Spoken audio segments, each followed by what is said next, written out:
But calling it something makes it too formal. People gonna start expecting stuff, and they should never be I expecting stuff. know. So we're back again. I guess we can talk about Are things. you sure you're live? Yeah, I think so. Yes, it says live. It says live. I don't know. It's a different YouTube channel, man. Yes, it is. We're Oh, live. yes, you are live. Okay, you are live. Yes, you Awesome. are live. I'm gonna timestamp this out later. So, anyways, talking about things that exist right now that are in the news. shroomdukem, do you know that everybody hates Call of Duty now? Everybody's hated Call of Duty since fucking I mean, I don't even know, dude. I'm trying to pinpoint when they started hated it because I feel like people started hating it from like Black Ops 3. No, wait, what was in between Black Ops 1 and 2? Was that Ghosts? That might Ghosts, have been maybe? Ghost. That might have been the first one people hated. Why do they hate it now though? But now is it's crazy. I've never seen it like this because Call of Duty has the gun and ball gamer types that love Call of Duty every year, or at least try and love it, or at least just buy it. And this year, it's like overwhelmingly people playing the beta and hating the shit out of it, which is I very funny. I've seen a few clips. I've seen a few clips of people hating on it. Like, yeah, I'm guessing you saw the clip of the nuke. Yes, yes. They make they light off the nuke and then they flip it off and they fucking fly backwards. And there was another one I saw where they put a cigar in their mouth, which honestly seems like I know Call of Duty said they were doing like less goofy stuff this year. And I guess that's too goofy for people still. I guess it is goofy, but I thought they meant like we're not going to put like the Ninja Turtles in there anymore. Yeah, or Nicki Minaj. They used to have that too. But like, Mhm. how do you forget as a franchise, like 20 games into the franchise, why people like the things you do? What the fuck, dude? It's just run, gun, shoot, right? What was your Call of Duty play style? Oh, dude. I was always trash, I think, because it was just too fast for me. And I don't like it being that fast. I like the tactical, the Battlefield style, Battlefield 1, Battlefield old enjoyer. school Yeah. Battlefield. Hell yeah, with the big map. Battlefield 1, the World War one with like muskets. Hell yeah, that rocks. It's crazy. I don't like the Also, high tech stuff. let's tell him it's 6 a.m. It's time to wake and bake for me. Same. Well, it's not same. It's 2 It p.m. is for not me, 6 a.m. but motherfucker. it is still a very acceptable time to do whatever we're gonna do. Expect a lot of yapping, a lot of pausing, a lot of Jerry Banfield, apparently, perhaps, and There's all also kinds of stuff. chilling. There's all kinds of stuff in this untitled show docket. Because the last time we did it, we got overwhelmed with stuff. There's stuff sitting there from last time. There's stuff sitting in there now. More stuff. Stuff's been omitted. I did go ahead. I omitted the G curse and Carolina collector. Is that over? That because it was over so quick, and they started deleting videos, so it's too hard to keep track of now. It was fun while it lasted, Oh, but come it seems on. that they gave up. It seems that they gave up. Oh, hell yeah, dude. That was one of my favorite, like, little online feuds. Oh, it was so fun. Well, part of the problem now is G Curse is partnered, which I think makes Right. it monetized, right? Is that the same Yeah. thing for you guys over there? I think it should be. They're just one thing. There's no affiliate and partner. It's just partner. Okay, all right. Yeah, so he's partnered, so he's been auditing his channel to make sure there's no curse words or anything that could get him demonetized. So all of his curse words are bleeped now, and I just think he doesn't want to get as involved. So I did go ahead and omit that. You're trying to tell me that G curse is not cursing anymore?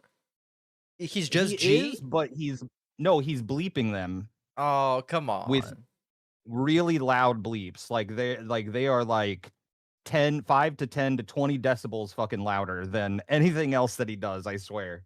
That's why there's been no DSP videos, because he would get too toxic and YouTube wouldn't like that.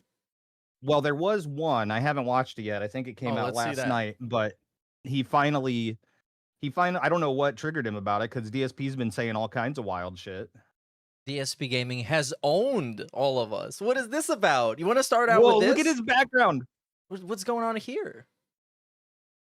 Look at the back. Well, go to his video and look at the background he chooses. Okay, disclaimer. We're not gonna read this. No, yeah. I suppose it's like an It anti-bully disclaimer. it's yeah, I think it's just to protect himself, protect the partnership monetization style. Oh, and the second one. This is a content warning. This is Mhm. different. Okay, let's get this going, Look ladies at and his gentlemen. background. Dropping an H. Well, I what's don't know even what going music on video there? that is. Yeah. It's creative though. I haven't seen anybody else do this. He is kind of a visionary. I'm not opposed to doing something like that if I ever bring a webcam back. That sounds fun. Just put yourself in 80s music videos and shit. Hell yeah. Personally, I like- would have clipped the black bars off, but you know. Oh yeah, probably trim that. I like what Land the Deranged did or is doing regularly, where like basically everything but his head is green screen. Yeah. And then it just Yeah, he's like a floating head style. yeah.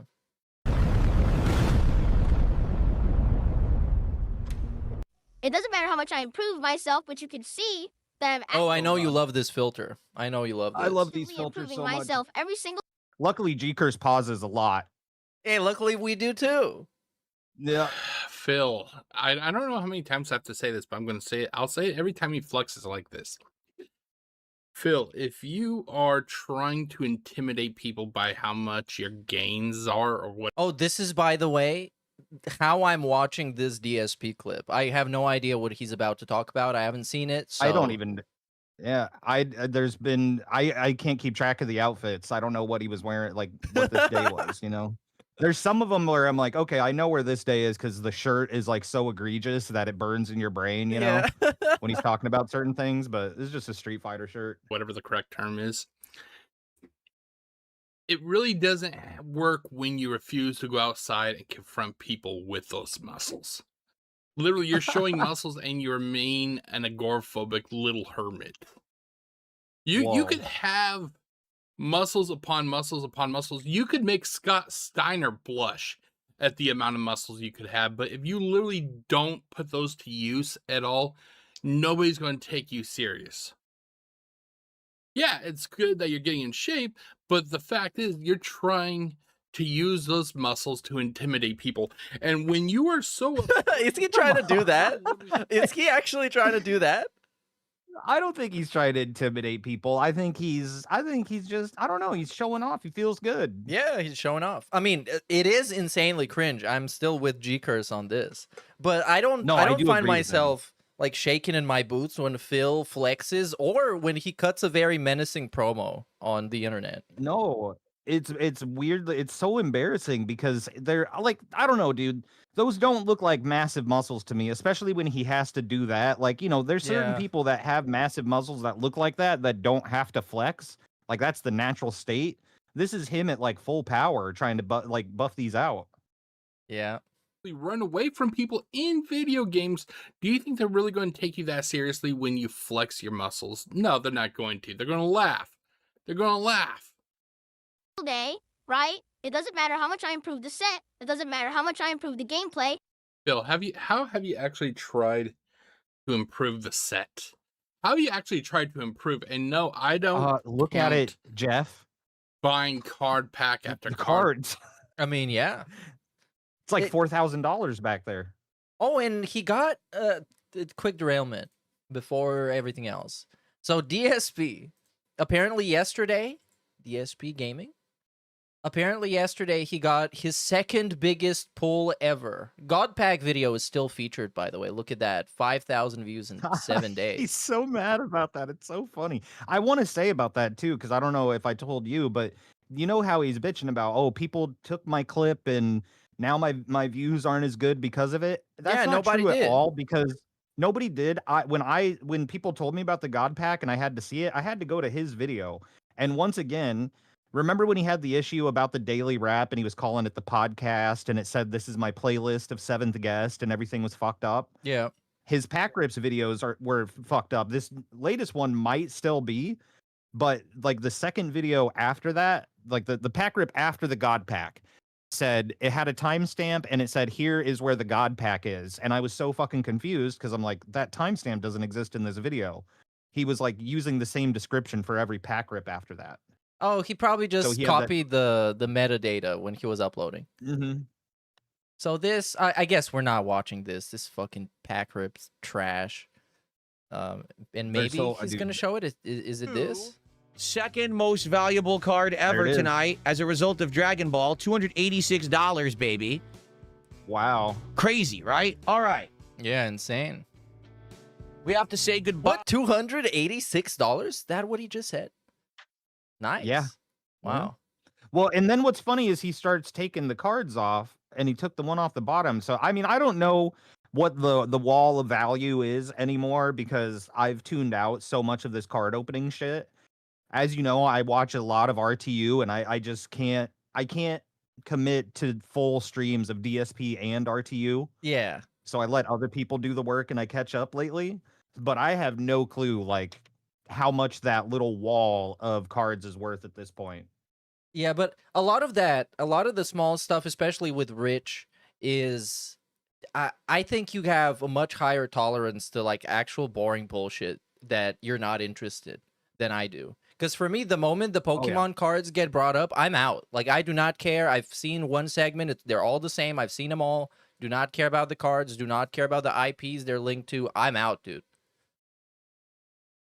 Yeah, no, it's fun to have skip juice for those because my favorite part is when he's opening the cards, right when he gets to the name and he shows it off, skip to the next one. So you just get, and look who it is. Oh my God. And then just skip. Yeah. Just take all the fun away. Because that's what he wants. He wants you to like get hype with him about, whoa, it's fucking Pikachu. And I'm like, I could not care less. I could not Especially either. to the point. We're opening Disney cards, dude. Also, this is the show that you wanted to start, so we didn't talk about DSP. What the fuck? Right. Yeah, anyways. Yeah. We just got distracted because it's G-Cur's fault because he's talking about DSP.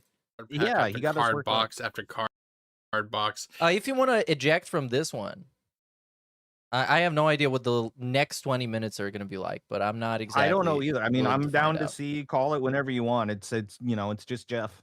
Okay. As enhancing your. I think I got the point. What does it say with he has owned all of us? He's We'll owned never us know. all. Yeah. He owned us. I'm guessing it's just him going, check out my cards. I'm successful. Yeah. I'm sure I'll watch this at some yes. point while I'm like grinding Call of Duty Oh, Zombies because that's honestly how I'm able to put up with a lot of the Jeff, a lot of the G Curse, a lot of the RTU. Is I'll watch this stuff, but I'm usually gaming on the side and saying some things occasionally. Yeah. I get it. It's probably the chillest way to stream, but still, a lot of these dudes, they just kind of piss me off. Like Jerry. Jerry was fun. Like the first time we talked about him was fun. Now I'm pretty sure I hate him, and I will find him and kill him. Not realistically. It's amazing the amount of shit that he's been sharing because in between the last time we did this and now, I've gone back. I've looked at a bunch of stuff, found out that he was like heavy into Facebook gaming, got banned from that for being transracial. I included sorry, I included some clips of him gaming and the like. But he's had I'm constantly amazed at the entire career history this dude has had since 2011 on the internet, I think is what he was saying, 2012. Like he's done it all, and unfortunately, he might make it, guys. He might be fine. Yeah. I'm thinking about that too, because he is so like it is remarkable and really impressive the amount of effort he would go through instead of just getting a normal job, like chasing a dream, almost like Uncle Adams. But I think this guy is gonna make it easier than Uncle Adams. So okay, let's start off with Jerry. You want? Sure. We got here something that I wanted to acknowledge this clip in particular. So this video is called "I'm Talking to 7 Women. Surely one day it will work out," because he's in the. Well, what's funny about that too is like 3 days ago he was talking about how he was talking to 14 women. He's cut it down in half now. Yeah, because they don't meet the criteria. They're not all of the things that he wants and more. So yeah. Well, did you see his leaderboard? I think Well, I think we're going to talk about it here because that's what the Oh, he timestamp does talk says. about it in here. Okay, good, good. Okay, talking let's about see how what I this is made about. a leaderboard for the women I'm dating. And what's funny is, that kind of sounds ridiculous on the surface, but it's honest and it's working. Like, and the women shift places on the leaderboard every day. And it's like, it's gotten fun. I remember earlier this year, I wasn't having fun dating. I was suffering. I was being miserable. Now I'm having fun dating and I'm having fun with my business. I'm so glad that somebody came in yesterday, and you can see them on the leaderboard at jerrybanfield.com. They spent $327 on my website in a single day, and it was awesome. Oh yeah, this by the way. So what's going on with this? Like, are people legit giving him money, or it's because who are these podcast guys? I don't know. Hang on. I'm gonna leave and come back because the audio is desynced for me. Yeah, it is for me too. What the fuck? You back? I am back. Yeah, the audio was out of sync for me too for some reason. I guess I have to Oh, okay. Well, then maybe it wasn't me. 828. It's like, it's gotten fun. I remember No, it's still the same. I don't know what's wrong. on the leaderboard at jerrybanfield.com, they spent $327. It might be him because the G Curse video was all right. G Curse was fine. Yeah. Fucking. Fuck you, Jerry. AI editing. How has he got desynced fucking audio and he's got 1,000 views on this? By the way, I'm just seeing he has 1,000 views. Oh my god, yeah. Already.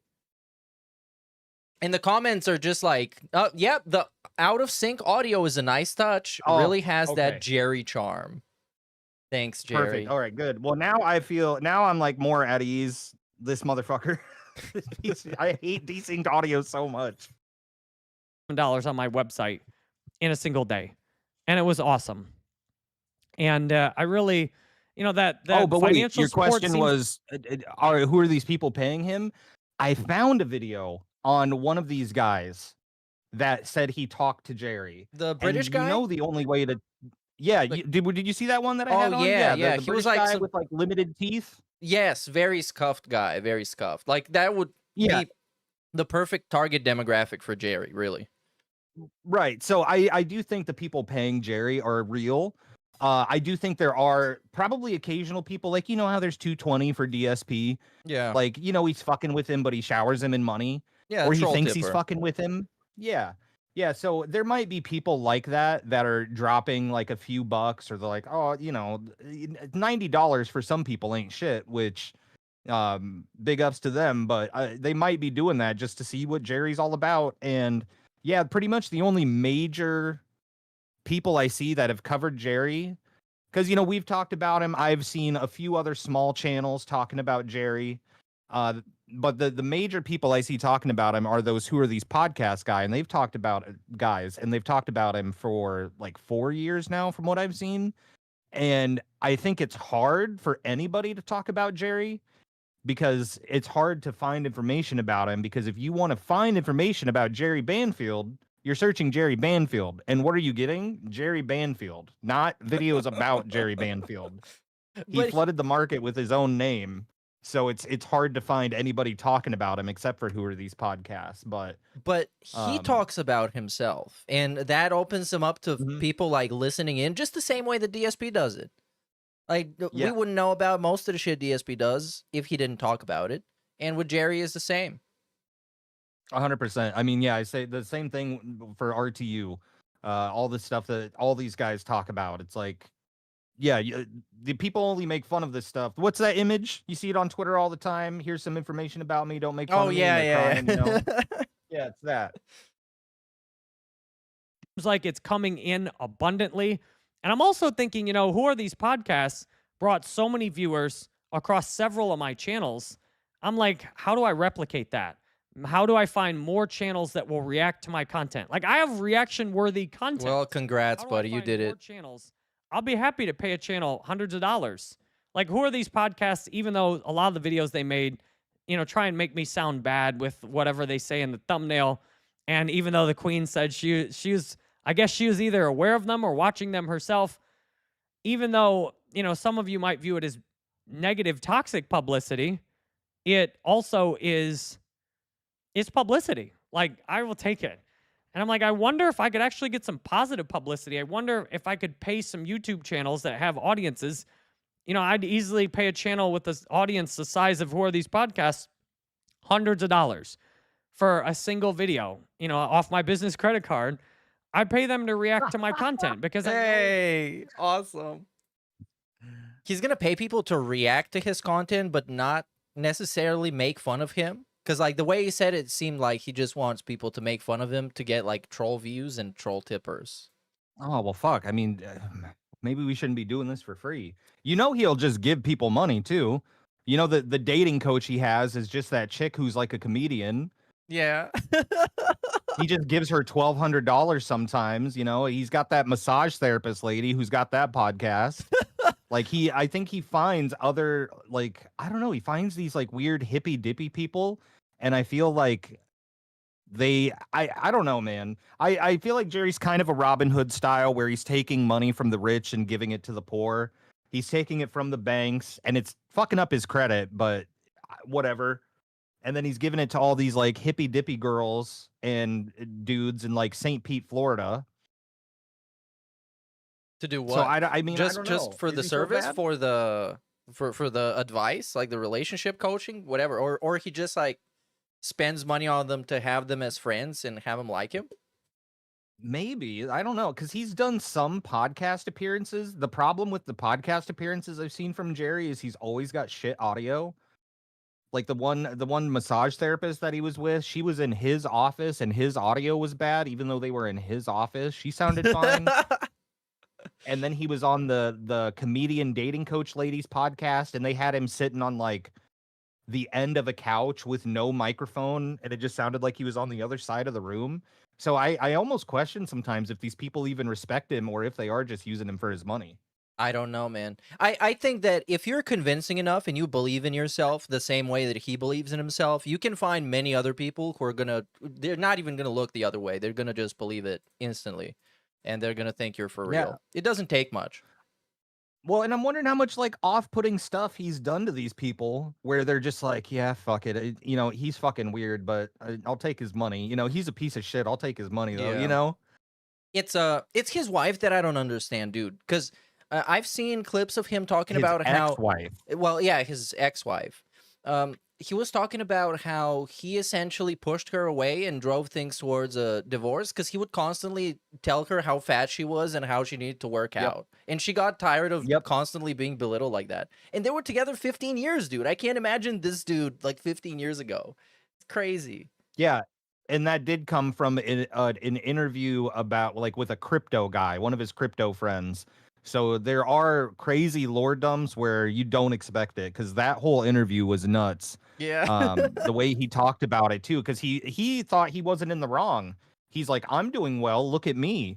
I'm doing good. Look at, but you got to pick it up. So it wasn't even like, let's do this together, or this is what I do. Do this with me. It was like, you need to get your shit together.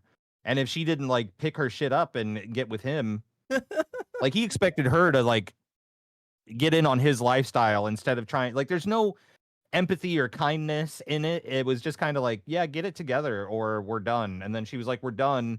And then what did he say? He wrote like a 10 paragraph like apology letter or 3-page apology letter. and she didn't like reply to it. Dude, like, I don't know what their relationship was. I guess they have 2 kids, so I hope they're doing the best that they can. But I think I personally dislike him this much because he reminds me of a particular person that I used to know who's like exactly this way that I can't fucking stand. So maybe it is. Yeah. Yeah. Well, My listen, content- I don't know anybody like this, but just from watching his videos, yeah, he needs, I don't even know if you can fix this dude. The way he talks, I think he spends too much time alone and in his own head, and he kind of bounces off whatever he's listening to. That's his new personality. Like, when you're a little kid, you go see a new movie, and you come out of the movie, and you're like, man, I'm Spider-Man now, but then Batman comes out, and you're like, I'm Batman now. That's kind of what he's like, but with like different internet people that sell courses. Because there were a few days where he was listening to Andrew Tate, and he was all like alpha male. Yeah, Fuck he was this, pumped up. I'm cocky. Yeah, but you get him, somebody telling him to love and spread kindness and have empathy. I don't know. Maybe if he got the right therapist, you could fix it. But even then, I don't know. I feel like he's a sociopath. Maybe. Well, I think I'm almost 100% sure, but of course I'm not like a licensed person. I'm an online degenerate, so I will pronounce him as autistic. Like I'm almost 1,000,000% Mm. sure, because the guy Oh that he yeah. reminds me of, it's the exact same pattern of behavior, just as clingy, just as obsessive, just always 100%, takes everything personally, takes everything too deeply. And I think the Andrew Tate stuff, that just helps him like pump himself up and give himself like confidence, because he doesn't have it because so many women are just turning him down. Yeah. Okay. Is special. It's a little different. It's authentic. And there's people, all you have to do is see me one time and you're going to go check it out yourself. And I'm grateful for that.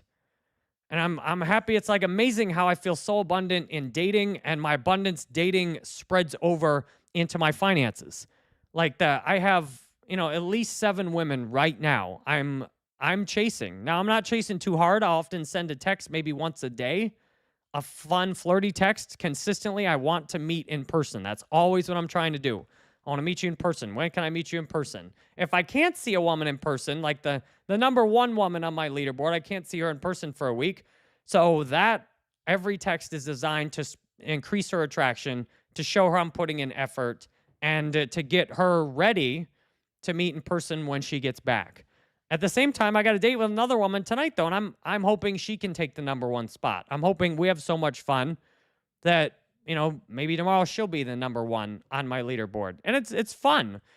To me, Okay, I want to ask you this based on your dating world experiences, because I feel like I disagree with him a lot.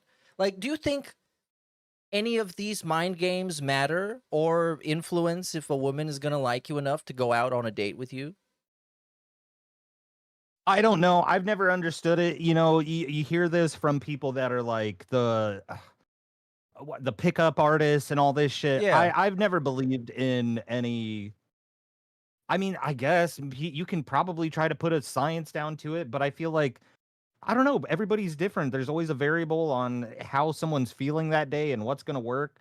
So I don't know, dude. I've always just 100% believed in authenticity, but I'm also not the type of guy to try to just pick up chicks, Right. I've tried it. I've done it. I've been on Tinder before. It's not that fun, honestly. It's just like annoying. It seems like more work to me. People like this, I feel like the way he's talking and the way like people think of that, they're like sex addicts. Well, I don't know anybody like that. I'm not familiar with it, but I don't I don't know. It like you said, it's kind of too bothersome for me if I would be looking for hookups. Like I don't know, man. To have to impress women all the time and trying to like hook up with them, it's not worth it. And these mental games, like if the woman doesn't like you enough, she's just not gonna like you enough, no matter how you reply and how you structure everything like mentally. Yeah, I don't understand it. I don't think I think Jerry's trying to boil it down to a science, which really isn't working too, because he started doing the cold approaching thing where he just sees a woman and he's like, all right, hey, are you single? Or he's like thinking of ways to manipulate it, like how to get into a conversation about it. He's always on the prowl, and he's always using Chat GPT to like use his responses. So now that you mentioned the cold approach, this is the perfect clip I got for this one. After you feel utterly defeated, it's like, let me just experiment a little more. So I'm taking a walk at the park at 9 o'clock at night, so it's a little dark. And this woman comes up to me walking her dog. And when she gets close, I can see, she says hi to me first. I say hi to her. And then I slow down as she's walking past me. I say, "You're really pretty." And she shouts it to get away from her. Like, Get away from me, Jerry. This one yet. This from a day ago. This one yet. And this is he is particularly defeated in this video because he got canceled on last minute. So I guess yeah, we can get this story too. 30 dates this year. I canceled one. 20 women, probably 30 plus dates at least this year. I've canceled one of them. And that's because I made the mistake of committing to the queen way too early. I got way too excited about this woman. I offered to be exclusive, which was stupid. And then so I had this date scheduled and I canceled it. So I canceled one date all year. I've had, it's got to be 10 dates canceled Well, on and me. also, Like, I want to tell people too, the Queen, just to recap, the Queen was a woman that he dated for, I think he's put a time frame on it now. Like It's 2 hard to tell for weeks? me because I think well, going back from when he mentioned her, yeah, it was like 2 weeks, but I think he was only on a few dates with her. He moved way too fast, said things like, I'm seeing other women, but I want to commit to you. Would you be willing to commit to me? And she was like cool with it at first. She's like, oh my gosh. But then he started opening up about content creation because she's a content creator. And I think that was the big turnoff. Like, there's no definite point, I don't think. But for her, I think that was it. Seeing Jerry's content, seeing that she was talking about him, probably seeing the Who Are These podcasts, seeing because his whole history is out there, sprinkled through all the weird books he wrote, and by wrote, just him rambling into a microphone. All of his history is out there, so I think she started diving into that.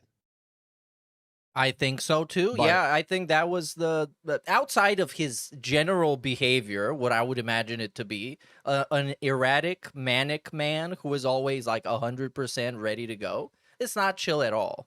But the YouTube videos, you just need one. Sometimes you just need one. If you click on the right Jerry video, you're going to get to know a lot about him. And if you're a woman, you're probably going to get turned off immediately.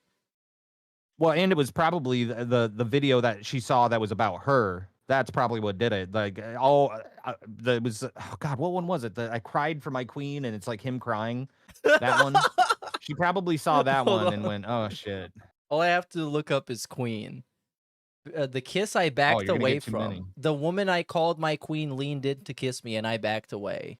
It's my biggest dating regret Oh, of that's the year. because I can recap that one. That's because she said she wanted to take it slow when they first met.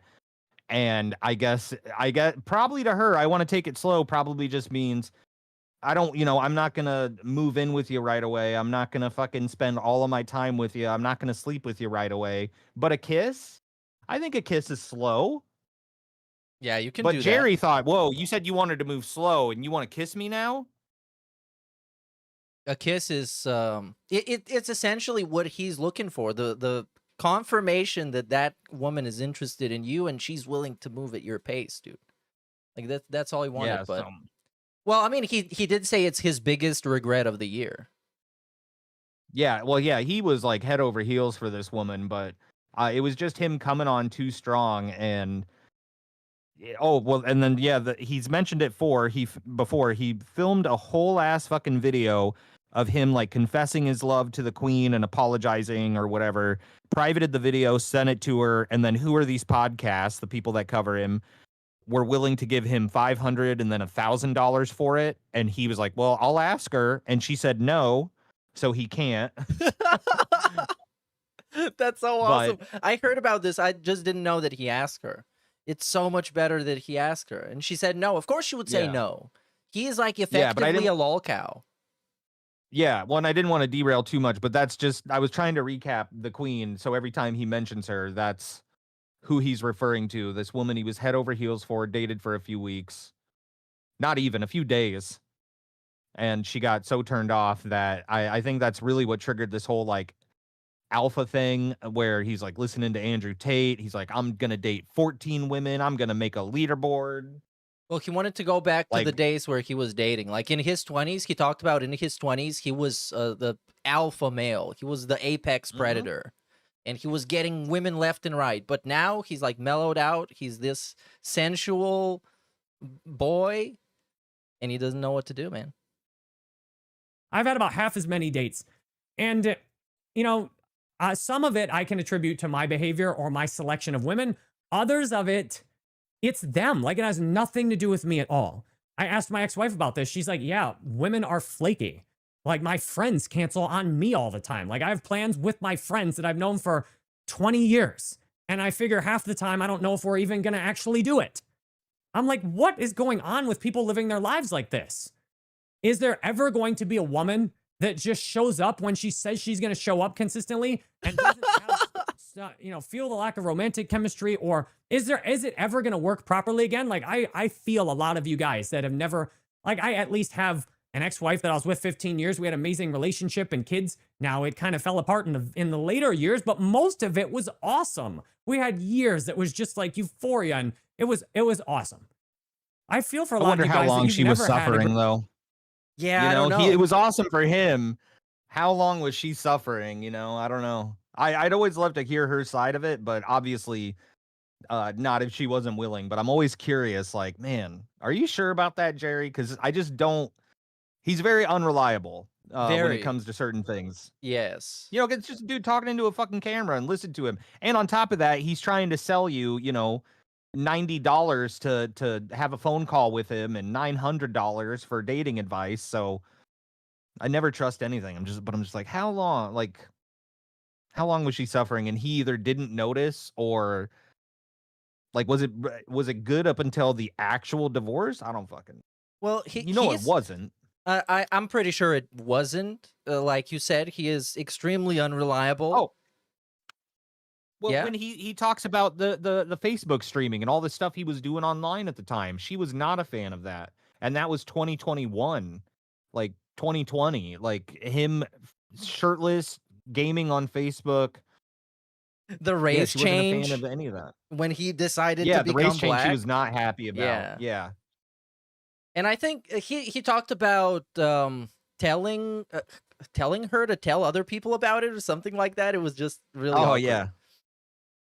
Yeah, like so she was marketing for him. he is selling all these courses, all these channels, but he's kind of doing it the opposite way from how pickup artists do it when they're talking about how awesome they are at picking up women, and he's talking about how women are canceling on him. So I guess he's supposed to be like the relatable guy who, I don't know, you give him money so you can relate to his experiences as he's failing with dating. Yeah, kind of in the same way where DSP's like, you know, I'm the everyman gamer just like you guys.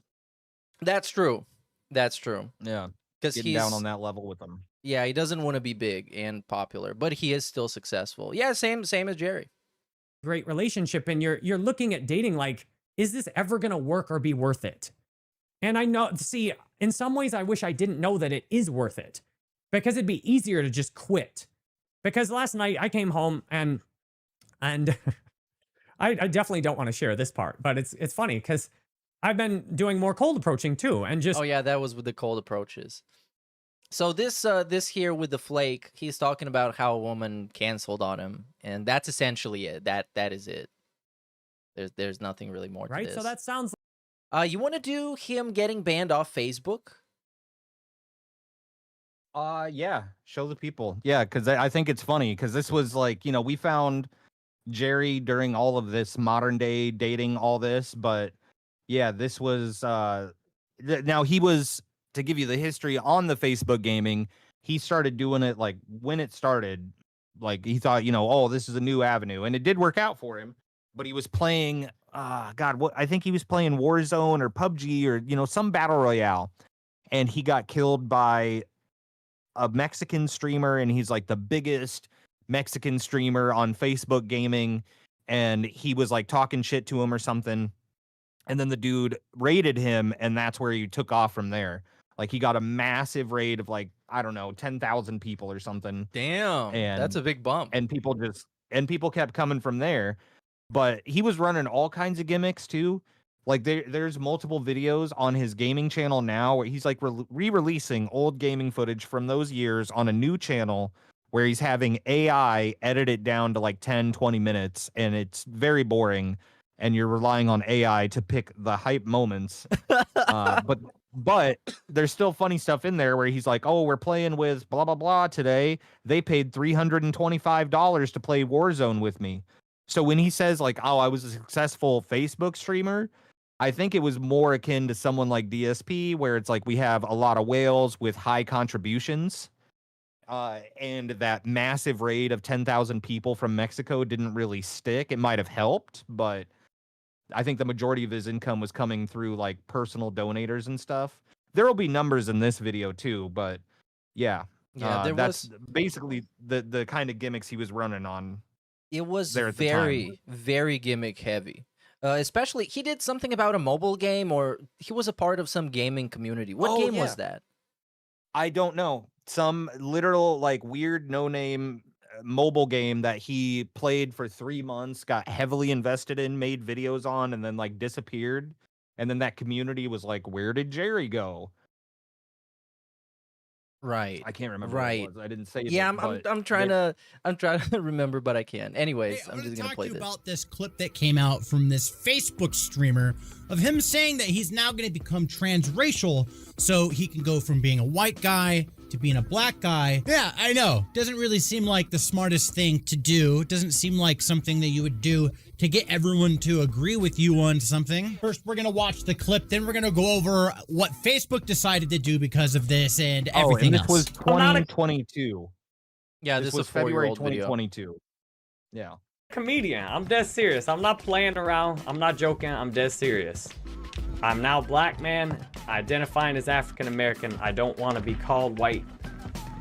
Or, yeah, I wish if you will honor my preferences, I want you to think of me as black.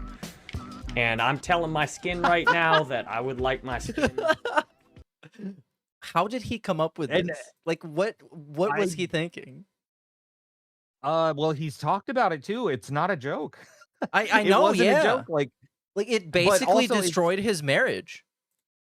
well, and it's kind of like I don't know if it like I can't tell if he means that or not, or if it's like, are we getting like into some Andy Kaufman style shit? Where No you're way, like, no way.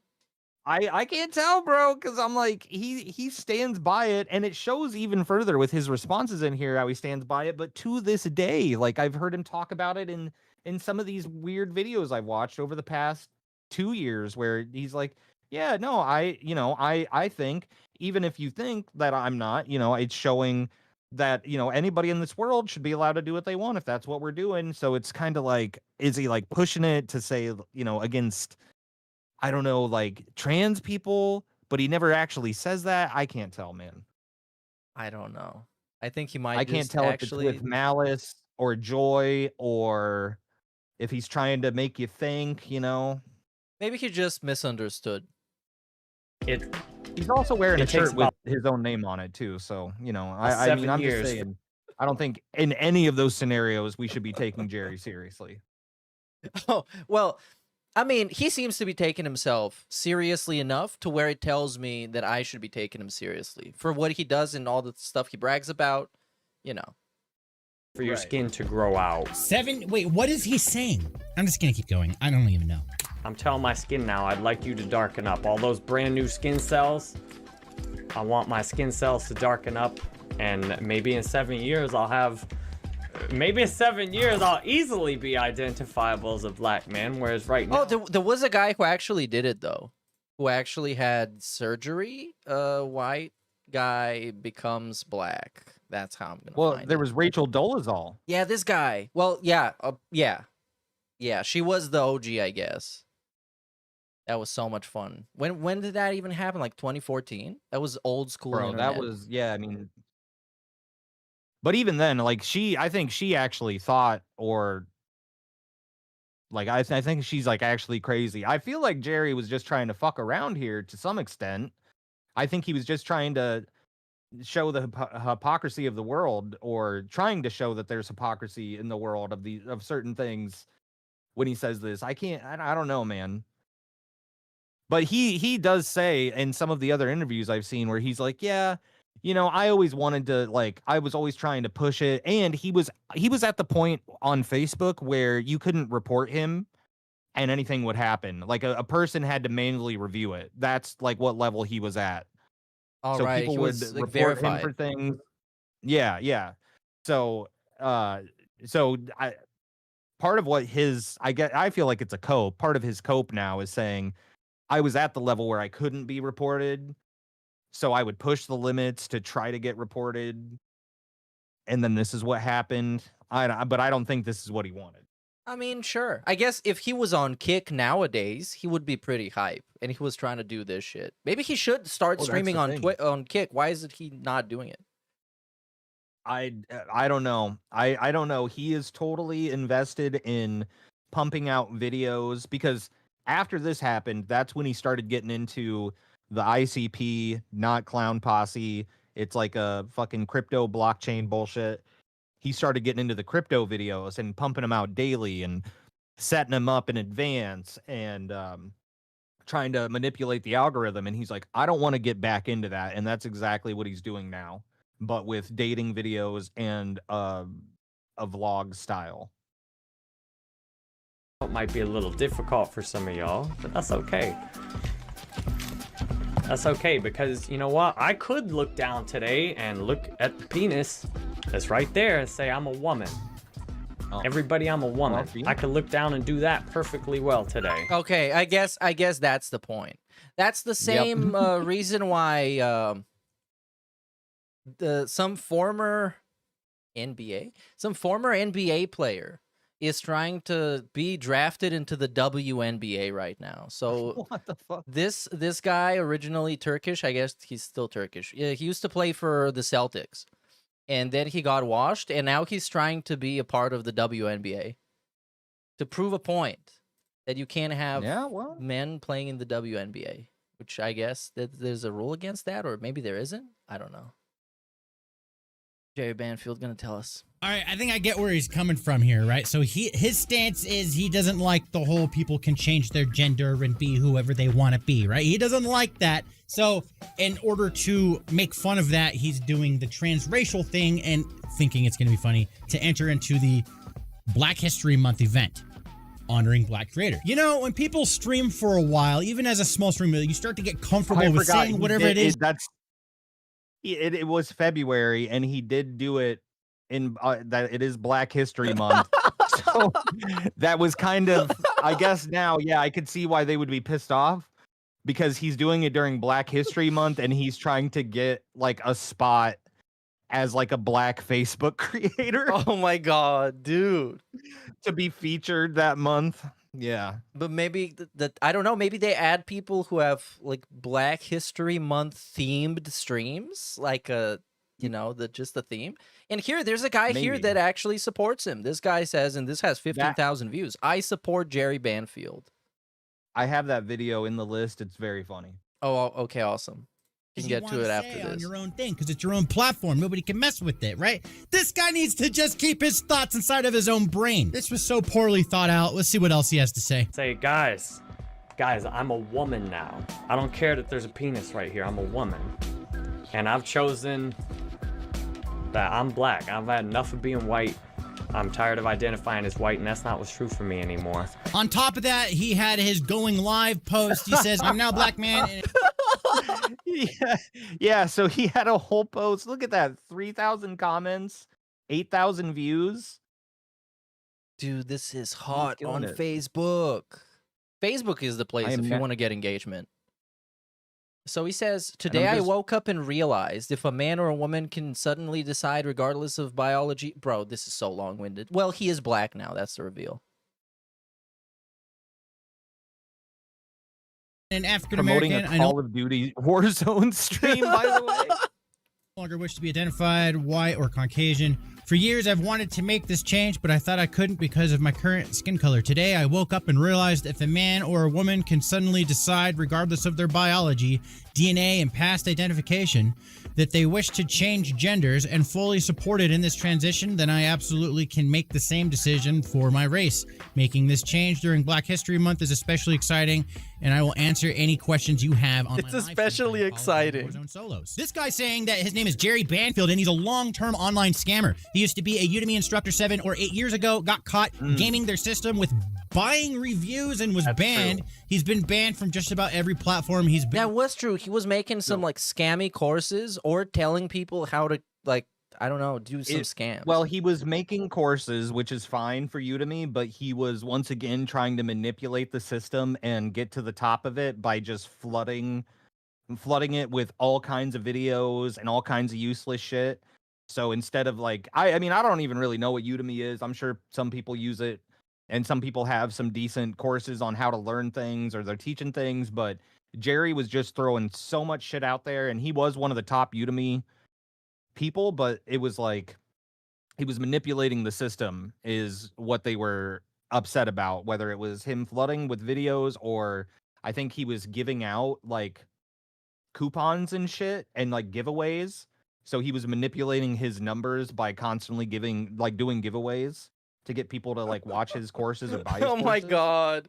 Doing Something this like that. for online courses, man. I didn't think people would do that for online courses. Because Udemy is Yeah. pretty good. I've been on Udemy several times and it was all right, I guess. Like online courses, you watch a video essentially. Involved with for gross breaches of TOS. Hey, you know what? I mean, I believe it. Facebook Gaming put out a statement saying thank you to everyone who alerted us to a live stream this morning, which ran counter to the spirit of Black History Month. We have cut ties with the creator in question, removing them from our official programs, including access to monetization features effective today. So what that means is he's not banned from Facebook, but he's banned from streaming on Facebook and making money from it. I think he could still stream, but he's not going to be able to make money. And if he was like a Facebook partner or any of that stuff, all gone. But I think what's really going to sting is everybody talking about this, making fun of him for being a stupid idiot. Then again, there's going to be a lot of people that like think exactly the way he does. You know, I'm a very live and let live person. I don't care what people do. Do what you want to do, bro. Actually, babe, I think, you know, I mean, I might want to, you know, I mean, I would love to just. Anyways, guys, that's the story. That's the news. that That's mean? what I have what no does idea that what mean? that meant. I don't know. I don't know. I want to. This You was know, Biden's I mean, America, though, guys. I would love to just. Anyways, guys, that's. What did that even? Okay, anyways. What do you want to do next? Is there something in particular you want to do next? You want to talk about the GTA leaks and what that means for society and the universe? Yeah. I don't know. I haven't looked at any of them. You know what? I And I'm I have a probably complete disinterest in leaks. I don't have a disinterest in talking about why I don't like leaks, but I never look at any of them. that is probably the most proper approach. And you've probably not heard this from anybody else, but they look like a GTA game. If there was a GTA game that was about to come out and videos of it came out, they would look exactly like this. It was the most like unsurprising series of videos that I've seen. And I think ultimately it's just a benefit to Rockstar for making more hype ahead of this paywalled event.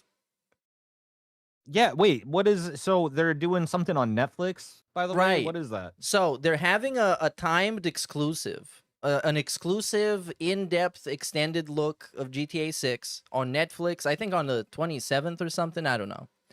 And that is a timed exclusive for, I think, 4 hours, and then it's going to launch on YouTube. And they're doing it on Netflix where people have to pay for it. So that's the scam there. That's the Weird. gimmick. Yeah, I don't even know if I'm gonna watch that. Like with GTA 6, I just know it's gonna come out eventually, and I'm gonna play it. You know, I don't understand the whole big deal. I saw like JKB was doing a whole stream about it, and like that was all he was talking about. He wasn't showing any footage, obviously, but he was just sitting there talking about it, which I don't know, man. He made like, what was it? Like 63 memberships at $4 a pop. He mogged RTU in donations that day. Oh, Get this. epic, This is Jay. it's on topic but off topic. So they've been streaming around the same time, Jay and RTU, and it's really been bugging Jay. And then that day, JKB got so much support, RTU didn't hit his goal. So it was like RTU is now forced to do the later time slot. JKB mogged him so fucking hard. Oh my god. Look, I have the clip. We have the clip. Oh, Let's see really? it. There you goes, boys. Back into the same hole like that like him. Wait, why did he stream for an hour? It's almost like he streamed for an hour just to cut into what I'm doing right now. That's what it feels like. What the fuck was that? Anyways, I was being melodramatic. There you go. Yeah, this Oh, probably wasn't the right they've- clip, but you get the point. Well, that's where it started too. It's gone on since then, but yeah, I saw Jay was doing a whole fucking stream about the GTA 6 leaks and stuff like that's really what turns me off from it. Because leaks and rumors, I don't even know. My whole thought process with it, because it's been going on with like Avengers Doomsday too, Oh, right. is I can't tell, like, if it's a real leak, how do we know it's real? Or how do we know that's going to be the finished product, by the way? You know, people are like, oh my God, the whole Avengers Doomsday script Yeah, you leaked. don't. And I'm like, well, how do we don't even know that that's going to be the real thing by the end of it. And how much of it is Disney, like, putting it out on their own, going, yeah, put that out there and just let people think it's a leak, and we'll see what the, what's audience response to that? How do people feel about that? Do we need to do reshoots? So it all, like, leaks like that feel so manipulative, whether it's from the corporations doing it intentionally, or it's the people trying to profit off it and make videos and streams. Like, I have no problem discussing it, but these people that, like, there's one guy that always comes up in my feed, dude. If I'm sitting there doom scrolling in Twitter videos, there's one guy that comes up and he's using those little, like, headphone microphones, like the old Yeah, the iPod wired headphones. the wired earphones. Yeah, and he's yelling into it, and it comes up right away, and the first thing you hear is, holy shit, the Doomsday script just leaked. Oh, I've seen that, And dude. I've seen that. you've I seen that actually guy? watched the whole video. Yeah, I watched the whole video. Yeah, and I'm like, that guy, well, you've seen one video, all of his videos are like that. He does it for every superhero slop out there. He's done it for lanterns and everything. And it's always, holy shit, this just happened, and oh my god. Like, people like that, I'm like, I get, like, if you're excited and you want to discuss it, but at a certain point, these people start getting all these views and they get addicted to the numbers, and then all of a sudden it's like, are you even excited for it? Are you searching for leaks and rumors and making up shit that's not there? And I feel the same way about, like, the GTA leaks and shit. Even though I guess that's even more concrete, though, because people are saying they're playing the game, right? Well, they are talking about having a build in the leaker's possession. They have a playable build supposedly, but it's neither here nor there. I guess if it does leak on some torrent tracker somewhere, people get to have access to it. It would be disastrous for Rockstar Games, but I don't think that's gonna happen. Yeah, I mean, there's still going to be a ton of people out there that are going to buy it regardless of. Oh, sure, yeah. I mean, yeah, even if it gets leaked and pirated, I'm sure there's people that'll. I'm sure there'll still be a percentage that would pirate it and then still go buy it, because I know I've done that before. Oh yeah, yeah. Like, I've thought about that. Like, if there's something that's good enough, I'll get it, because at the end of the day, I just want to be able to buy a game, turn it on, and have it play. And sometimes pirated copies and all this shit don't work exactly how you want them to. Well, And I'm like, people worked on it, People worked on it. sure, They deserve some sort of money for it.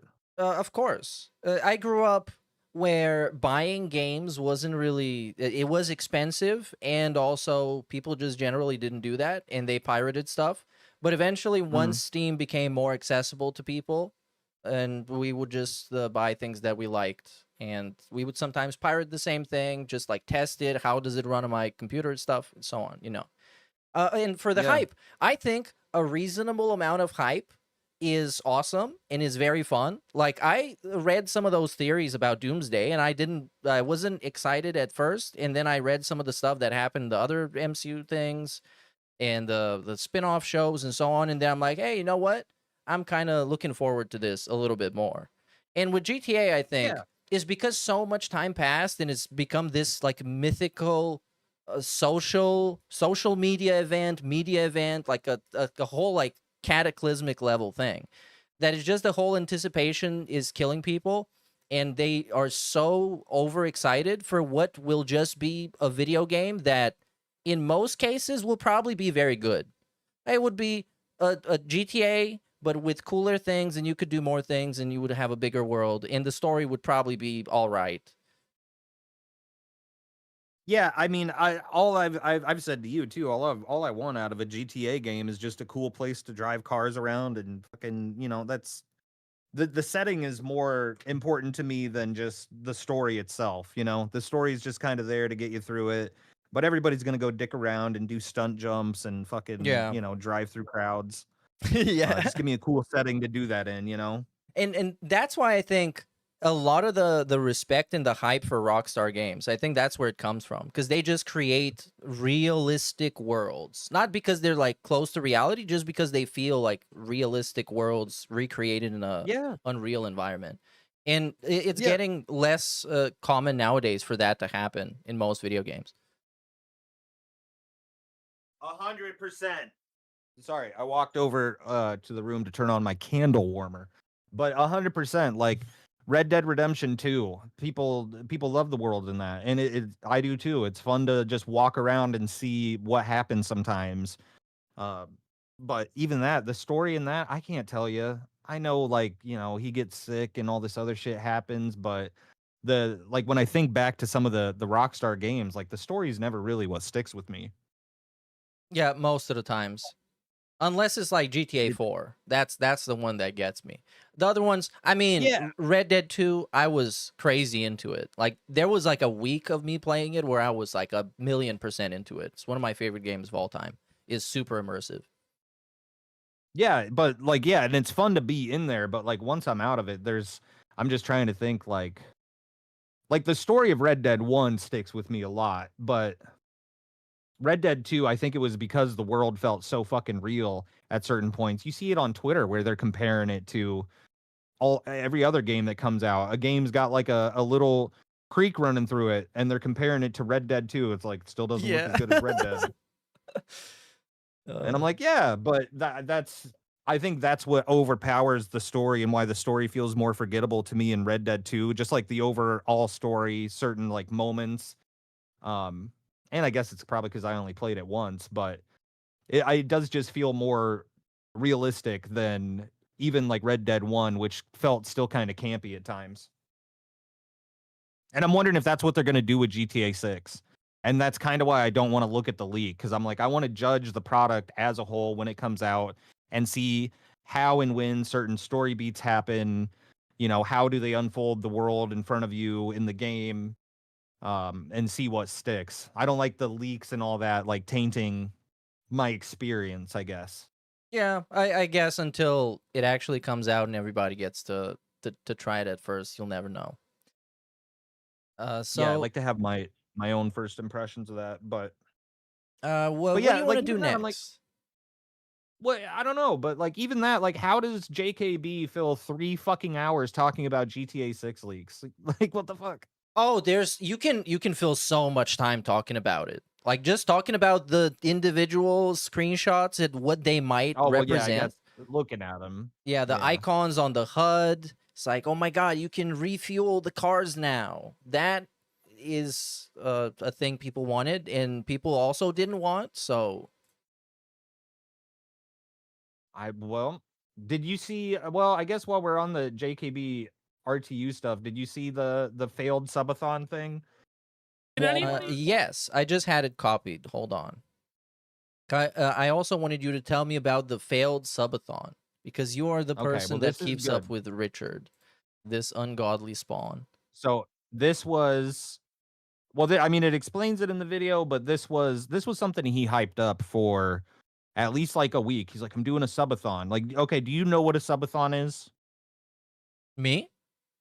Yes. Well, whenever somebody sends a sub on Twitch, the marathon gets longer. There you go. That's like the simplest way to put it. RTU just said that he was going to do a subathon, but had no clue what it was. And his audience doesn't know what it is because he doesn't spend any time on Twitch.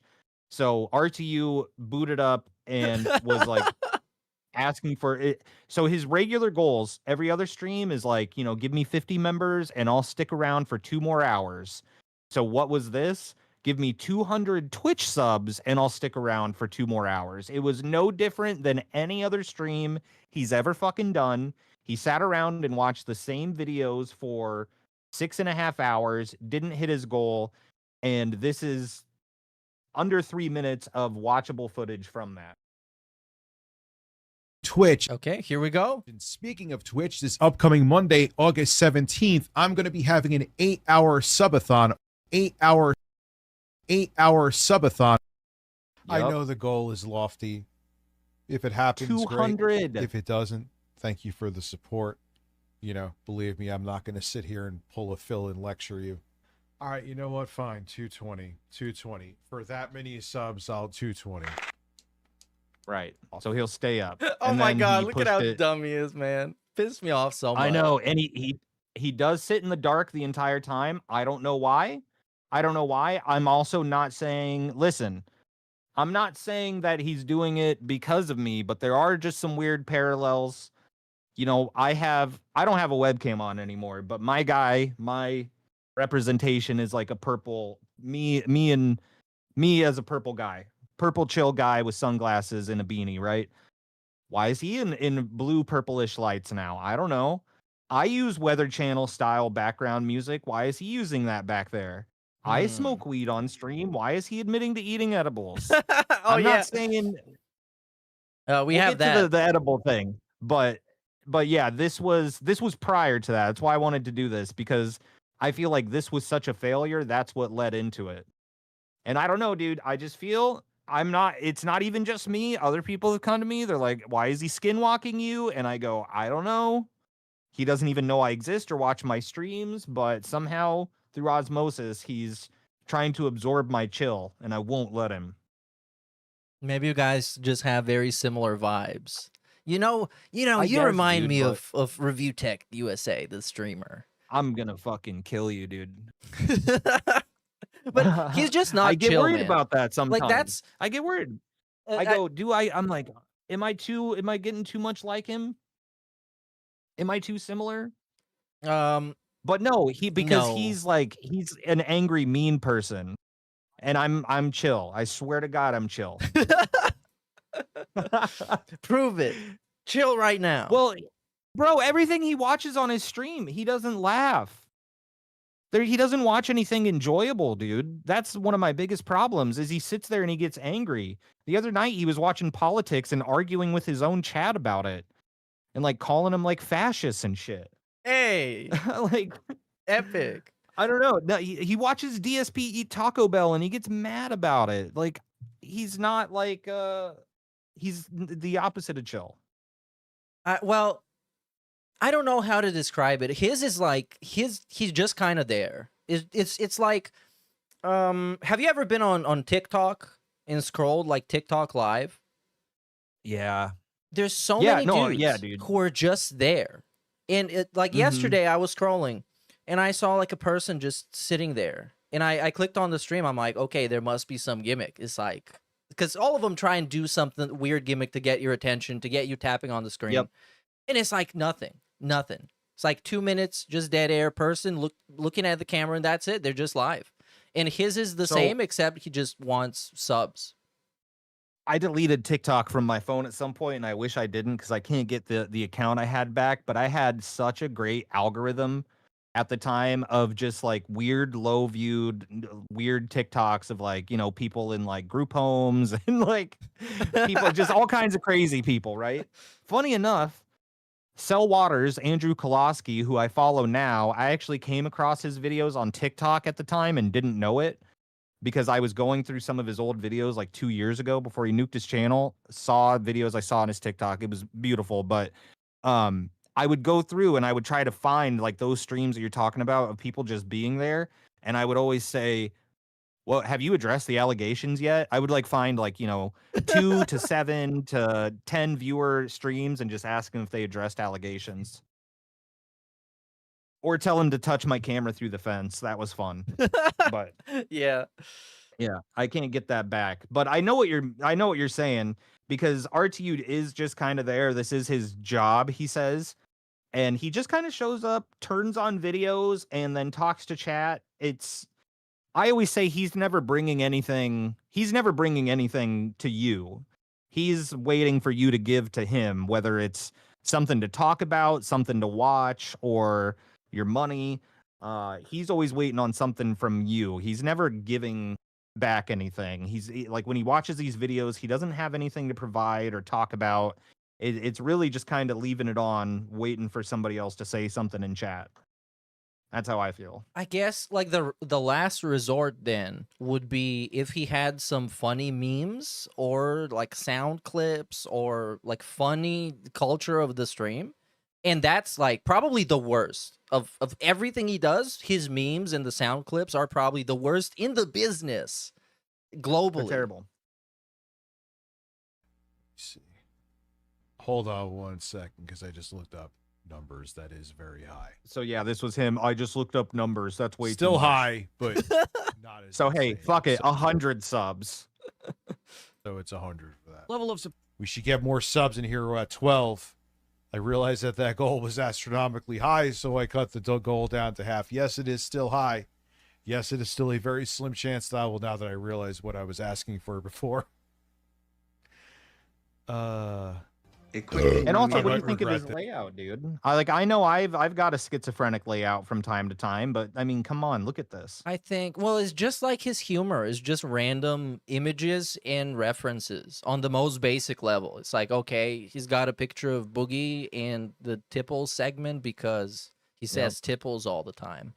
And all the other Yep. people, it's just like, okay, they're there. We get it, Rich. It's a reference to them. That's like really cool. It's like, you He's know never what? he hasn't talked about any of these people on stream except for DSP in the last 6 months too. It's it reminds me of the early 2010s like disaster movie, like all the spoof movies that people used to do. yeah. All of the them are epic just movie, filled in with yeah. references that are just references. That's supposed to be funny that they said the thing that happened in a movie or it Right. happened. And this Yeah, just the yeah. layout. Yeah, that's a good analogy, but yeah. This Dropping the rock, paper, scissors robot Oh, master lower it of the again. classic 2D games. 50? Exploration game. Listen, so 50 sub goal. Trying to get subs here, grow this thing. Listen to Let's the go. energy. It's so fucking pathetic, bro. He like can't even be fucked off to like beg or hype it up, you know? But like, damn, even DSP's like, oh, come on, let's get some subs, let's get some fucking jewels. No, he can't do It's that just because like then he would be like Phil. Then he would be like DSP. So he needs to pretend to be nonchalant about it, but kind of suggesting that he's not, which he's not. It's just so weird. He's like, trying to get subs back here. Let's go. Yeah, let's get some yeah, subs huh. or whatever. Oh, She and this went- was because he had a massive drop off in subs. He was at like 435, I want to say, at the peak. Because a lot of that was him saying, I'm moving controversial stuff to Twitch. I am going to stream controversial stuff on Twitch, like stuff about the quartering, 8-Bit Eric. Basically, the only stuff he was going to stream on YouTube, he said, was going to be QVC and DSP stuff. Just stuff that he knew he wasn't going to get like struck for because he was getting strikes on his channel for sexual content and nudity, and he thought it was the quartering. My assumption is it's just some dedicated trolls that are looking for reasons to flag him because Rich has flagged other people before and is outspoken against some content should be flagged. So I think that creates an environment of people that want to flag him for certain reasons when they find a chance. They do, but he thought it was the quartering coming after him because he needs a bad guy. Oh, he thought it was you too. He thought it was me. He thought it was you? Yeah. He thought it was Armin Because- Smith. But it was your fault, essentially. First, that's the disclaimer. Yeah. Number one, it's Shroom's fault. Number two, one morning I wake up. This is the banana video case, I think. And I'm like scrolling on my phone. I think I was on the morning scroll, as I call it. And It had to be like 5 or 6 a.m. your time or something. yeah, it was like 7 o'clock. I just got up to get ready for work and stuff. Yeah. And you messaged me telling me that Rich is watching your banana video on stream. You know what Rebsy That's did? all I said too. Yeah. That's I didn't say you should private it. I said Rich is Right. watching your video. Last time when Rebsy was watching one of his videos, he privated it. It was really funny. It was suggestive language. I have been a victim to manipulation. I'm sorry, Rich. I did nothing wrong. I've been taken advantage of. And yeah, so Rebsy, last time he watched a video of Rebsy, they privated the video and he was crying. And then I just privated the video as he was watching it and he was crying again. And then he made Sarah up did it that I'm too a with the Gamer fascist. Stevie stuff. It is a very fun thing to do if you can do it to somebody. It is very fun to do. To just like snatch it. Bait and switch. Well, and it's all about how you react to it. Because, I mean, anybody could do that to me. I watch all of your guys' stuff on stream sometimes, you know? And it's all about how you react to it. Rich goes, oh, they don't like me, you fucker. And then he instantly, okay, so here's what happened. Rebsy did it multiple times. And Rich doesn't watch Rebsy videos anymore. You did it. And then afterwards, he's like, oh, well, when they put the videos back up, I'm going to download them, which he did. He did download your video and Rebsy's video and watched that on Twitch at one point. No one cared.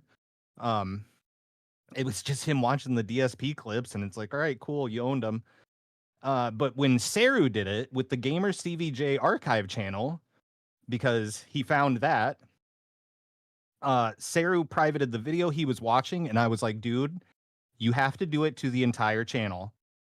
Because right after that, he starts trying to download and grab any video he can. It was the funniest thing. Seru privated one video and he goes to the page. He's like, yeah, well, and he's like quiet and he's just like copy, paste, trying to grab every video.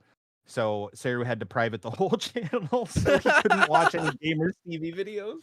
Oh, eat it, Rich. But I don't get this. Yeah. So if I'm supposedly a fascist, so he called me a fascist because somebody in chat told him that we removed Steve of the Dead from That Being Said because he was a liberal, which is not true. Yeah.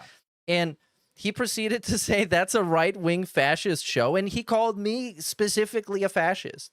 If I'm a fascist and I am this demented, demonic, alt-right, fascist, why the fuck are you watching my videos and trying to make money on it? And then are gonna put you're gonna put ads on you watching my video, the fascist video? You want to benefit from fascism? You want to benefit It's from bizarre, online isn't it? bullying? Just in the same way he watches Kino Casino videos too. And he's like, I fucking hate these guys, but they have a point. Yeah, well, It's I like, mean, what the at least fuck? he's gonna admit it. He admits they have. But a yeah, point. it's bizarre to me. I don't know how I got all the way on that, but anyway, we'll get through this. He fucking lowered it down to 50 because he's gonna start trying to fuck with your head with the math on this one, and I gotta tell you about it. 150. Because I forget, because I suck at doing So, math. But 200, 150 you know, is that where would we're be at more now. Logical with. Oh my god, I don't think DSP lowered a goal, an official goal. I think he don't- does. Yeah, I think he used to do. It was just a trick question. To do. Not So as there much you as go. RTU does, because this is a frequent tactic for him. So RTU will brag to you that he hits all of his goals or hits the majority of his goals, and it's because he does things like this where, all right, it's set for the goal cutoff is 11 p.m. All right, just kidding. I'll give you guys another half hour if you want. Now it's 11:30 p.m. Or it was 100 members. I'm gonna lower it to 50. Oh, okay, well, 50 members? Well, what if I also throw in a gaming stream? And he starts bargaining and shit. So he's always manipulating his goal to make it achievable, make it hittable. Which I And guess this time it did not work. you should start with realistic expectations. I think this is like probably the number one advice I would give to anybody doing anything online as content. You should expect nothing. And this, like he and also DSP and many other people, but them mainly, they have such unrealistic expectations to how many people are going to give a shit about anything they do. Let me make them on parity because people are probably fucking confused. Right? So we got 20 from the last stream. However, So yeah, this is where it gets confusing from the because Twitch has the it has the goal at the bottom of the screen. Like underneath my stream, it would have like the goal of like whatever, how many subs. So he had down there the whole time, it still said 200, but he's changing it on the screen. So now he needs to update it in the Twitch UI. So he's already got 20 members. And he's going to subtract that, keep that, and say the goal is now 30. So he's still asking for 50, but it makes it look like he's lowering it even more to 30. When I watched Kino Casino talk about this, PPP described it as like taking money from one pocket and putting it in another, and then asking for more money for the other pocket, Yeah, this makes no sense. I Yeah, have it's no very, idea. very kind of scummy, manipulative, weird, because he couldn't stick to one thing and makes it even more confusing. But I think the sub goal kind of gimmick with him is not going to work like that because, it's just not working. It's just not working in He's had general. crazy Expecting goals. so many subs and also subs on a platform that you're not active on. Like, you're just not around. That's what I'm saying. He doesn't provide anything different on Twitch. It's so frustrating for me because that's where I primarily stream. That's my main place, and he just doesn't understand it. he says like God, how does he thank people for subs sometimes? He goes like, thank you for the tier 1. Oh, thank you for thank you for well, no, because subscribing with Prime would make sense. He doesn't get it right. Just trust me, he doesn't fucking get it right. It's confusing. He doesn't understand it. He hates hype trains, which hype trains are a great way to build revenue. And I don't know how they pay in it, but hype trains are great and fun. And he thinks they're so cringe. He has 3 emotes. He's a partnered streamer with 23,000 followers, and he only has 3 emotes. Bro. He provides nothing different on Twitch than what you get on YouTube, and it's just like $4 more expensive to become a member over there. So yeah, dude. yeah, I used to be, well, I wouldn't say like anti-Twitch, but I didn't used to use it at all. And then I actually tried to use it and get into the way the platform itself is designed. It's so much better for streaming than YouTube, just any day. It's so much better. And you got so many opportunities to have like dynamic and interesting things happen. Yeah, that's why I like streaming as long as I do. Because even after this today, whenever we're done, I'm gonna keep streaming after that. But I there's so many ways you can stream than just in this narrow way that people like DSP and RTU think. You can do so many things, especially on Twitch when you're not going to get your stream like taken down for listening to a song or watching a movie trailer or something, you know? Yeah, that rocks. That rocks. You have the capacity to do that. And then once I was like, oh, fuck, I can play a video game and watch a video at the same time and have a social experience with the chat. There's so many ways to think about streaming, and I just hate the way RTU and his audience think about it, because I've seen what they say in their Discord about certain streamers too. They think like basically you need to stream the way RTU does, and they don't even like the way RTU does it sometimes. But you need to show up, react to a video, be there, you know, not be away too long, and whatever. They have so many rules set in their mind. And I think there's so many more opportunities to do stuff on Twitch that he doesn't see. And I'm kind of glad, because fuck him. He just, I don't know. He's not meant for this platform. Well, maybe that's kind of a good thing, because, you know, on Twitch with the redeems and with all the other pop-ups that you can put in, his stream would be even more of a nightmare of TTS and pop-ups and random sounds that he has no control over. It's going to be complete trash. Last goal. So but I had the goal at 200, which was lunacy. So I brought it down to 50. So I updated the goal. So yes, we need 30. We got 2. And he's trying to do math. So there you go. Difficult. So it makes more sense. So there you go. Because we already got 20. So we're actually at 22. Does that make sense now? The goal I had much higher. I just re-updated it, and I already had the other ones counted, so I made the new goal lower. Doesn't he suck so bad, bro? And it really fucking is. But anyway, guys, we're so close to the goal. Can we just hit the goal now? I'm serious. I do like how it's this a failure on my. too. And I would say The DSP clips. I don't even know, because like DSP is not a standard of quality at all. DSP is way beneath the like bare minimum standard of quality to be a successful streamer or to have people like you. But in so many ways, he's putting in so much more effort, to the point where I have to give him credit. I've said that too, because dude, part of the reason I watch RTU so much and talk about him so much is the same way he watches DSP, and he says this all the time about DSP, that he finds him fascinating.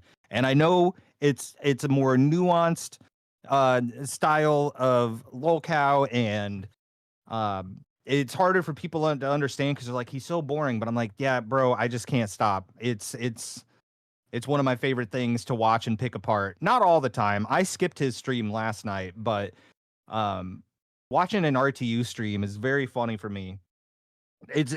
Trust me, when people say it's too long and it's boring and it's terrible, everybody's right. Everybody's fucking right. I agree with you, and there's some times where I find that too, but I'm just constantly amazed at how he's able to do this and make a living off of it. but be so bad. Like his audio, bad. The videos he watches, bad. His layout, bad. His webcam, bad. Why is it even on? I don't even know why he uses fucking webcam, bro. I don't know Like either, he sits in actually. the dark in this time. Like, if you're gonna have your camera on and be super distracted all the time and like clicking around on your phone so I can see it, just don't do it. Just turn it off. So I have no idea what you're actually doing. God damn. Yeah, when I was allowed in his chat back in the day, like 2 years ago, one of my favorite things to do was just to tell him when he was slouching. Like, hey, you're slouching a little bit. You might want to sit up. Or are you yawning? Are you tired? Like, just pointing out that shit because it's like, yeah, why is your webcam on? Because I'm seeing all these things that are disconnecting me from the stream, dude. Like that you look tired, you look distracted, even if he's not, you know, because I understand, trust me, as a streamer streaming for multiple hours at a time, there might be times I look at my phone, but I'm still like engaged. But the viewer might see that and go, oh, you're distracted. What the fuck's wrong with you? Yeah, that could happen. I mean, if you're streaming a lot, that will happen. And sometimes that's chill. That's all right. Like it's not a It's just Rich doesn't know how to multitask. it's not like a science that you have to have. You just have to have certain things not be this bad. Part I have to manage the goals here better. It's different than YouTube. I just type in a fucking thing Or on don't YouTube ask and- for 200 subs. You know, Yeah. that's also my problem too, is the effort he puts in and what he wants back out of it is fucking crazy. 200 subs? And he's like, oh, never mind. I'm sorry. That was too much. Okay, 100. Oh, no, I'm sorry. That was still too much. And honestly, when he changed it earlier, he goes, I might regret doing this, changing it down to 50. But it's because like a month ago, he had a sub goal of 500 subs, and the goal was he was going to go to Times Square with like a GoPro on his head. He was going to go to Times Square with Lauren, and he was going to film it and do like an IRL stream. He got of close, course he 435, will. and then it dropped. So that's why he was asking for 200 because he was around 180, or no, he was at 175 here. And he ends around 200, but he wanted to get back up to around 400 subs, which gauging off of like what he got in bits and shit, I'm trying to like estimate in my head. He probably got like 1,800, maybe $2,000 on the last 2 months of Twitch streams. So I think the money going down hurt him real bad here too. Isn't it just like the same people that would watch him on YouTube anyways? Yes. Yes, Wow. the majority of his Twitch income and contributions are coming from people that just have a Amazon Prime membership. They watch him on YouTube, they heard him talk about it. A lot of it was the fear mongering of I'm moving to Twitch. I'm moving to Twitch and you need to watch me on Twitch. So there were people that did sub over there. I guarantee there's people that forgot to turn off auto renewal. And a big part of it is the Prime subs don't auto renew. So that had a big drop off. So they need to remember to do that. But there's a lot of people in his YouTube audience that don't watch Twitch. They have Amazon Prime and they go, oh, I have a free Prime membership. And they just drop it off there. And then they go back to YouTube anyway. Yeah. But like- it's all pretty much the same people. Yeah. Oh, or Streamlabs. We got what, 31 members this evening? No, we did not hit the goal. So we did not hit the Oh. goal. We ended up the stream, I think it was $113, and that was it. And I was like, guys, Yeah, so same energy. But that's him when he doesn't hit the goal. And then this was the next night. So before this, he watched DSP. DSP was playing Super Mario Sunshine. Oh, sorry. The beginning of this, you don't need to go back or anything, but the very beginning of this, he had his goal of 50 members by 10:30. He hit it right away. Before he even gets on camera, he got 50 members. So he wasn't satisfied with that. He's watching DSP play Mario Sunshine, and he goes, that'd be funny if I played that. And he goes, hey, let's get 75 members and I'll play it. Nobody took the bait. And then this is where he changes the goal now, where he's like 80 members and I'll get Mortal Shell 2.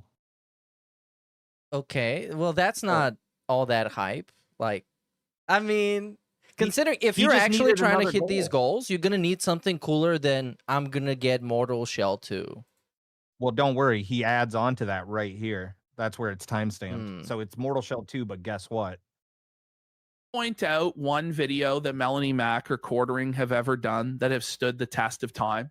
That's like an evergreen video or moment that everybody goes back to and is like, wow, that was really high effort. Wow, they really did something there. Wow, they really made a stand. They said something insightful But or also, funny. yeah, No, this is what you get on an RTU stream. But yeah, that's what I don't get. It's like, why are you watching the videos and reacting to them of people that hate you and constantly shit on you? Like, you're kind of willingly being a doormat here. Yep, and he's just letting it play too while he's doing something on the side. Very chill. he can't. I'm trying. Everything that I'm actually Melanie trying. Mac and Quartering have ever done. As a matter of fact, maybe I'll take a couple edibles and there it play is. Mortal Oh my Shell God. if we hit the goal. Now, That would doesn't be that sound interesting. worth it? 80 members and take edibles? I can. Was I can. disposed, Wait, you're wrong, aged like you're wrong. milk in the Just sun. Yeah, he does throws always that out talk there, over and it. then he goes back to talking about the video. He throws that out there, and now he's like waiting for the chat reaction. He's fishing for that attention. Andy is definitely like the cokehead. But I mean, the chat doesn't seem like he's gonna go crazy. I don't think they really love him all that much when he takes edibles, because he gets boring as Oh, fuck. buddy. Just watch that chat. Watch that Versus here, YouTube chat he's on the, the side. fat Howard You can Stern. ignore the Twitch chat on the bottom On a as you summer see it's just day. Rich's applause counter. There is one thing. His Walmart shit story. I could Yes. listen to that every single day. Yes, but it's not what they want to be remembered for. You know what I mean? So yes, 80 members. I will get it on stream so you see I get the game, and then I could actually try it on the eGPU, maybe the Steam Machine eGPU. I'll have to test that tonight. Now, I will tell you, this was the day after the failed subathon. This was the next day after the failed subathon. Like I said, hits that one goal right away before he gets on camera. Wasn't satisfied. I need to hit another goal to feel successful, you pieces of shit. Let's get 80 members for Mortal Shell 2 and edibles. I think he was like really wanting some attention. Oh man, I would rather see Phil play Mortal Shell 2 on edibles. That would be so much better content. Yeah, 100%. It's unintentional. So there's Channel or BRS. Say something. what? And so then they have imaginary beef with that person. You're back to doing edibles? Yes, bring back the stoned streams. Excuse So me. he waited for them to be okay with it. Now we're turning the lights off. Robin's We're getting still cringe. around.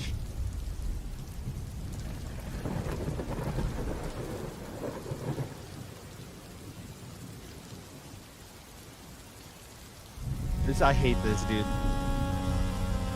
What if I told you that I lied and I never stopped doing edibles? Oh my God, who could have figured this out except, I don't know, probably people that didn't care or always thought he was on edibles? I think I always thought he was on Everybody- edibles because he's always boring.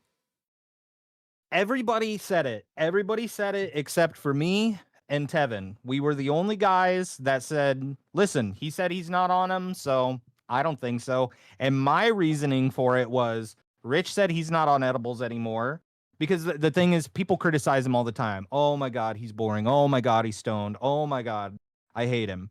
Oh my God.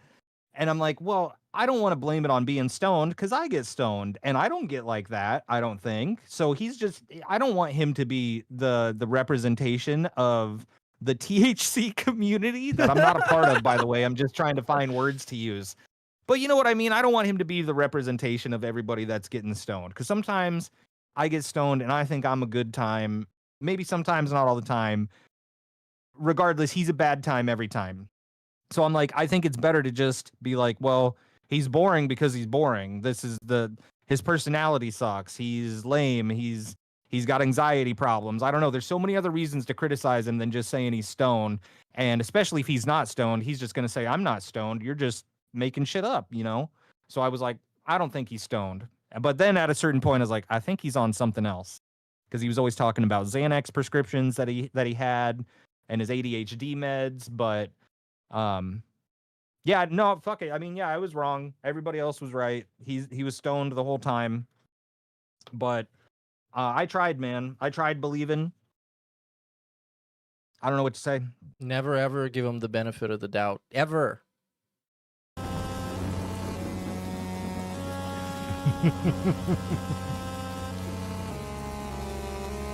Because I never did. I never did. I'm just a really good actor. What? He's not. He acted not. like he was sober? Yeah, because he said he Oh. doesn't take edibles anymore. He's a good actor. Okay. I mean, sure.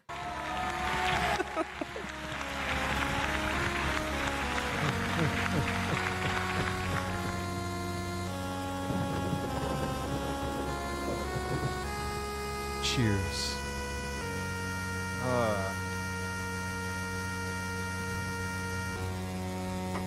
The That's whole why thing when is people- very DSP style coded. Yeah, very dramatic, very performative, theatrical. Yeah. And like I keep The thinking, mo- since we were talking about the streaming and getting baked and getting stoned and shit, and I'm still thinking about what side I'm on, because I am stoned right now, and I do recognize Yeah. that I am slower and more abstract than when I'm not stoned and I'm streaming, but I'm also very chill. So I think if you're chill with it and you're like, I guess, just vibing, people are not gonna mind or care all that much if you're doing the Yeah, thing I've that never you're wanted to, supposed to be like- doing. I've never gotten stoned like how he is and then wanted to act like a cartoon supervillain like this, like whatever this fucking thing is. And any of the other times I've seen him on stream taking edibles, he always gets angry afterwards. It was wild. Like 2023, 2024, he was like getting pissed off at people. He was getting pissed off at you and Sav and all kinds of people. Angry like And then while he on would- the edibles? Yeah. Yeah, dude. And the funny part is, in his Discord, somebody linked an old VOD of the first time I don't know. I didn't want to include it because it's really bad. It's like 2 hours and it's highly unwatchable, but it's 2 hours of him back in September of 2020. He's like, I just got edibles. I think the title was like Daddy Got Edibles or something cringe like that. And it's Oh just my him God. sitting there full screen for 2 hours talking about how he ate 2 5-milligram THC mints and going on laughing fits about the most cringe shit. Like people in his chat would like say things like, it just reminded me like Reddit tier comedy, like r/shower thoughts or r/stoned thoughts, you know, just all that shit. They're just typing that at him, trying to make him laugh, and he's not even laughing at that. He ends up laughing at, you know, talking about like some dude, like he's like, oh, I've got cotton mouth. It's like the Sandman fucked my mouth, and then he laughs about that for like 10 minutes. So bad. But there's one point in there where he goes, now see, THC and marijuana I think it can enhance whatever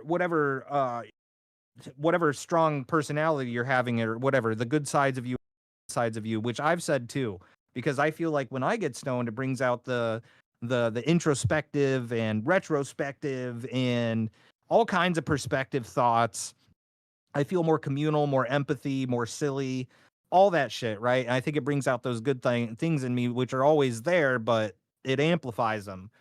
And it's funny to hear RTU have that same thought process in 2020, and then 2-3 years later, he's down in edibles, and it's bringing out the fucking rage pig in him, dude. Yeah. Well, And- it is the same as with alcohol.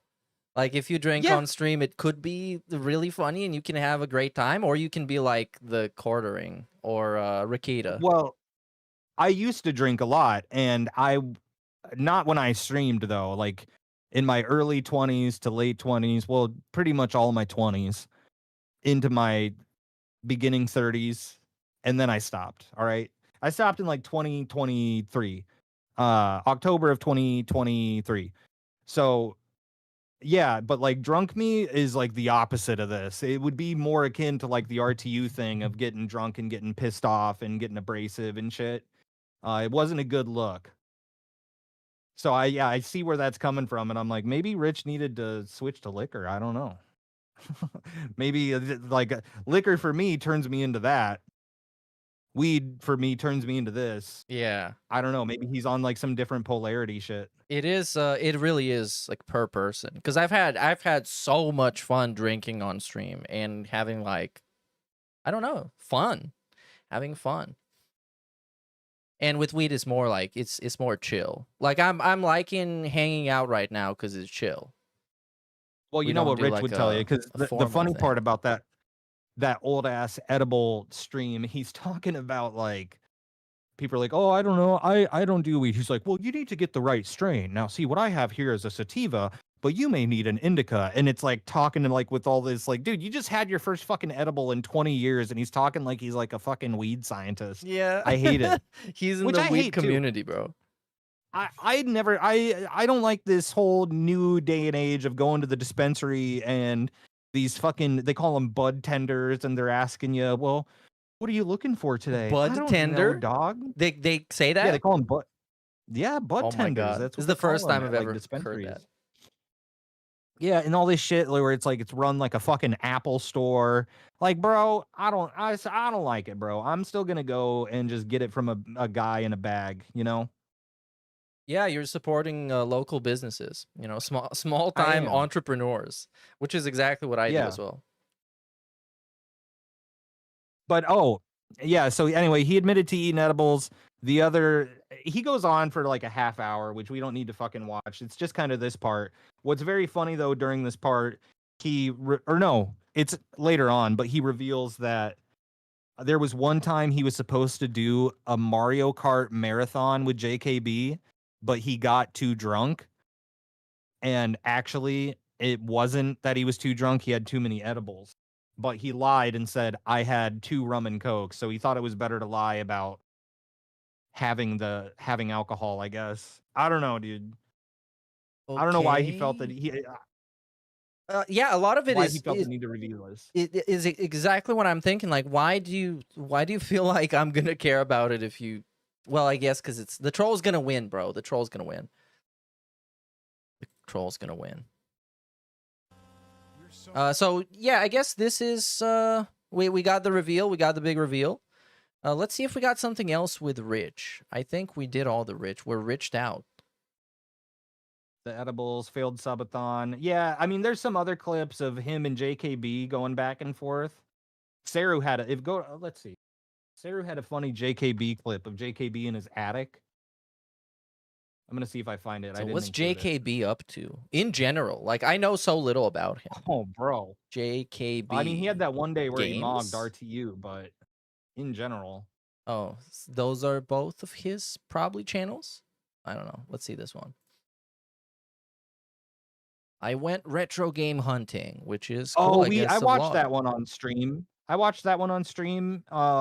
He just walks around a big thrift store and looks at games and makes dumb jokes. It's kind of cool to see the stuff in the thrift store, but other than that, like it's kind of a video you can watch on mute and probably. We're gonna watch the thrift store playthrough. But yeah, I like thrift stores a lot. Oh my god, look at all this Grand Theft Auto hype, dude. Take Two goes this to is war. what I'm talking about, bro. This is what I'm talking about with this like leak culture bullshit. Like, okay, we've got 3 fucking we've got 13 hours on this. Massive GTA yes. 6 leak. Who benefits? JKB does. Look, I'm afraid this is reality now. Because I also enjoy, if it's something that I care about, I like the hype about it. Not necessarily like super micro-analyzing it, but I like the hype machine around it, so I'm a willing participant. See, I don't, dude. I just want the fucking, give me the game. I can't handle the hype. Hype gives me anxiety. I don't know why. I'm just like, give me it now. I don't want to talk about it. Well, that's also an option. You can just not engage with any of this at all. Well, to be fair, I say that, but I have been looking at the Doomsday leaks and shit, you know? I've been there, and I have thoughts about those, you know? I'm like, yeah, well, if that leak's true, well, but see, even then, I'm like, certain leaks, I'm like, well, if that is true, then maybe it could be this, maybe it could be that. I don't fucking know. So here. Oh, wait. No, before you do that, look at this. I sent it to you on. Oh, yeah, got it. Yeah, this is JKB in his attic. Totally real. JKB speculates on why everyone in his community stopped watching Review Tech USA. This, like, bro, So this funny. thing with the time slots and, like, sharing a viewer base, Like, dude, you guys would look so much cooler if you didn't care about it. Also, yes, I just noticed his background. Oh my god. Why are we streaming from here again? That's not real. That's Oh, that's okay. what it is. I It's fell not. for it. Fell for it award.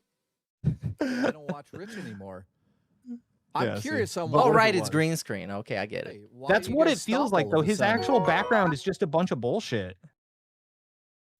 Like just he has a shelf of retro games. JKB has been getting big into retro games because I think he's scared since Sony said we're not doing physical media. You know how DSP's like, there's probably going to be a boom in physical media now. People are going to be buying all kinds of stuff. Yeah, JKB and his audience. I got kicked out of his Discord last night, by the way. I forgot to tell Oh you my that. god. What did you do? Well, the place is so fucking boring that I don't care. I'm going to burn the bridge. So I guess this also ties into the RTU thing. So RTU was doing his normal fucking stream day before last, boring as shit. But there was a lot going on with it. So he actually scheduled the stream hours in advance, and he released a video that same day that was getting good views. Ames was restreaming him. I was restreaming him. And there was something else going on. There was just a lot going on. So he had inflated viewership because it had been bad the last week, but there was a lot going on that he had more viewership, but he was watching boring videos. Right. So then people go in and start trolling him because they're like, well, not even trolling him. They're just like, can you watch anything else? Why are you watching this? Which he responds to as trolling. One of his former mods, One's 2 Cents, was having a fit somewhere else. I saw that he was in the JKB Discord for like 3 hours. And during that time, he went into RTU's chat. He's already burned the bridge with RTU. It's a dumb story, but RTU hates him now. One's 2 Cents goes in there, gets banned. RTU says, you're weird. No one wants you here. I don't want you here. That's my last interaction with you. And he moves on. One's 2 Cents gives him $10 to say some other bullshit that I'm not going to get into or it's going to derail me further. RTU once again says, you're weird. Get out of here. No one wants you here. He gives him another $5. Same thing. So One's 2 Cents this whole time is sitting in the JKB Discord in a voice chat. And he had posted on earlier in that day, I guess somebody got to him where he was like, you're always searching for clout. And he's like getting pissy, having a mood. All of that happens. End of the night. I end my stream. I'm getting ready to go to bed. And I see Ones is posting in the JKB general chat. And he's like, oh, somebody said I was searching for clout. I found my clout and it was... And then the next message is a cat gif of a cat licking its paw. I don't get it. That's what it said. Oh my So I god, this replied to Orbiter it. drama is so dumb, man. It's always so dumb. It's never not like interesting. So I reply to it and I said, what do you mean by that? And he said, well, someone said I was searching for clout today. And I replied again and I said, I always kind of thought that was your style, TBH. And my name on there was like Marudo14. I just made something up to like hide, right? And then One's clicked on my name and saw that it said shroomdukem, and he's like, oh, it's funny that you're in here. And I'm like, yeah, well, it was fun while it lasted. And I replied with the picture of JKB crying from his breakup stream. And then I said, well, it wasn't fun, but it lasted longer than I thought. And then I woke up and I was banned. Oh, and I also asked him, why does everybody in here talk in GIFs? Because the entire Discord server, it was so unreadable because they just reply with GIFs instead of any sort of actual conversation about things. I actually get that. It's A really... GIF can say many things. A perfect Right. GIF can tell you all about the situation without having to explain anything else. I agree, but when that's like, how often can you just reply back and forth with a GIF? That's what these people do. Or it's a link to a video, or it's something. There's no conversations. There was nothing going on. The only thing I'm going to miss about the JKB Discord was right before it, everybody in there, like in the general chat, like the 3 or 4 people that are posting, were all bitching about Rich and just airing their grievances about Rich, about how he's boring, covering politics, all this shit. And it's been an ongoing conversation, it seems. So, but that's my story, why I got banned from the JKB server. It's terrible. Nothing will be missed. But like, yeah, even with this clip, ongoing conversation, why has everyone stopped watching RTU? Anyway. It seems like his audience like kind of left. But honestly, I don't know. So you guys are saying his content's boring. So that's like a personal thing. I watch him until he does politics. DS says Rich sucks, so boring. Politics are trash. Sleepy Pixel says haven't watched him for a long time since he fired you. Congratulations. Okay, Booch, you're fired. When he goes into politics, I leave. I still watch him, but I know what to expect. Okay. I watch Bull, says Tim. I stopped because he tried to ask Erica. Oh God. Yeah, I'm not reading. Don't know what that is. Because he was getting super high. Then he would miss the super chats when he was too high. Yeah, I mean, Yep, still happens. Kanub says I like watching Rich. There you go. We got one fan. Yeah, it's kind of boring. Personally, I stopped watching when you got fired. Thank you, Still Moving. I mean, I appreciate that. I mean, of course, that's what the people are going to say in the chat. Just like people in our chats are going to say DSP sucks and he should get a job. Because that's true. Well, you'd be surprised because there was this one time where JKB was arguing with this guy, Tony Retardo, in his chat. Oh my God, that guy. And I hate him. he was arguing with him, and I think Tony said something like, why do people even watch this? And he said, oh, well, that's a great question. Let's just ask the viewers. Guys, why are you here? Why do you watch? And the answers were like, because you're on, Rich isn't on, it's something to watch. I'm bored. I'm at work. I need something. Like, it was all just like that. Just like, you're here. I just need something. It wasn't like, you provide a fun, welcoming community. You make me laugh. Or it was just like, you're here, man. Oh my God. Because, I mean, that's most of the time when you're having just like a casual commentary stream, that's the type of people that watch, the casual viewers listening to stuff and then moving on, you know. I don't know if you should expect like a lot of hype and people like being proud of you. Well, and I think it's telling for their the type of streams that JKB and RTU do, that they can't have the same time slot because the content they provide is not something that people want to go back and watch later or watch at the same time of something else, because it is this best friend simulator type stuff where they need people in the chat to talk to them and give them money to keep the stream going. It's not that they're providing anything on their own. You know what I mean? Like, they're so reliant on the chat, whether it be the conversation or the money that's coming in.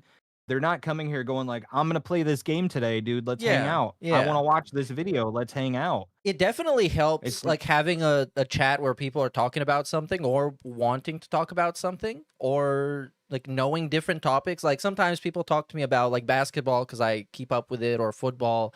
It is just like a cool side thing. But I couldn't imagine like the Review Tech USA style of just sitting there and people are telling you different things and you give them like a 2-line answer and then move on to the next thing. Well, and it's always constant other stuff too. It's like he might be trying to watch a video about some pedophile, and now people are coming in and going, "Hey, man, I just got this new graphics card. What kind of motherboard should I get?" That. And then it gets derailed all in there. That happens with everybody at some point. I guess ultimately, like, there's no right way to stream. There's a whole massive variety of like niches and formats, and it really depends on the person who can just understand like what's going on there. Because now I'm thinking about the TikTok people, and they all have a way of getting engagement, getting people to be hype about them. So there's so many new ways to do it. He says it's always DSP, which, yeah, I make fun of him. Selena says Rich is based, so there's a fan. His politics are dumb, says Surgex. Yeah. So, yeah. So that was the just story. People just airing their grievances. So, but yeah, that's that. Anyway, JKB, RTU, put a pin in it. They both suck. RTU is streaming later today, though. By the way, he is supposed to be on a schedule now. He is doing Sunday through Thursday, and I think what's today? Tuesday? I think he moved the beat making stream to Wednesday. So he's continuing the beat making stream. Excellent. I think we talked about the beats last time, so I'm not gonna go on about it. This is probably the most I've ever talked to somebody about Review Tech USA with. Listen, man, I like talking about him. I like watching his stuff and picking it apart. I can't help myself. I know it's not for everybody, and some people find it boring, but hopefully I can provide some sort of perspective that you haven't seen. And to my own credit, the people that have been watching Review Tech with me have started making their own content on or about Review Tech. Cerulean has made Cerulean made a great video on why his PC sucks.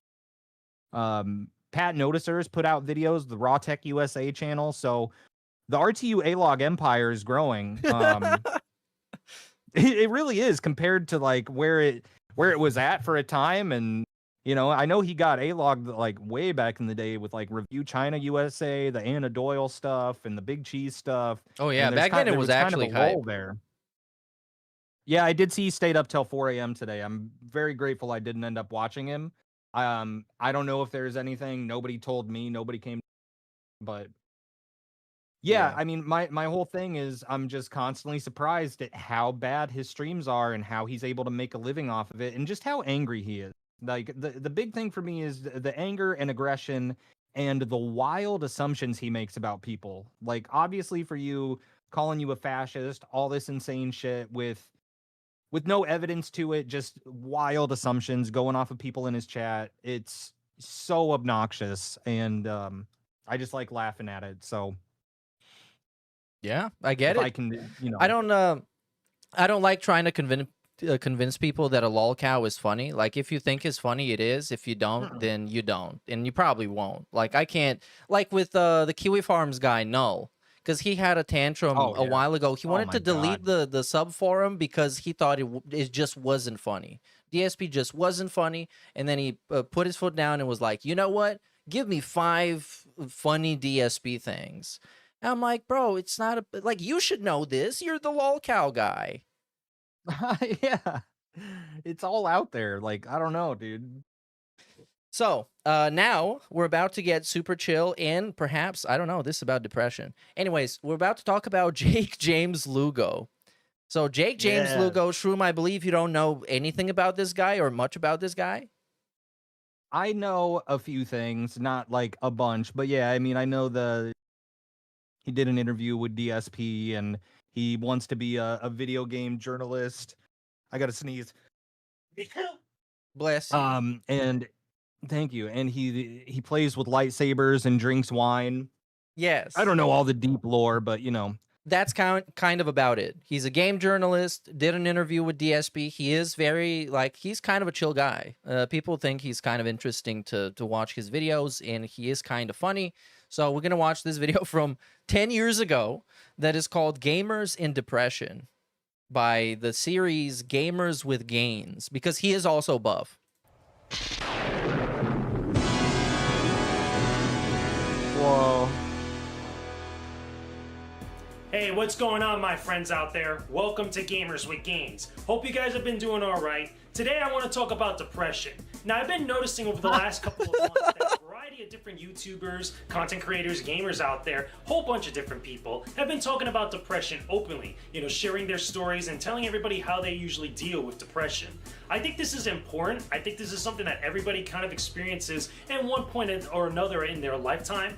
Some people experience it a little bit more so than others. But the reason why I want to talk about this now, and it kind of like what really sparked the idea from this, if you guys know who Lockston is over on the YouTube channel called Noggin, he was actually talking about how he's been a little bit kind of feeling a little bit creatively stifled. He's been suffering from feelings of depression and kind of like telling a little bit about it, in his own perspective, giving his own opinions and his own kind of like, 2 cents on the matter. So let me kind of be open about that, as far as my own thoughts on depression and how to deal with it, and something that I think anybody that could actually relate to and such. So depression, I've been open about my depression, from a while back, when I experienced my breakup during my engagement, how those types of feelings where you feel a little bit isolated, you feel like, no matter what you do, no matter what type of positive things or great things come your way, they never really spark that element of happiness inside of you.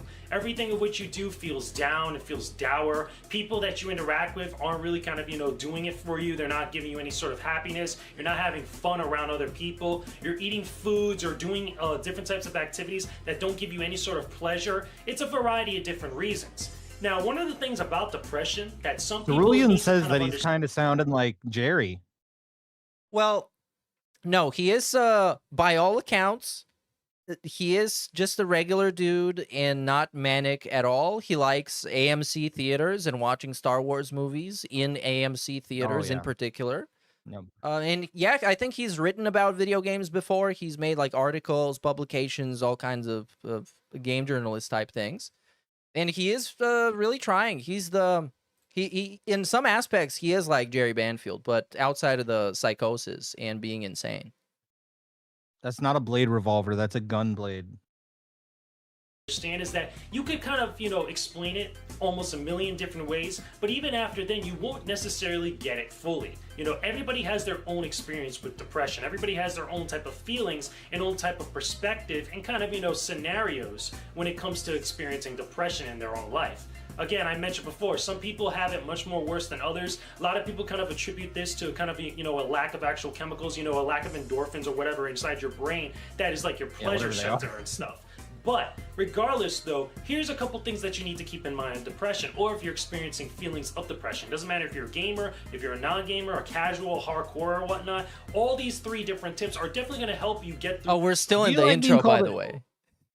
Do you like being called a gamer, by the way? I don't mind it. I don't mind it. I know that it's not the same. They don't use it the same way that they used when it wasn't popular and profitable. So now being a gamer is kind of cool. Do you tell people like I'm a gamer? No. I've never said that. I don't think I've ever said I'm a gamer. It usually, like if I'm talking to somebody who is not a gamer, it doesn't become the topic of the conversation. I don't even think I've said like as a gamer. I always say like as someone who plays games. I always find it funny, like Jake James Lugo or DSP, the way they use the word gamer. Like one of my favorites from DSP was, it was in one of the cooking videos where he's like, I don't have time for that. I'm a gamer. Oh yeah, that rocks. That was with the bacon, I think, when he was making like a bacon sandwich. Something like that. Yeah, he's like, I don't have time for that. I'm a gamer. Yeah, I don't mind it. It's cool. And I think there's more than ever before just people who are low-key gamers or people that just play, I don't know, Call of Duty or Fortnite casually with people in Discord, stuff like that, I think is more normal. But if you tell some like 50, 60-year-old person that you're a gamer, they would tell you to get a job. One, you always have to keep in mind that things are going to get better or things are going to get worse before they actually get better. Much like in the Batman movies for Christopher Nolan, The Dark Knight and The Dark Knight Rises, it's always darkest before dawn. However, the dawn is always going to come. The dawn is coming, at least in your eyes. Again, if you're experiencing depression right now at this very moment, okay? That is true though, too, because I've been up at like 4 or 5 a.m. and it's like super dark and I'm like, the sun's coming up soon. Like, you ever see that? Like that's real as fuck. That's not just like Batman said that. That's true, guys. Yeah. I mean, Jake James Lugo, he is telling the truth. By the way, doesn't his logo kind of look like bikini with ass to you? I've been trying to figure that out. Yeah. Well, I don't know what the fuck that's about. I'm trying to like figure out if there's like a J or an L in there, or like what that is. What is it even supposed to be? I don't know. Is it like is that like part of the Green Lantern thing? Like, the lanterns have the spectrum of color. What's the Purple Lantern? Because I feel like he would use that type of shit. The Purple Lantern means like love and empathy, and I am in love. Pathetic. Oh, look at that. It looks like a frog. Yeah, we love the magnifier here on this stream. We do it love on the it, magnifier. but do it on his mouth and then pull it down and give him a big chin. Now he looks like Thanos. Hell yeah. Oh, he's gonna love this. I'm finger snapping all non-gamers. So if you don't know about Lugo Boy Summer, I have to say that. There's a group of DSP detractors generally, but then it spread out to the whole world and it conquered everything. That during last year's summer, we're making edits with him and we're glamorizing him and making him look really cool and epic because he is. And there was a lot of fun with it. There's a whole song about it, I think. Have you heard about that? What, the Lugo Boy Summer? Yeah, yes, of course. When I was like starting streaming, that like came up. And well, maybe not starting, but it was, I know at one point, one summer, might have been 2023 or 2024, I can't remember, but Luga Boy Summer was taken off, and I was trying to I was fighting against it with Cell Waters Summer, who is Andrew Kolosky, the schizophrenic guy I watch Oh, on dude, YouTube, yeah, who he's talks in front of a crazy. green screen. Yeah, it didn't take off. It really wasn't. Dude, don't even. He is so gone right now. Look at these titles. My mother and Dale North were trying to murder me. Then we found out Dale is the I-70 serial killer. Okay. Dale North is his stepfather, by the way. It's not like some guy. Right. So he is all in on, on the stepfather. I It- like how he's hunched over so he can fit in the frame of the green screen. But he's not Yeah. green screened. the green screen is never used. It's always just there. I don't know, man. So Yeah, see how the long you can truth. last with this. Yeah, this I don't know. You want to watch this? No. Okay, perfect. But he's eight I can't stand eight him subs away lately. from 1,000. If you want He to watch used to this. sing songs, dude. He used to like sing weird little schizophrenic songs, and all he does now is like read posts about his parents being like murderers. Knew that Dale North was Leo Roland's killer and the I-70 killer since. Well, he might turn out to be right, so I don't know. I don't know. You're not going to be in that slump forever. You know, you could always feel like you're going to be in that slump forever again, especially depending on your situation. If it's something really important to you that's really got you down, like in my case, you know, when I experienced my breakup with my engagement, I felt like the whole world was just stopped. And the whole type of like weight of the world and weight of everything around me, which is like really weighing me down and really pushing me down. And I tried tons and tons of time to pick myself up, but eventually there was that one moment where I was finally able to pick myself up, and things started to slowly get better and started to have that healing process. I and hate stuff. when people With do you this, guys by the out way. there, There if was you're that one moment where things picked up. What was the moment, bro? Well, he's being open with you, but not that open. Chill. I know it pisses me off. Like, oh, there's that one, like Jerry does that shit too. Like, oh, there's that one moment where everything's turned around for me. Like, what was it? You're being vague. I mean, this is one of those like one take recorded videos, the DSP style of recording vlogs, where you just say like the general raw, no points. bullshit. We're not gonna get into like the actual story that is interesting. same type of like trying times in your own little situation. Remember, So this is so far 3.5 minutes of basically summarizing what depression is. there's light at the end of this tunnel. It's not all darkness. A lot of people try to be a little bit quote unquote emo or a little bit dour and, you know, morbid and stuff like that. It isn't always like that. It's not the end. Bottom line, okay? Number two, you always gotta remember, guys, there's also a bunch of people out there that are always caring for you, that always like are there for you in a variety of different ways. Whether it's your best friend, whether it's a boyfriend or girlfriend, significant other, whether it's your family, your parents, your mother, father, brother, sister, cousins, uncles, grandparents, great-grandparents, all these different people. They're out there. We're gonna get the video to 10 minutes, man. Don't worry about it. And it is very specifically 10:06 long, so there's some shenanigans going on. And they're only either a phone call away, a door open away, an email, a tweet away, any sort of text message, anything of what, you know, is possible. They're always there for you. You know, you kind of always feel like that you're always going to be isolated, that you're always going to be alone and such. You know, a lot of people tend to actually, when they're going through a depression or such, or when they're feeling isolated or feeling down, sometimes they tend to kind of project themselves onto the video games that they play. They actually lock themselves in their room playing a bunch of like either RPGs, shooter games, something to kind of like alleviate. He's gonna list all the games. The bad emotions. Maybe a that they're puzzle feeling at that game, moment. maybe a fucking dating sim, maybe a fucking Candy Crush. Final I am Fantasy Sora. 5. Yeah, when I get bummed out, I play Kingdom Hearts and I pretend I'm Sora. I don't know that. That's a Disney game. By the time I knew it existed, it was too like childlike to me to be into. Yeah, let's not talk about it. People are gonna call me gay. No, don't worry about But it. Jake James I Lugo has a got you. Keyblade right back there, and he's cool as shit. He is cool as shit, and I think he is like canonically gay, but we're not exactly sure yet, or maybe I forgot. Point in their life. So you're not doing yourself any favors here. Some people might not talk about it openly as others and such. And again, it might not be relatable in your own scenario, but it is something that everybody does experience. We do it all the time, and sometimes we don't even realize it. You know, we might be feeling down about actually losing a job or getting chewed out by our boss, by getting rejected by that person, boy or girl, that we actually had some sort of feelings for that we liked, and we tried to ask them out or something. You know, any number of variety of reasons. And then all of a sudden we just feel down or whatnot. But instead of just like actually laying there and actually feeling like, oh, you know, nobody cares about me, I'm gonna be alone forever, everybody hates me and stuff like that, always remember there are those people out there that are there for you, that they're always constantly that you could talk to, you could help do fun things to kind of get your mind away from whatever it is that's actually got you down or whatever's messing with you at the moment. You could always find those people. There's plenty out there, probably more than you actually think. Oh my God, bro. Point number 3, and this one Oh, this is okay. So this is the good part. There was one good part in this video. We made it. Congratulations. I think is the most important point, you know, out of all of them, and out of anything that anybody's going to tell you about depression or anything of the sort. You are never, ever, ever, ever allowed to kill yourself.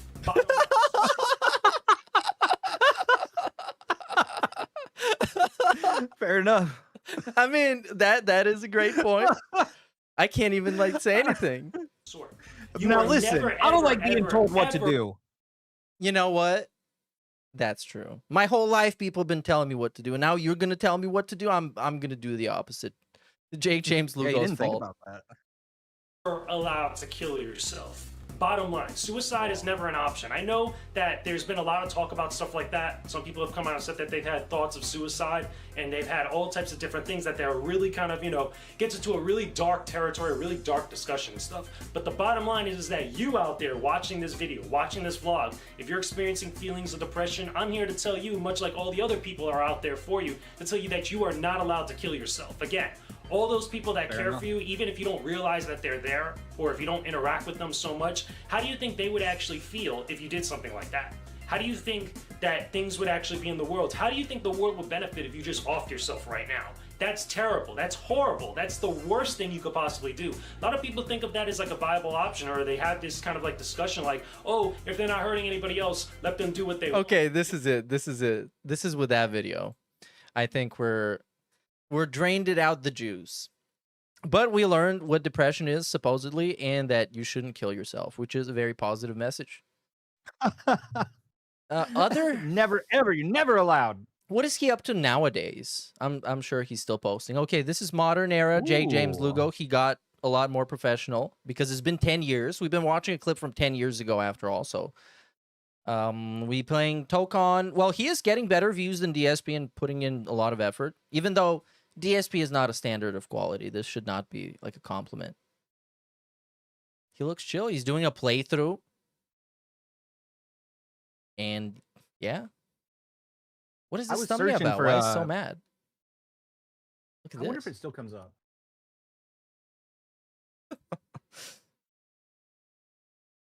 Whenever I searched, whenever I searched Star Wars Bombad Racing, one of his videos would come up on the Google search, but it doesn't. I can't find it now. No, I'm just talking like straight up Googling. It would come up, but yeah, the first 20, one of those, because this was a game I played when I was a boy, and I was like, man, I gotta find a video of it. And this was after I found out about Jake James Lugo, and it's just so funny to come across him in the wild when you're just looking for a Star Wars game. Yeah, he's chill as hell.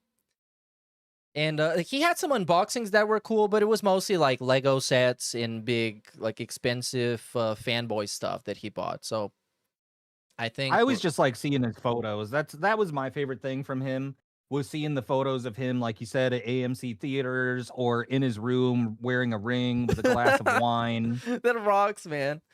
That rocks. Posing with lightsabers. He is really trying. He's so many posts that don't, like, nobody really engages with, but he's just going for it. Shorts, I think.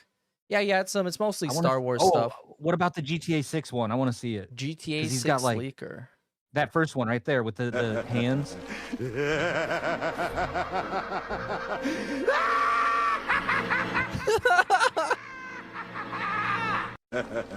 So that was it. Oh, that's it. The leaker went Rockstar Games after the wrong people, and he continues to leak the game. Oh my God, he's leaking more games. What do we have here? When guys finally finish GTA 6, what's gonna happen? What? I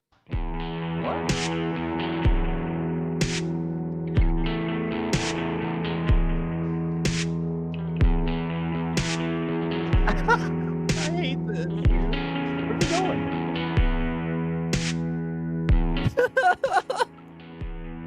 Whoa!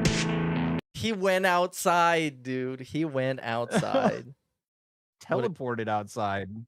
Triumphant finish. To be honest, I'll probably not finish GTA 6 for like a year. I'm gonna put in 200 hours, then get bored and go play something else. When are you gonna finish Crimson Desert? The same time I finish GTA 6, probably. Yeah, me too. I haven't finished Crimson Desert. Because Hey, now when are you gonna? I forgot about the controls, so now it's just over. Oh yeah, I know, right? And then it's like I might as well start over but then you're like, fuck. I've been playing BioShock, dude. The Bioshock 1? The original. Very chill. I saw I those were forgot like how good of a remastered, game it but is. Yeah, well, it is a cursed fucking playthrough. I'm playing it on the Series X, and it crashes a bunch, and my power went out, and I'm doing it with no Vita chambers on hard mode, so I keep a bunch of progress, and it's gonna take me hours to finish it. So that's what we're working on. Did you hear about the Shroom box? No. The Shroom box? The dedicated Shroom box coming to shroomdukem streams. It's a modded Xbox 360 with a bunch of old games and I said this. I was like, that's what I'm looking forward to right now is a fucking 360 with a bunch of old 360 games on it. And you've got Swollen Dingus on Twitch playing games from the NES. Is gaming dead? And did you kill it? Hold on, Like that's bro, where I was I'm muted. most excited. Sorry. That's what I'm most excited for is old games right now. Dude, like what I want to play on stream, and people are playing old games. Is gaming dead? Honestly, that's probably the most trendy thing that's going on right now. Is people getting old stuff and just playing that? Because half the things get remade. A bunch of the things are just getting worse with new installments. I got like a couple of weeks ago. I got about like 10, 15, 20-ish PlayStation 4 games. Like I got NBA 2K14. I got the FIFA game, FIFA 2017. I just got the best that the franchise had like 15 years ago, and I'm just gonna play this. Yeah. Like I'm just kind of worn out on the same things coming out, especially from the yearly franchises. Is trash. So having like a retro game setup, especially having like a collection, is just chill. Even though for me having a collection is just having 2 games that I'm playing all the time, and everything else just sits there to pad out the numbers. Right. Yeah. Well, yeah, because even JKB, like I said, JKB is buying a bunch of old games. They have there's like 8 other people in his Discord with him that are all talking about retro game hunting, and they're just buying all these retro games, but I feel like none of them are actually playing them. I feel like it's the equivalent of, do you ever see those Twitter accounts that are like PlayStation nostalgia, and they're like showing like an old game from like 2002, and Yeah. it's just the beginning level? I saw that somebody did it for Prototype, which I had just started playing the other day. And all of those fucking videos are just like the very first level. Nobody's actually playing these old games. It's pissing me off. Anyway, I'm going to play the old games. Well, a lot of those. Do you ever see the Little B video where he's going through games and he's like, dude, classic? That's epic. And they were classics. So many of those games are actually classics. I don't know if he played them. He didn't play them, obviously. No, he said it says that. didn't He play goes, 'em. classic. Never played it. Classic. Haven't played it yet. Haven't played it yet. But yeah, a lot of those Twitter accounts, they're just nostalgia farming. They're just, hey, remember this? Nowadays is worse. Which in some aspects it is. It still depends on the thing. But nostalgia, at some point, you kind of have to like get over it. Get over it to some extent. Because there's also good things that are coming out. Do you want to watch F as in Frank and Jack and Jimmy? Why is it called F as in Yes. Frank then? Who is Frank? Because, okay, so Jack Scalfani on the left is obviously cooking with Jack. You know him, you love him. Yes. Look at him, bro. Stop. When he spells his name, he spells it SCALF as in Frank.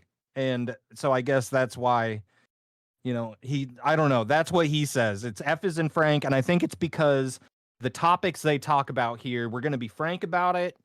We're going to, they talk about all kinds of stuff, political stuff.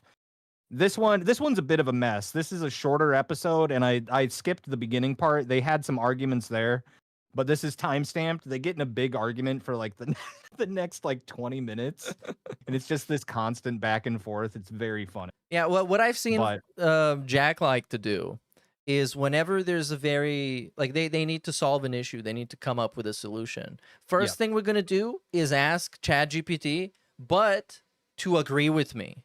I'm gonna tell it, well, do you agree that so and so the Avengers is woke? And then it would say no, and then you would have to say, well, you need to think again. The very good example of that is when Jack and Jimmy were talking about Star Wars being a great sci-fi movie, and the chat was like, it's not really sci-fi, it's more space fantasy. It's more of a fantasy movie because there's not really any science to it. And they said, no, it's sci-fi. It's in space. It has ships. It has starships. It's sci-fi. Lightsabers, sci-fi. Even though it's like, okay, how does a lightsaber work? How does the light know when to stop? Oh, it's based off of a mysterious crystal that you find in caves that speaks to you through the Force. All that shit. Yeah. So then he starts asking AI. He's like, well, let's ask Gemini. And Gemini is like, well, while Star Wars can be seen as a science fiction movie, it is often more categorized as a space fantasy. He's like, all right, fuck it, next one. He asks the next one, ChatGPT. They give him the same answer. And then he goes to Grok. And then by the time he gets to Grok, and I don't even know if that's the one it was, but regardless, 2 out of 3 AIs still said it's space fantasy. They wait to get to the third one where it's like, yes, Star Wars can be classified as a science fiction film, and then he cuts it off. And he's like, see, you said it. So yeah, Jack loves to get in arguments. They're in a constant battle of, is stuff woke, and battling the woke agenda. This one was about, this is like after YouTube just announced those changes and shit. Trust me, though, they don't really even get into the specifics here. They start arguing about semantics of what a content creator is. Oh my God, it's very funny no. because Jack and Jimmy never disagree. They're always really on the same page until this, and it's very funny because Jack can't be wrong. It's insane, and Jimmy is just getting frustrated. But they're both kind of assholes in their own right at different times, and this one was kind of fun because it's like you go back and forth. I'm like, Jack, you're being unreasonable, and then I'm like, Jimmy, you're being a dickhead. It's like two unlikable people arguing. Pretty funny. All right, let's get into it. A content creator is. Say what? What's your definition of content creator? Somebody that creates something out of nothing, not just talks, not just streams, not just shows himself playing, but somebody that like a funny skit. Okay, so we're not content creators. And if you're like, who is Jimmy? Jimmy is just, look at Jimmy there. That's a sticker. Jimmy is I don't know what it is. It's his wife's cousin. I don't know what that would be to him, but he is like family. It's Jack's wife's cousin. That's why I didn't ask about him, because I defaulted to thinking that it was just some random guy that really kind of doesn't matter. Pretty much, yeah. I mean, Jack's the star here, and he lets you know it. Wait, I make food out of nothing. I take the ingredients. Talk about you and I right now doing this. This is a content. No, we're not. No. You so know, Jack does not think they are content creators. What? And we're not content creators. We're not creating content. Well, we are creating I hate out that of term. nothing, I guess. Well, I hate that term, content creator. I think it's supposed to be a blanket, vague statement, But Jack is trying to pinpoint it into something exact, and it's creating something out of nothing, whatever that means. I mean, yeah, well, I guess you have to have some definition, and the broader definition would be a person that uploads videos to YouTube. That just makes you a content creator. But of course, like not everybody's content is like content. But it's so subjective and it doesn't really matter. Right. Yeah. I always just see it as like, oh, like if somebody says they're a content creator, I'm like, all right, so you make some form of videos or audio. You create some sort of media that people watch or listen to on the. That's the most blanket I can put it for me. Yeah. What you're talking about? You're a talk radio host. You're a talk show host. You're a video host. You're Spotify. talking. There you go. That's what I was gonna say. Spotify. That's where you should. If you're a music creator, that's where you should be. What? And Jimmy's like I'm eating still trying Twizzlers to or something. I don't know what he's doing. Somebody that's around them in the business. I don't know. Create something. There used to be comedians. They would do comedy skits. There used to be singers. They would do new music. There used to be drama. It used to be a platform where you would create.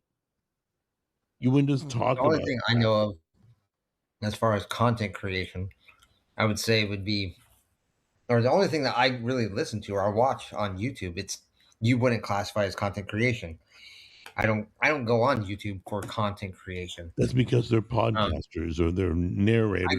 I go on YouTube for what's going on in the news, what's going on in that's commentating. gaming. Yes, I go to it for commentate. They didn't make those games. If they made that game, great. They're a creator now. Oh my god, dude, this is such an unnecessary discussion about semantics. Like what constitutes a content creator? It doesn't matter. It doesn't matter. That's not what I watch it for. Or I watch YouTube for. Well, that's what I'm trying to. Yeah, that's exactly what I'm trying to explain. So I wouldn't.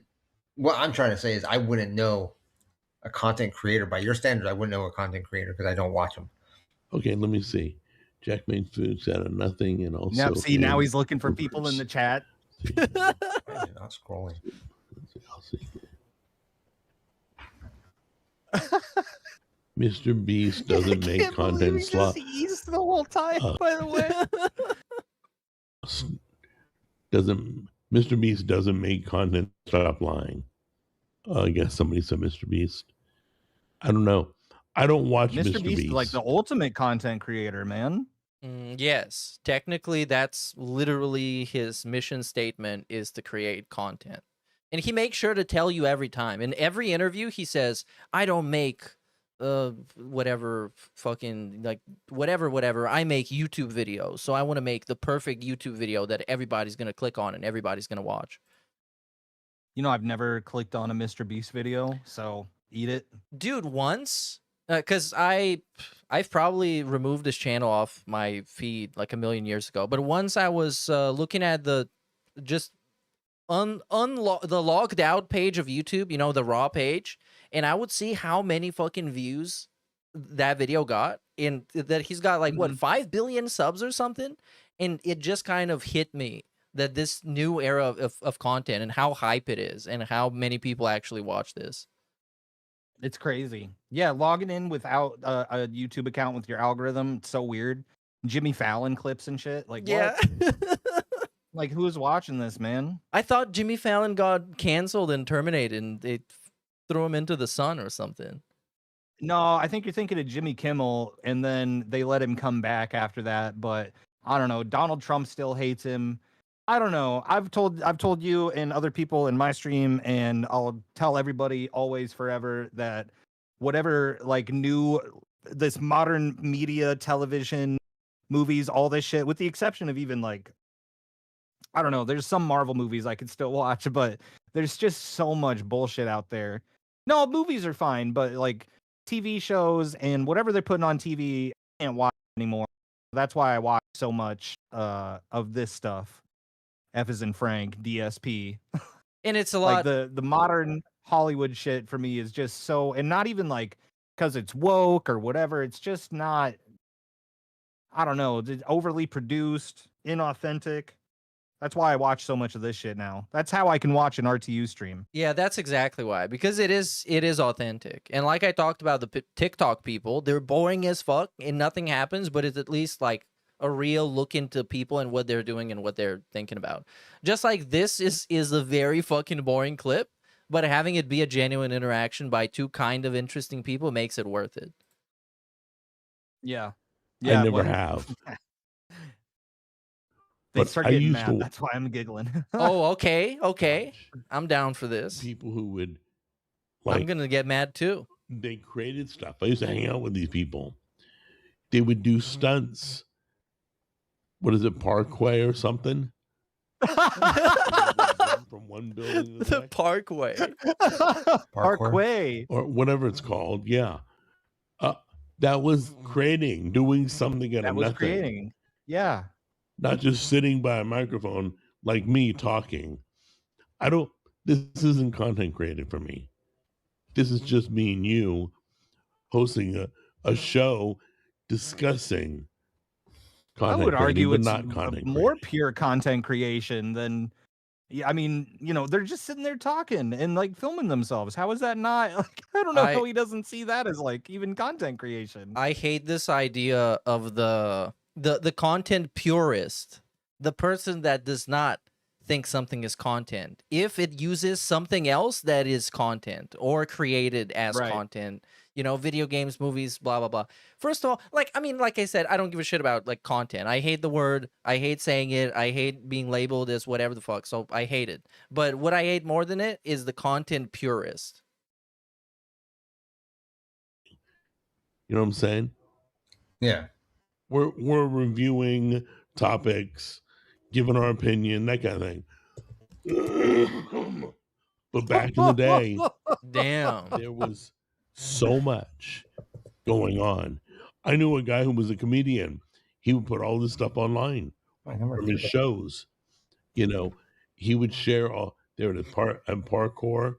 Yeah. That's I parkour. knew a guy who did that. I knew a guy who would go to the jungles of Africa and play with the lions. I mean, literally. Oh my god, the jungle guy. The artist He's that I always grew got up like these all these weird tales, but all I've ever seen of Jack is him sitting in a kitchen or something, Like in their Discord server, because Jimmy has a Discord server now. And by the way, it's pure, it's fun. I never want to get kicked out of it. It's very funny. Because they say like no trolling.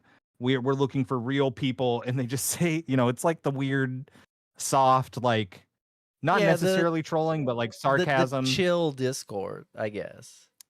Yeah, and at one point someone said, like, they say things like this. They go, Jack, I hope Hollywood, evil Hollywood didn't taint you too much when you were managing celebrities.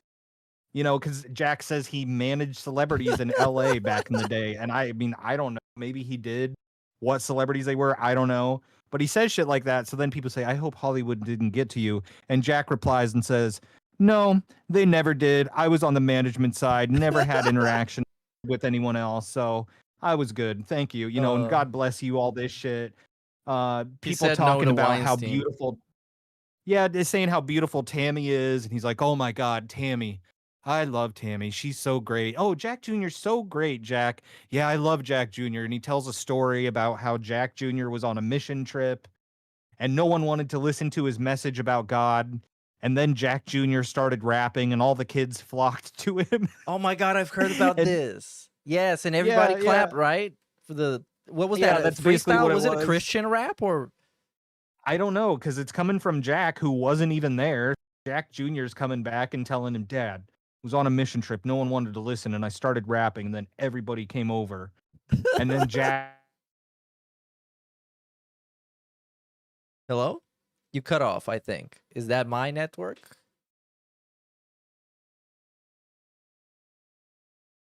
I lost him, you guys. I lost him. Or maybe that's me, but no, that's fine. I'm not dropping frames, everybody. It's okay. It's perfectly chill right now. Oh, here he is. What happened? You cut off for about like 15 seconds. You're gone now, too. Hold on, I'm gonna rejoin. Let me rejoin this thing.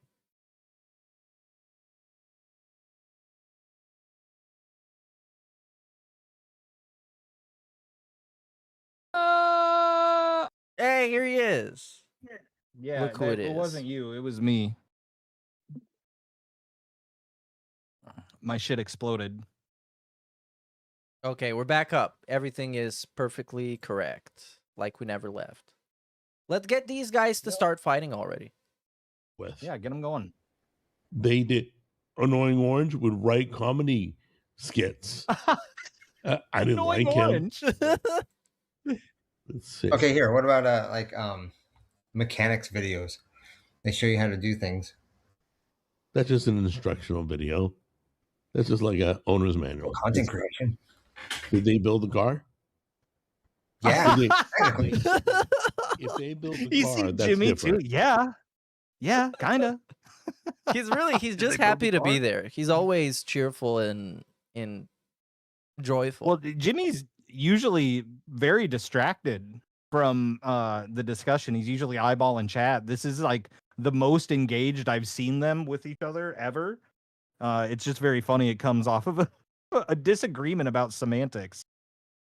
Well, they're trying to figure it They out. show you how to change the Jack tire. is passionate about content, as you can see from all his content. That's just an instructional video. That's helping you. They're trying to show you how to replace your belt. Wait. fuel Did pump. they build the car? Oh God. No. You got to create something, dude. That's called I content. disagree with that. Great. I disagree with that. Okay. Because to me, You okay, disagree with here. that, but in I've that been doing this definition- a hell of a lot longer than you. Hold on. 20 years of That creating definition alone. with real creators. Hold on, Not- listen to me real quick. Stop for a second. You're That you're definition alone- wrong. Somebody shows you how to change a tire. That's not creating. By that definition alone, a DJ is He's not pulling an rank artist. on him. Oh yeah, I hate when they do that, especially when they're not great at what they do, like DSP. Right. I've been 18-year content creator. Yeah, you literally begging for money right now. You're obviously not that great at it. You mean mixing and scratching, Yes. going from one song to another? They didn't make the lining song. Wait, make the song. lining the beats up. They didn't make the Before- song. They didn't create Hell it. They didn't yeah. use instruments. They didn't sing. They created the mix right there live in front of you. But they didn't create the song. Wait, so So creation, Jimmy is now according to Jim- saying that a DJ is not a content creator, but Jack is like, hell yeah, they are creating. And I agree with Jack. See, I'm like back and forth now. I'm like, Jimmy, what's like? I know what Jimmy's trying to do. He's trying to use Jack's argument, and now you know. Point out the weaknesses. Be like, Right. well, what if But I was something different? It's trying to get him in a gotcha moment, but of course Jack's not gonna give up because Jack is right, Jimmy's standards. or at least Jack can't be No, wrong. Your standards. I'm No, talking about your my standards. standard is I literally mix- if I you make the car. if I play a violin, I'm a content creator. But according to your rules, is you didn't make the violin. What about your rules, Jack? I'm Did I saying. make of course I didn't Look make at the how he violin. yells into the mic. He's such a child. Make the violin. What about your rules, Jack? I'm saying. I make violin. I'm Of course I saying- didn't make the violin. I'm saying. Jeez, that I didn't make the the food mechanic either. didn't That make came the from car. the The- ground, the store. You guys understand what I'm talking about? I can't even get a word in. If Now he's Because calling you're for not making backup. sense. Yeah, Chad, help. mechanic didn't make the mechanic didn't make the car, but he's showing you how to fix the car. That's still content creation just as much as a DJ is scratching a disc. Same Hell theory. yeah. Same thing. Okay, so if a DJ isn't an artist, that's great. Then you should be able to just walk up to two turntables and mix two songs together and scratch and remix that stuff so it sounds different. You should be able to do that. If it's not creating, just walk up there and do it. Well, it's like saying, Oh, well, that's okay, if right. you don't know how to. Well, I mean, end of the day, if we're talking about online content creation, as long as you make a video or live stream or whatever like piece of content, that's the unit, you're creating something. Because otherwise, if it wasn't for you, if it wasn't for Jerry Banfield, all these weird videos wouldn't exist, even though you would argue if that's content. It does. Jerry's like the ultimate content creator, dude. He You know what? That was a bad example. I'm taking the L on this. That was a bad example. Jerry is No, really the ultimate content creator yeah, by he's this got- I mean, definition.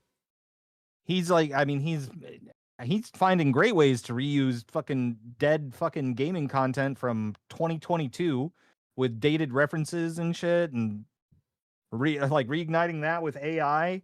You know what else he did? I don't know if you saw. He watched some other chick's videos and he liked the video so much that he just took all of her video titles and was like, all right, I'm going to do my own videos based on these titles now. Dude, yeah, he was so hype about this. I remember it was because all his videos are just slop. All of them are essentially the same thing, the same 3 things or 4 things. Yeah, and it's like, and I'm sure he's just working off of Chat GPT bullet points. I know it's him talking and it's not a script, but he's still like bouncing off AI bullet points in Chat GPT because he's taking this chick's videos, video titles, putting them into Chat GPT, giving him bullet points, and he's just gonna do that. So like that's like the next few weeks of content coming from Jerry on some of the stuff because he plans this shit out weeks in advance now. Oh yeah, and the dating stuff is just like as he's going along, as the story develops, it's just 24/7 coverage. But then, like, per Jack's definition, would Jerry be making content since he's just talking into a Yes. camera? Yes. Well, did he create the camera? Well, I don't know. I'm actually, for real, even though, of course, I am under the influence, I am completely unsure what any of their points are or where anybody stands. I think Jack is just gatekeeping by some really vague, like, I don't know, parameters, and Jimmy is just chilling. Yeah, Jimmy is trying. Jimmy is like actually taking the position of probably us in the audience who's just like, Jack, what are you talking about? You know, trying to talk reason into him. Yeah. But it's already reached the point with Jack where he is not willing to break on this. He will be right. He does. Let's find out. Ask for something. And then, obviously, even if it's the last thing we do in life, we're going to watch the semen retention debate. We're going to circle back to Jerry. But what I'm saying is, like, okay, if I know how to, say, change spark plugs in a freaking a Subaru STI. Yeah, because I have an idea. My idea is watch this, and then I have something that we can fight about after this. Oh, okay. All right. I love fighting. Let's we won't fight. fight about semen retention. I think we'll all be on board for that. Are you going to say that there's no skill there? Instructional video. I don't know where you're losing that concept. Look how frustrated he is. Yeah. Did you create the spark plugs? Roll with this for a second. I gotta grab something to drink and grab a smoke. All right, let's see it. Wait, did create you create? records. Wait a minute. Create the music. You literally said mixing was not content creating. It's the same thing. Wait, you literally said, but putting spark plugs in a car, that's creating to you. Which one is it? Oh, and yeah, I would love to see. Let's get these two to debate on semen retention. That would be great. The Jack and Jimmy semen retention debate. I mean, Jerry. You gotta keep that shit inside. That's your chi. That's your energy. Jerry That's your and that power, other Jimmy. guy, they were agreeing all the time. This is the most peaceful and agreeing debate I've ever seen. On your own, unless you know how to do it. Oh, so you same with mixing music. Same with mixing music. Are we like completely not realizing you literally said, oh, you know, mixing and scratching, that's not it. But putting a spark plug in the car, that's it. Me, that's the same thing. Exact same thing. What? Exact same thing. Oh my God, you're on crack, dude. You are literally on crack. Oh, Dude. that, in my opinion, my perspective. Nice. They ended up comparing like abstract like analogies instead of just talking about what is content. Because I think did you make the spark plugs? Why are we talking about spark plugs? It's talent and skill to be able to understand how This is like the sandwich shop all over again. the car works and how to do something on the car without messing it up. Just like you would have to know how to do or have to scratch a disc. Sure, that's or a fair point. record without messing it up, or to mix beats. I get it, but what I'm saying is they both have skills that you can't do on your own. Wait, skills is not content creating. Having skills and creating content are completely different. Okay, we're getting lost. Oh my god! But you were talking about videos the whole time. They were talking about a video of a guy changing spark plugs, and they were talking about a video of a guy mixing, and now we're talking about the actual thing. But oh, Jack. No, I'm for some reason putting spark plugs in a car is creating content. Wow, that's amazing. It's the video, Jack. That's how I would classify. You didn't make the spark plugs. You didn't make the car. You don't have to make the spark plugs to make content out of it. What do you talk? Yeah, oh my god, groundbreaking point. You need to make the spark. You don't, bro. No, you don't. You literally just said you don't have to make them. Absolutely You no. All right, what did you make? What did you create? Okay, here. If no, I what did you? here, Answer listen. the question. No. Answer the question. I'm going to go with your theory. What did you create? If I draw a picture live You're on avoiding stream, the question. No, you I'm know, trying to explain you it can't to you. answer it. What did you create? Putting spark plugs in a car.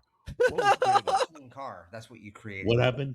Jack's so pissed off too because he obviously is convinced that he's right. Functioning car. Oh, but now we're just yelling at each other about spark plugs. It's not even content. Functioning car. Yes. Okay, so that is content creation, but mixing two records together. No, I'm just saying you can't classify one without the other. I think if you want to classify one as, then the other one would work as well. That's what I'm saying. Or kind of.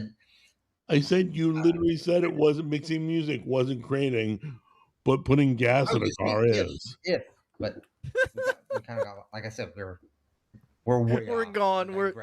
You're right, Jimmy. Wait, content creating. No, we're still on topic. We were talking about being a content creator on YouTube is no longer. Like Jack is dialed in. He's focused. He's like, no, we are on topic. You're not getting away. But Jimmy tries to squirm away. Like he thinks he's so close to Jimmy admitting that he was right the whole time. But they're both like just being really stupid and probably wrong. Sure, there are some. This is why I wanted to.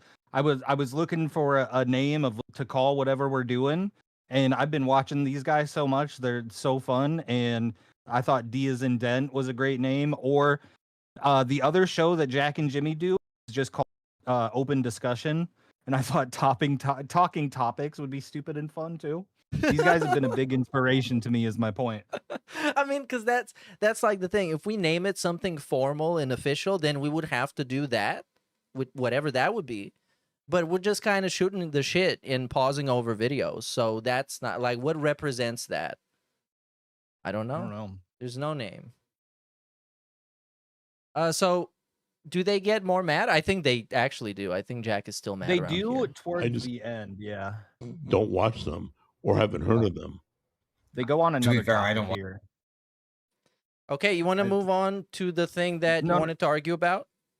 No, I want you to move on to closer to the end. Okay. Yeah, go like right. Oh, yeah. What is he talking to He's the AI talking about to here? ChatGPT, I think. Oh, I remember. They're talking about Wonder Man. So they start talking about the content creation, and then they start talking about Wonder Man, and now they get in. They just kind of go agree to disagree on the content creation thing because it goes nowhere. And now they start talking about Wonder Man. Jack's like, "Did you hear about Wonder Man?" And Jimmy's like, "Yeah, I think." And the thing was, Wonder Man, the Marvel series, had one season and it got canceled. Oh, it got canceled. But Jack, yeah, they announced season 2, and then the next day, like they were like, never mind. Like they announced it like at Comic-Con and then took it away. I don't know. Awesome, I guess Marvel. the response wasn't good. I don't know. But I don't even know what Jack wants to talk about with it because he starts bringing it up here, and somebody says Wonder Man was white, which he was, and then I don't know. See what they're saying. You're insane. It's okay. Let's ask. Oh, Let's ask right. AI. So Jimmy starts pulling up pictures. He's trying to find pictures of it, and now we'll go to the ultimate answer, the AI. We might as well just. Hey Grace, what's up? Hey there. Hi, what's happening? Feel like chatting, or do you need to dive into something specific? Well, I'm not going to ask you out on a date, so calm down. Noted. Friendly mode only. What's on your mind then?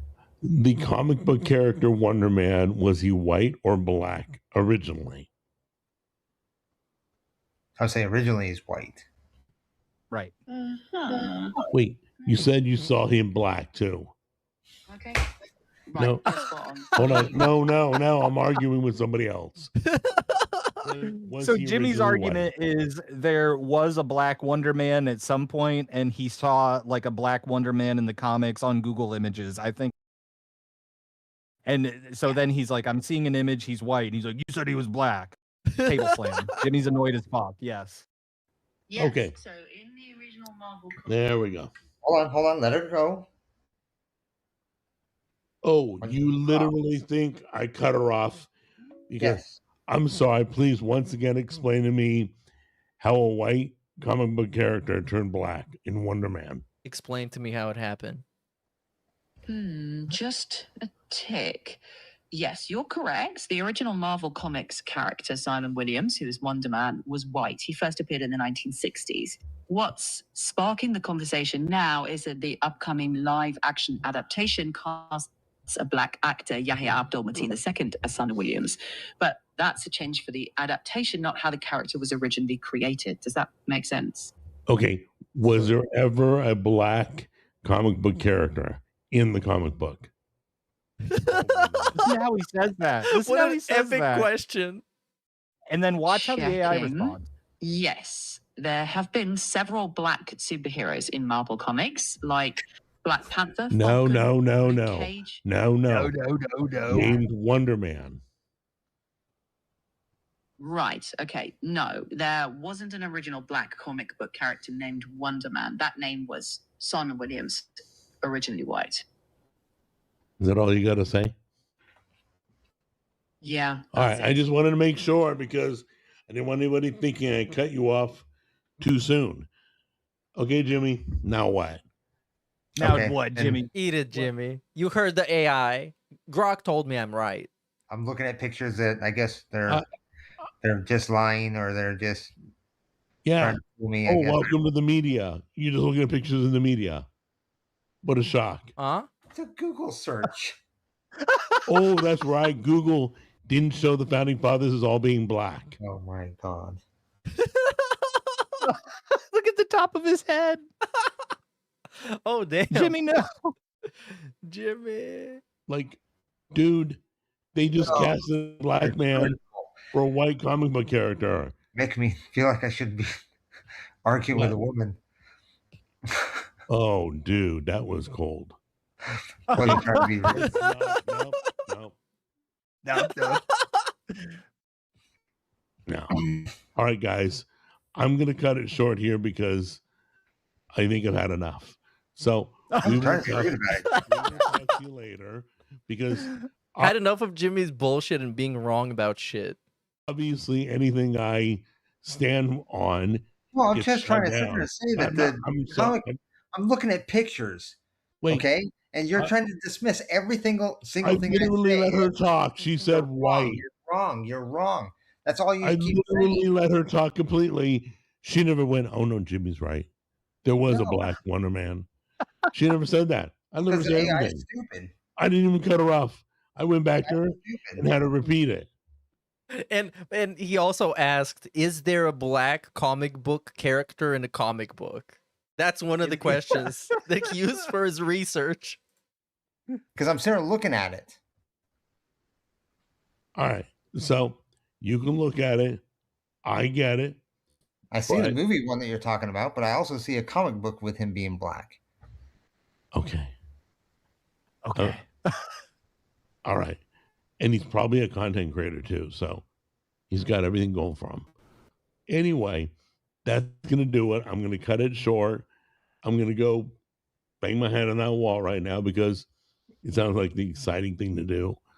But let's pick this up tomorrow and I can cool off a little bit.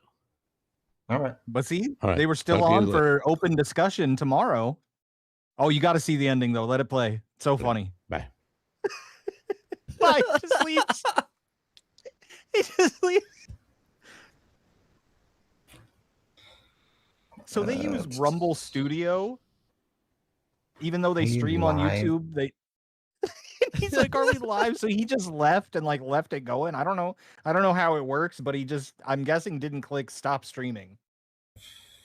Most probably didn't. Tell me we're not lying. This is what most of the TikTok lives look like. This is exactly it. Right. It's just a dude being there, being kind of confused, and not knowing if it's live. Gotta love it. I think he responds to chat. It's just so funny, dude. Just leaves him sitting here. Are we still live, guys?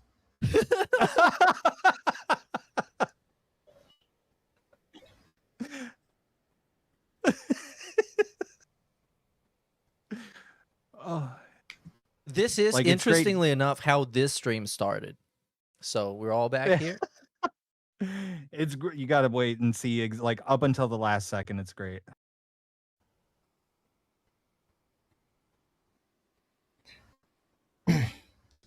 Hit 1 in the chat if we're still live. Guys, hit 1 in the chat if we're live.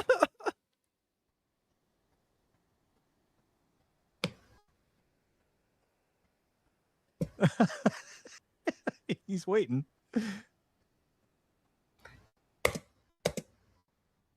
He's typing 1.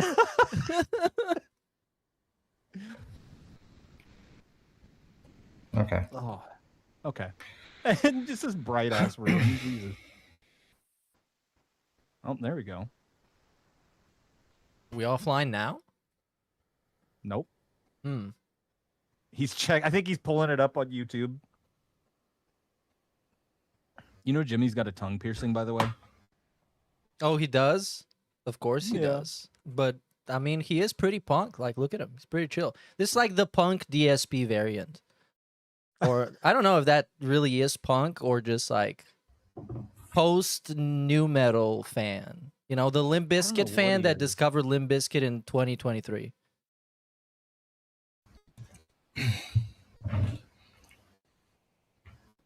I gotta send That's you all this good, thing man. that was. Oh yeah, they're like, oh sorry, Jack was hard on you. What is this thing? It's just crazy. Like, I'm trying to explain to him, and it was just like, you're wrong. You're wrong. You're wrong. No matter how I came across to him, he was just saying I was wrong. So, it is what it is. It's over. Yep. Hey, the end. Angry Joe. So that thing I sent you was something that Yes. someone made for him in his Discord. Oh, so They that's said, "I supposed to be made you Jimmy? this." Yeah, that's Jimmy because he Of used to wear that course. hat all the time, and now he doesn't wear that hat anymore. Of course. It looks like But a yeah, a DSP AI Democrat- edit. For DS politics. This is what it would look like. A Democrat's worst nightmare. They're all scared of him. They're all running scared. All the, Yeah, the wokeness. Yeah, we can argue. You think the Wolverine game is like the worst thing ever, and I think it's going to bring paradise to the world. Wait, do I think that? Explain. Do I think that? don't know, And do you dude. think that? I do think it's going to bring paradise to the world, at least to me. Hold on. The Wolverine. Let's pull up some gameplay extended. I'm chill on the Wolverine. I think it is looking to be like a step down from the usual stuff that we're up to. Like the Spider-Man. I guess Spider-Man 2 was mechanically the peak that they could do with all the traversing the city and the expansions to the combat. For some reason, I'm not finding the game at all. But yeah, I'm not to say that I'm hyped for it. I'm excited for it. I'm just like, hey, cool, that's coming out this month. I guess eventually I might just play it because I played all of those and I like them. I think they're cool. I got the platinum for the original one. What, the Spider-Man one? Yeah. With all the DLCs. That was a lot of fun. Even though it was very Mhm. padded on like higher difficulties, you would get so many more enemies and they would be so spongy. But it was still fun. It was What? like when you get into the flow state of the combat, it's epic.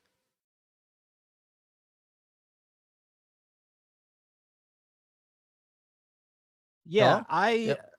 Yeah, it bugged out for a minute, but it's good. Yeah, I did the same thing with the Spider-Man game. I bought a PS4 for that Spider-Man game. I took an extended weekend break from work and beat it and platinumed it in the weekend. I was like, well, that was fun. Now it's over. And I was kind of bummed out because I was like, well, what do I do now that and then the second one was just, I mean, massive disappointment in comparison to the first. And it's still not bad, but Jesus. Um, I'm hoping this. I know people are like, "Oh, it's not open world." I don't know why people want it to be open world. People have expectations that things need to be open world all the time. I guess, well, if you don't really need a technical need for it, if you're not gonna have things to do that are engaging and interesting, it doesn't really make sense. And Look if at you that. don't You have the just said- right like traversal mechanics, like Yeah. GTA, I like that GTA is big because I really like how the cars handle and I like driving around and the city is so lived in and cool. Like if all you're gonna do is jump around as the Wolverine, like I would rather just have more complicated but a more linear type of level, or like hub-based open world where some maps are a little bit open and others are not. No, you can do it many Whole different style ways. world. Like when Jedi Fallen Order came out, that felt like Dark Souls style level design, and they could do the same thing with Wolverine, I hope. Yeah, And yet well, none of this shit. I don't want to play as a girl with no powers. yeah, I mean, I didn't really like those segments in the Spider-Man where you get to play as MJ, and they put an MJ segment, I think, in the second one where you had a gun. So they were telling you, you know what, this is fun now. You have a gun, but it was still not fun. Yeah, it still didn't work. But there's a lot, like there's a lot of things I can complain about those games with, but generally I did enjoy them, and I think they were fun to play. Yeah, see, like this, I'm totally hyped for, and I think I just see a major discourse on Twitter about it. But I think people are just more so upset about Sony as a whole. So anything Sony's putting out now is bad, no matter what. You know, we're gonna That's find also reasons true, to yeah. pick it apart. That's just what I feel. I see a lot of people looking at like a 16-second clip of Wolverine running through a field and going, "Wow, look at this, another Sony." Like they don't show any of this. Look at him bashing people's heads in, man. I don't know. I'm hyped for it.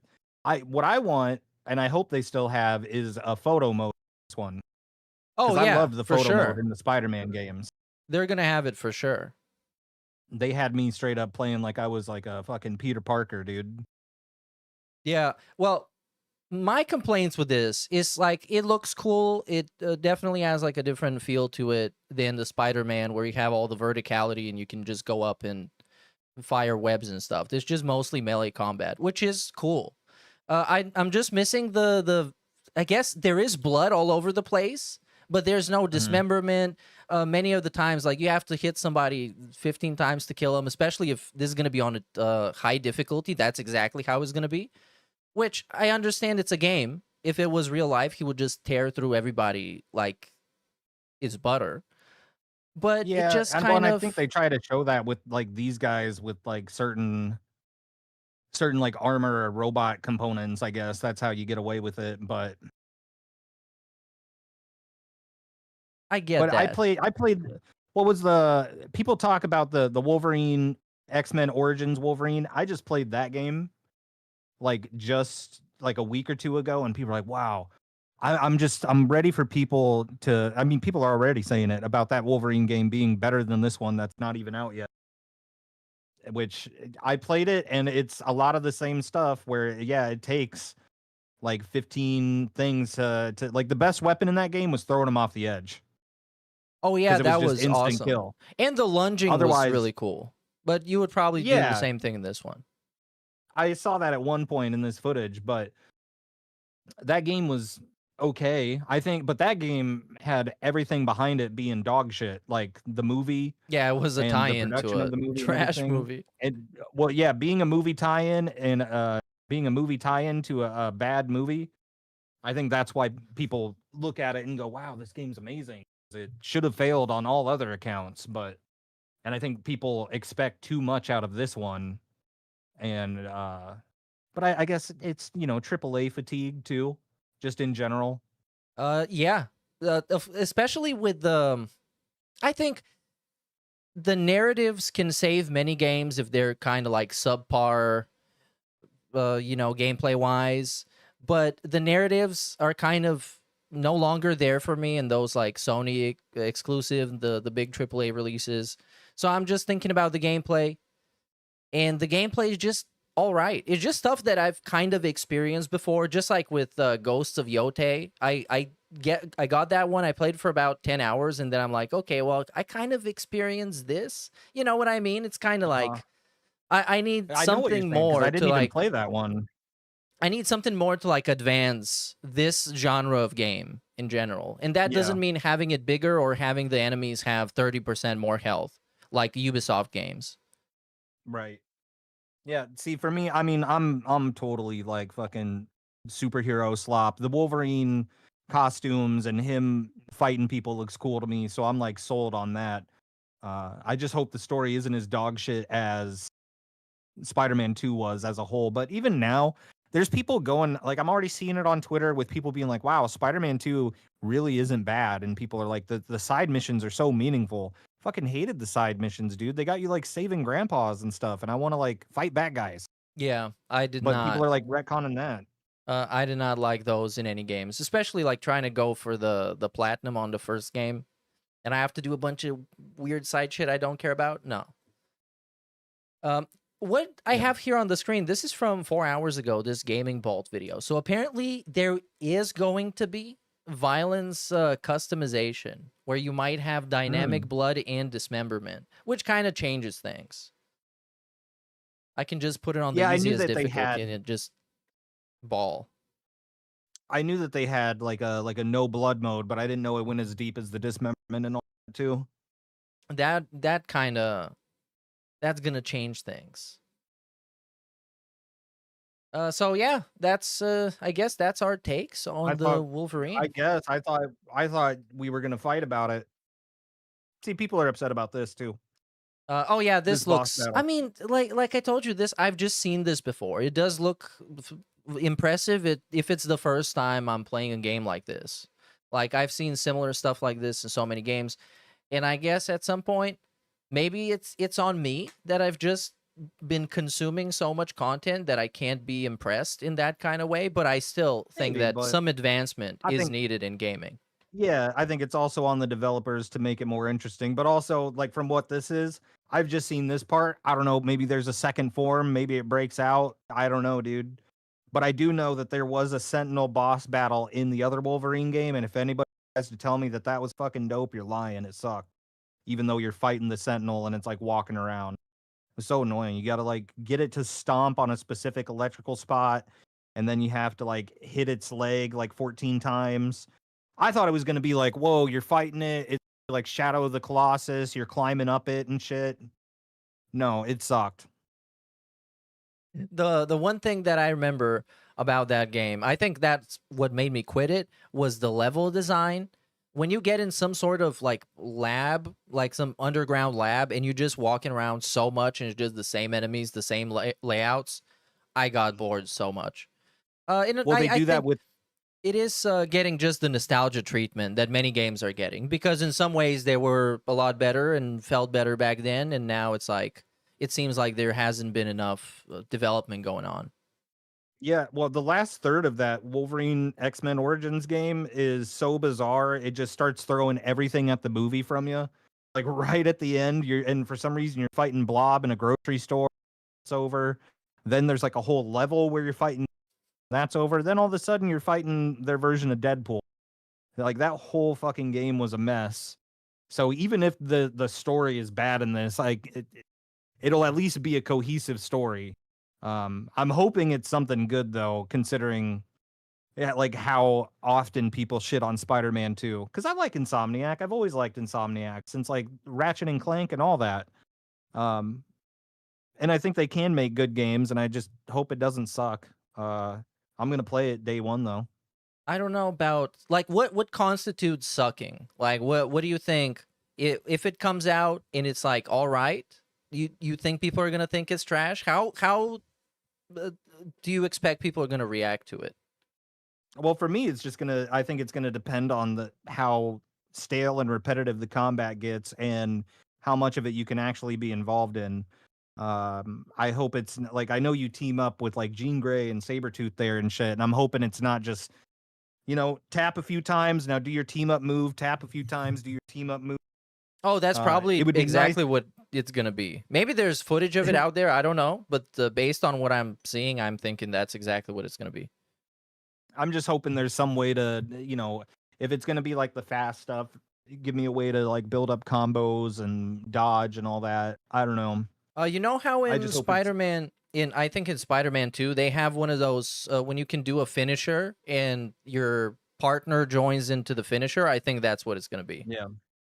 Yeah, and I know they did that in like the Batman Arkham series, and I hope, like, I don't have a problem with it being there. I just hope that's not like the pinnacle of the combat. I hope there's cooler things to do that they're not showing. And granted, I haven't watched a whole lot of footage. Like, this is the most I've actually watched of it. Because it's just one I know I'm gonna play. So for me, I just like, for it to suck would just be, God, these guys again. Like the other Wolverine game, anytime I encountered a dude with a big shield, I was fucking annoyed. Because you got to do a heavy attack to get him to block the shield. You get a few swipes in and then repeat that and try not to get hit by the other This guys. is so annoying. When it's just kind of a nuisance enemy. There's just, okay, Yeah, it's I not mean, fun to play, but I need to do this specific combo to just kill him. Yeah, like the Batman Arkham series, they had all the different enemies where like you have different abilities to take out certain guys. Use your cape on this guy, dodge this guy. All right, I don't mind the rock paper scissors things on, you have advantages to beat guys and all that, but as long as it just doesn't become stale, and I don't want to keep seeing a guy that I'm like, this guy again. Yeah, Or I get it. this enemy type. There is a complaint that I have. I guess I want to bitch about it now. It's about the overall designs of the characters that I've seen. So here we saw Sabretooth, which, like, the voice acting for that, there was a scene of it where he's punching the Wolverine. The voice acting was just wrong. Sounded like an anime dub. And just the overall look of Jean Grey, of the Wolverine's face, like the face model for that, is just, I'm not getting that memorable, iconic character look, Yeah, I agree with you there on that. I can't really put a finger on it either, but yeah, his face just looks like some guy. Yeah. Some random guy. I mean, the costumes look good. Like, once he's got the cowl on and shit, then I'm like, hell yeah, that's my guy. But him just walking around in the hat and all that, yeah. And Jean Grey just looks like red hair lady. Yeah, like just like this one. Is this? Yeah, this from the. Oh my God, what a terrible segment. That, I will say, that Jean Grey or that Mary Jane segment was the least annoying to me, just because it did have Spider-Man in it. But and I mean, also, I don't know. I'm like trying to think. Even me trying to cope for this game, I'm like, I don't know. Maybe their designs look like this because apparently the X-Men aren't a thing in this one now, so she's not wearing her X-Men outfit. Who knows? But even then, I mean, yeah, it's just for me is the face. Because Yeah, the the face we Wolverine just saw, face it is was like, and Jean Grey included. Because you look at the movies, and even though some of them are terrible, you get some memorable looking characters. Or maybe I'm just blinded by nostalgia. I don't know. I'm not insisting they make him look exactly like Hugh Jackman, but Hugh Jackman had like the charisma and the actual, the face for a character when you associate the character with a face. The fucking Spider-Man games, they redid the Peter Parker face Oh, it was to make him terrible. look younger, and that made him look closer to Tom Holland. That was so weird because I finished the game and I platinumed it with the default original face, and then I started the second game and I'm like, wait, this is wrong. This is wrong. I hate this. Yeah, I liked the other guy better, but I might have just been because I saw that other guy first. I don't know.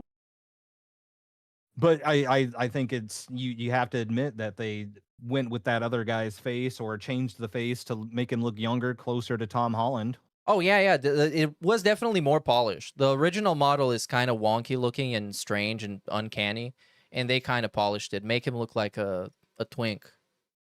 It was something. So, yeah, I think that's it on the Wolverine. Yeah, I thought we were going to argue. My bad, guys. Yeah. I don't. I thought we were going to be I'm kind of dramatic. Now we agreeable just had... with stuff like this. I'm not dying on many hills. I'm So dying on Wolverine Game of the Year. No, I'm just kidding. Definitely not. But it was my whole point for it was just seeing how wild it is, the hate on Twitter for it. When I'm like, fucking Wolverine, how often do we get games like this anymore? Because well, I'm gonna go back that's and I'm on that 360. There's a bunch of fucking superhero games. There's like 4 different Spider-Man games. Iron Man, Captain America, Thor, there's all kinds of shit. And nowadays you just don't get games like that. So I have to take what I can get when it comes to superhero slot. that's kind of the thing with the Twitter stuff, because you have to consider there's so many people that are legit, like the majority of people who do not care about any of this, and they're gonna watch a trailer and be like, "Holy shit, it's Wolverine! It's a fancy Wolverine game that I can punch people in and kill them, and it looks like it has blood, Yeah, and it that's me, has baby. plenty of suits, and that's it." Because Twitter is just with the GTA leaks. I noticed, well, this has been going on forever, but how people are going on arguments within arguments within arguments in endless threads on Twitter over nothing and nothing that ever matters or will matter at all. Because with the leak specifically, somebody would say, well, this can't be what they wasted our time, 13 years of our time with. This looks like GTA 5. Then somebody's going to quote tweet him. Then somebody's going to quote tweet him and talk about Cyberpunk 2077. And then they're going to fight in that post. Then somebody in the reply is going to bring up GTA 4. And then they're going to fight about that. And it is endless. And it is just like so reductive. Nobody is having fun at all talking about these things. It's all like pre-canned replies that you've seen a million times before. It's just like it's like the whole website is just burnt out and just tired. Oh yeah. So, But are we going yeah, to I mean, I'm Yes? gonna play Wolverine day one, shroomdukem.twitchtv.com. And you're gonna watch it and you're gonna like it. And you're gonna like it. I think Well, you're I'm gonna like talking it. to you specifically. You're Yeah. gonna watch it and you're gonna like it. Because it'll be like midnight my time, and that waking up, in the we're gonna have badge deals, bro. We're gonna have everything. It's gonna be an event. Oh my god, I love badge deals. I and- got Assassin's Creed, dude. I love the Assassin's Well, and- Creed. Massive dent. And some people are like, oh, the game's only 8 hours. Piss me the fuck off. Like, I hope it's more than 8 hours. I'm Is not it gonna only be 8 upset hours? I don't know. I'm just making shit up. But even if it's like a shorter game than usual, I'm not expecting like a massive 60-hour game from Wolverine. Maybe with replayability, maybe, who knows, certain challenges. But I will stretch it out to 100+ hours if there is a fucking photo. I'm gonna take so many pictures of him, dude.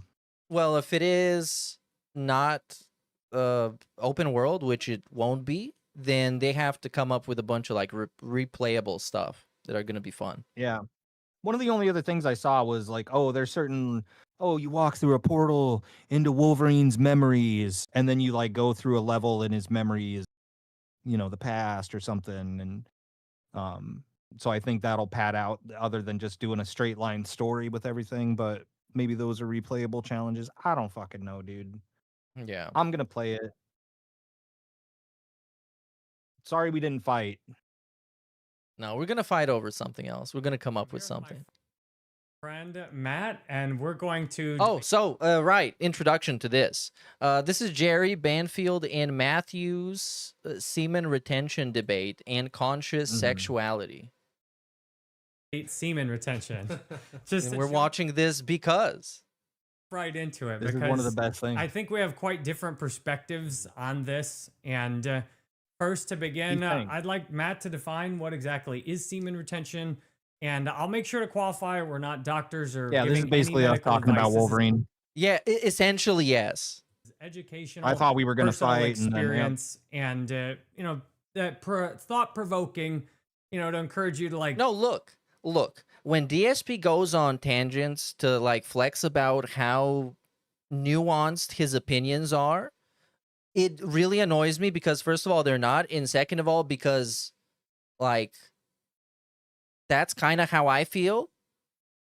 It's not like my takes are super nuanced, but like overall, I guess I'm not a guy that would argue about like Red Dead Redemption, whatever, like a video game online. Oh yeah, like the basically turn into the Twitter people. Yeah. Or it's like, what about this? What about this? But because yeah, I mean, I honestly didn't think about it, and it was interesting to hear. Like, yeah, dude, I don't know. Wolverine's face is fucked up. He just looks like some guy. Who is he? Think outside the box, maybe reconsider what you're doing, but just educational, documentary, etc. So, You like Jerry's Matt, do you shirt, want by to the tell way? us what? Oh my God, is the glitter Jerry Banfield shirt? This is a classic. And the When other is this dude from? looks like his 3 was- months ago. Yeah, the other dudes just looks like it was made off of like coffee stains. Oh my God, yeah. Semen retention is and what Look at this, is like crop circles. point is on it. Sure. Yeah. So semen retention is essentially keeping in your semen, not busting a nut, so to speak. And yeah, so the I've also seen a main, bunch of other I guess, retention methodology. videos in the past. I've seen like just random dudes on the internet talking about it. So this was actually a topic I was already familiar with. Have you heard about semen retention prior to this? Well, yeah, I guess, because at some point it was kind of, well, this was before the internet turned into like shit posting. You remember the no-fap thing, where there was like the no-fap movement? They would have like a Reddit, and people would make fun of him, even though it's not like, they were just really into it. They were like, it was like a community based around not fapping, and that's when I heard it for the first time. Yeah, people talking about the benefits, and yeah, there's some people that got really carried away with it. It's like Yes. you're harnessing your chi, and it makes you more masculine and powerful. I can't remember if that dude says this here, but Yeah, and there's might have been one of the originators. For those people going too far, there's always somebody to shitpost and to say like, I'm on day 475. I started levitating small objects. Yeah, those are the funny ones, dude. Yeah.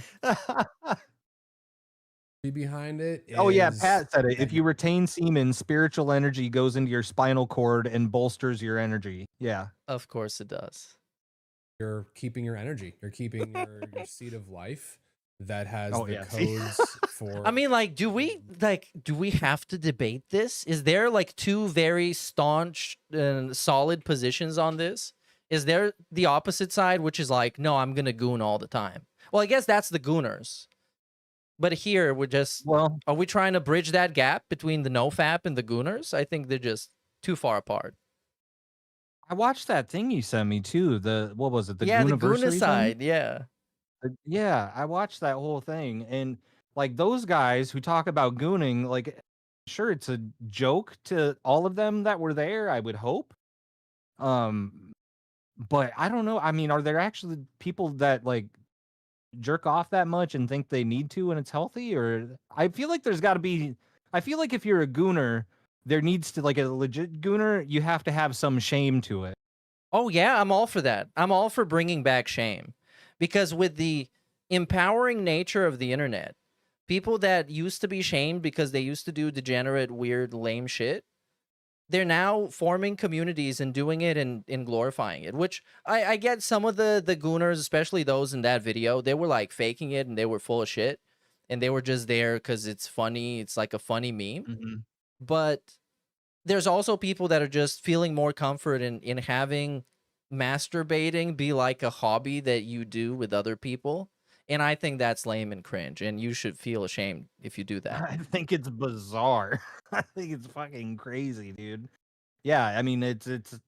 I always thought that, you know, you always have like comedians talk about masturbating, and one of the things that comes with it is like, you know, the shame of it, and I mean, post nut clarity being a thing, right? And sure, I don't know. So I just don't know why they're. I'm saying I don't think there's any legitimate gooners out there that would take the opposing side against semen retention. I don't even know how to argue it. I'm like, yeah, if you don't jerk off, I guess. I mean, is that bad for you, like scientifically? I mean, this guy's talking about chi and energy, but I mean, you can just look up like the benefits of jerking off on YouTube. Bro, I'm I don't doing know this if you for wanna- science, by the way. So we have, is it good for you? Sexologist answers. We're not going to find out. What if you stopped Well, I mean, masturbating? I know it's. We're never gonna find I out. know they say it's. I know they say it's like good for you, in like, but like the gooning can be good for you. No, it does. Look, it says this guy says it prevents cancer. Well, obviously. Well, I guess yeah, that's where you would take this, right? But the other guy, but the Matthew guy is coming from this place of you're holding your seed of life. Ugh. Yeah, well, it's the naturalist position because something is natural, then it should be practiced. It's appeal to nature, and it is natural to hold it in your nut and only use that seed of life to procreate and create more offspring, so you can go hunting and gather berries. Literally new life within yourself, and you're generating your creative life force within rather than releasing it. And if you are releasing it, you're doing it very intentionally. And it's, I think, this concept of bringing more intentionality to how and why and when we release that load. Alright, so I see right there we do agree in big areas. Like I agree, you ideally should be very consciously like putting your releases into like, okay, I'm manifesting this, or you know, I'm focusing on this girl that I like to be with, or what I'd like to create in the world, or you know, I'm helping my body feel good. Like it shouldn't be just casually thrown away. You know, I mean, maybe for fun sometimes, but Sure. So we seem to agree on that. Like I'm not big into. But like, hold on, Jerry, correct me if I'm wrong, but he used to be a gooner at some point. He used to have gooning sessions. Gooning sessions. I mean, Pat's saying that he talked about it. I mean, I think I was watching you, and you watched the video in which he talked about being like a porn addict or a sex addict. Maybe Because he is very intense about it. It doesn't surprise me. I just don't know if I specifically heard that, if I was there right there. At Yeah, that point, or fair. If I was, but I mean, regardless, just going off of how he handles dating, how he talks to women, and even in the last few videos here, he's mentioned how frustrated he is that he hasn't had sex in like 2 months, and how he, like, dude, when he first started dating his wife, I do remember this. He went on 3 dates with her, and she wasn't putting out by the 3rd date, so he called his ex-girlfriend and slept with her. Oh my god! And then on the then he started going on dates with his wife again, and then she started putting out. Jerry based. So he does stuff like that, which makes me think, okay, sex is like the point for him, and he says that enough now with the dates he goes on and how he handles dating now, where he's like, if we're not pushing forward to sex, then you know, I'm moving on. Well, so I wouldn't be surprised if he did have a gooning era, probably after the cop thing and before he got sober and met his wife, if I had to imagine. Yeah, fair. I saw here, we have a video. We haven't talked about this. We haven't seen this from 2 hours ago. My date canceled, then 5 more women said no. He looks insane in this. Oh my god. Okay, we're watching this now. Jerry Banfield. It's August. It's 30 minutes long. It's 30 minutes long. 22nd, 2026. This is my vlog. I had a date scheduled for last night. How do you think that went? Well, I will tell you. She cancels like 2.5 hours early. I send her a text. She's like, oh, it's been such a long week. I'm not up for it. I send her a message and I say that, you know, oh, it's okay. You got this. Like, you know, let's have a good time. My exact message is, you've got time to rally and end the week on a high note with me. You can tell me about your week. Then she says, and I quote, rally I shall, fret not. All right, so that sounds like she sent that like 4 or 5 minutes. This is the same text from the previous video, by the way. We didn't watch that, but it was in that. After my message. All right, so that sounds like, okay. Before that, the text was, oh my God, don't hate me. I'm not feeling up to it tonight. This week completely kicked my ass. Forgive me. And then I met my message. She says, rally shall I fret not. I'm like, great, awesome, you're a trooper. And I tell her where we're going to meet, and I tell her I give her a ride. All right. So then an hour and 43 minutes later, she texts me, oh, shoot, I'm sorry. I misunderstood. OMG, I'm not going to make it tonight. I'm so sorry. I'm like, Whoa. this is pretty. I have empathy for her. I mean, I've shown you my up and downs, but I reviewed my dating for this year. I've had about 40 dates scheduled with women in 8 months. And that, what does that average out to? Like 5 dates a month I've had scheduled. And women have canceled or flaked on at least 10 of them. And I've canceled 2 of them. So that tells you, like, I'm pretty consistent. One, I canceled because the woman said she didn't find me that physically attractive. She was kind of wishy-washy with the matchmaker. What? Oh, this is through the paid matchmaker. The Talkify that he spent $7,500 on. So we had a second date schedule, and I'm like, look, I don't think we're that into each other. No need to take our time. You go on, you keep dating. Also, She I had just a want match. to take a step back for a minute because I just thought about this again. You know, we've been watching him. I've been watching him a lot the past few weeks, diving into weird, deep stuff. And I just want to, like, this is what he does all day, is dating, constantly thinking about dating, thinking about women, where to find women. Like now with the cold approaches, out in yoga, out for a walk, out at the grocery store. Like he's always thinking about women. All of these dates, this is what he does all day. He doesn't have a regular job. Films these videos talking about the dating, uploads them, and then when he's like out, it's always just like the dating. Because you said earlier, like, yeah, why wouldn't he just like go on Kick and stream and do these things? Like, I don't know why. I guess maybe because he thought I already did the live streaming gaming. I did that already, accomplished, done, move on. Like now his hyper focus is dating. Yeah. Well, it's also has he been uploading the ICP stuff? I think it's just content in general. I but think so. in like a personal life stuff is 100% the dating. He's obsessed with it. And it's like I think it's kind of the be careful what you wish for type of thing. You really, really want to do the thing and then you don't get to have it. No, that was called something else. You know what I mean? Like he wants so much, he wants to date so much, he wants women to like him so much that he just does too much and ends up getting the opposite result. Yeah, because he's got the Talkify, he's got Hinge.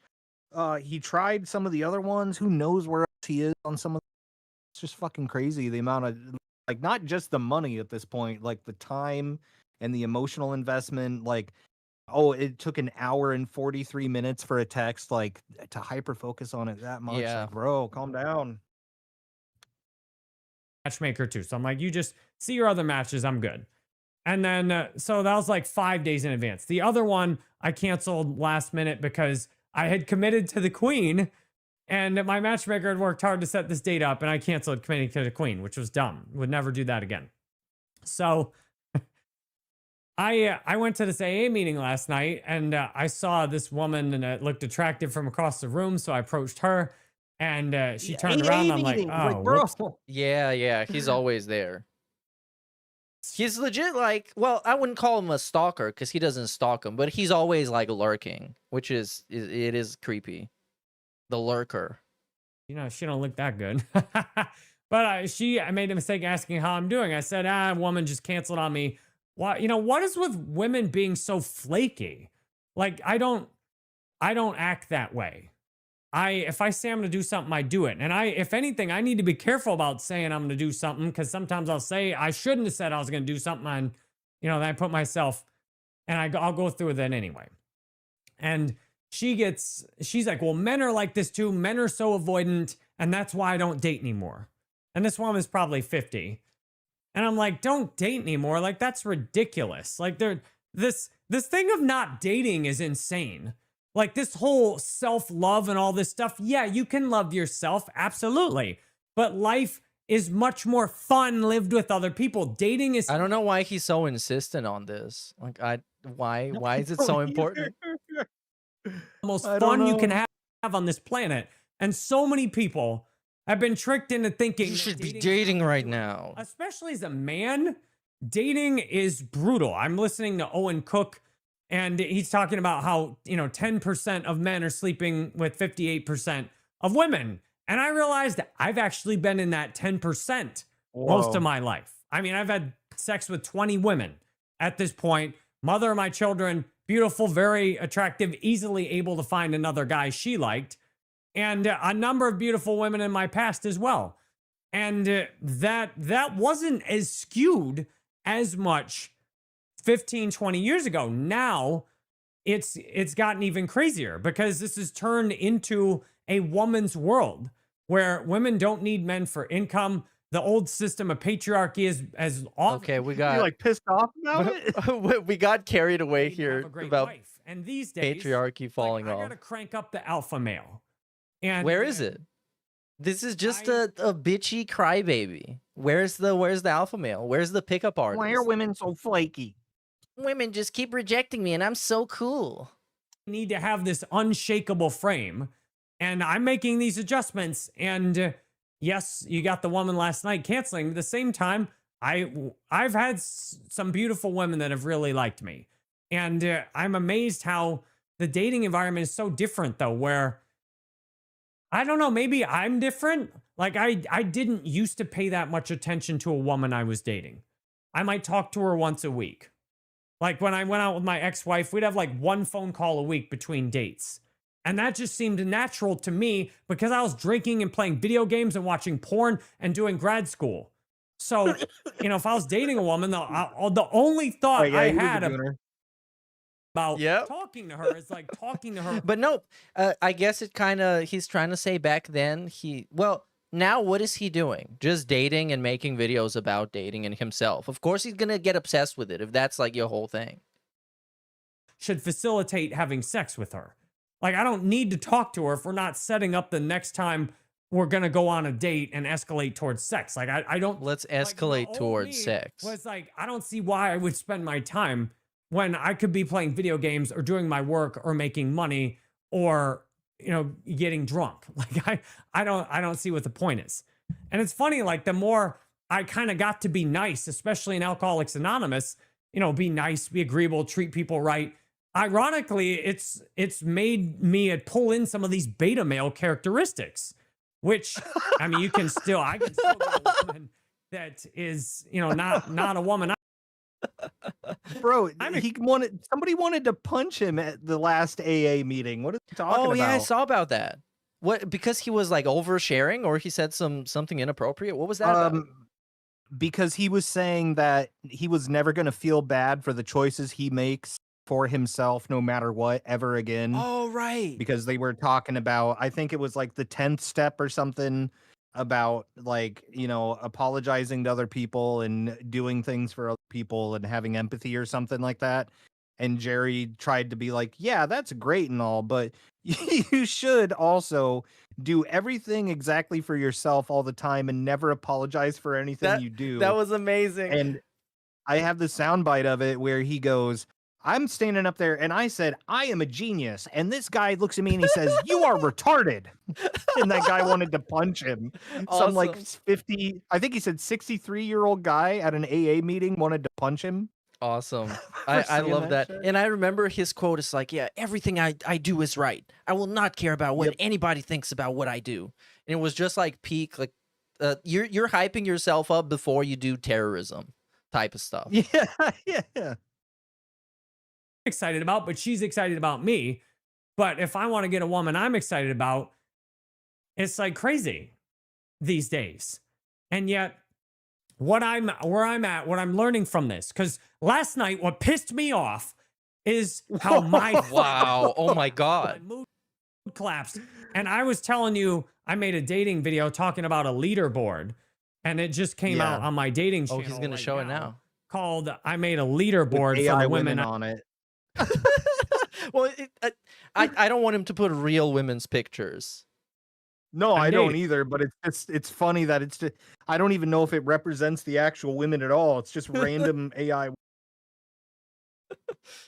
Does a racial preference have a benefit on the leaderboard if you prefer like the Asian girls, African American know, 'cause girls. I don't Jerry, amazingly, I mean, whether it's intentional or not, hasn't spoken.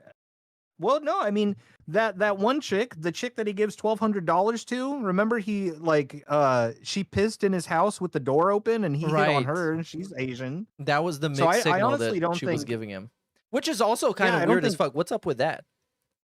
I don't know. I figured maybe she was like a lesbian, and she's this is what men do, piss with the door open or something.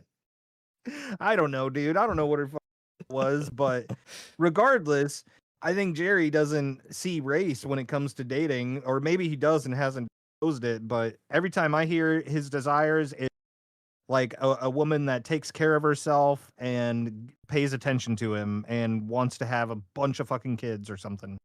That's about it. Yeah, that's doable if you're Jerry. Like, he's such a nice guy. And to me, this seems like what we got to do these days is, you know, you just can't. I like getting obsessed and excited about one woman just doesn't seem to work at all anymore.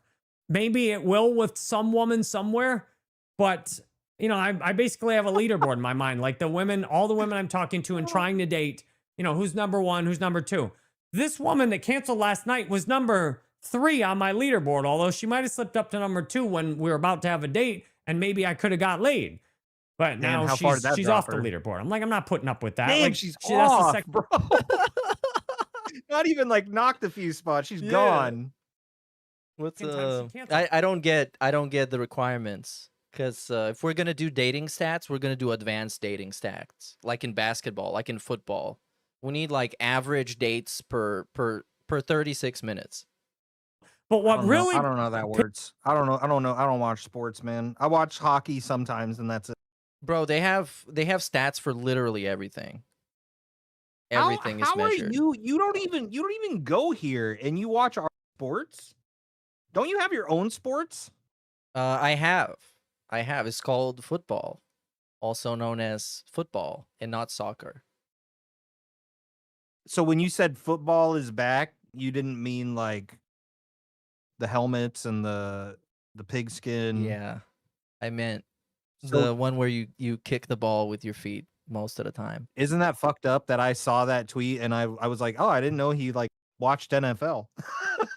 I did try, because every once in a while I would get tired of watching a sport, or I would get bored by it, so I would look into another one. And I got the rules of American football around the time the Super Bowl was gonna happen, and then I watched the whole event, and it was super boring. But not because of football, because the game was super boring. Well, that's the problem you run into with some of those. But I mean, I hate it. It's just too slow. It's like, all right, we're gonna move the ball a little bit, and now we're gonna take a break, and then now we got to watch a commercial. All right, move the ball a little bit. Oh, flag! You didn't get to move it. Go back. Like, fuck off, man. That's why I like hockey. They just go so fucking fast. I got ADD, man. I don't know. pissed me off is how my mood just spiraled and dropped. Oh yeah, I forgot about Jerry having like a crash out. This is crash out status. We're going up there, you know. It's very intense, very menacing. Yeah, well, I mean, it's the number 3, dude. Number 3, who like, that's what I was waiting for. I'm like, when do we get to the 5 more women? And I think we're getting there. This one is like the one that pissed him off. Oh yeah, he's pissed and off. And also, I did want to say too, I forgot to tell you, Jack hates soccer, football. He hates it. He tried watching a World Cup game for one of his viewers, and he like rage quit like halfway through. Okay. He's like, ball goes back and forth, and then nobody scores.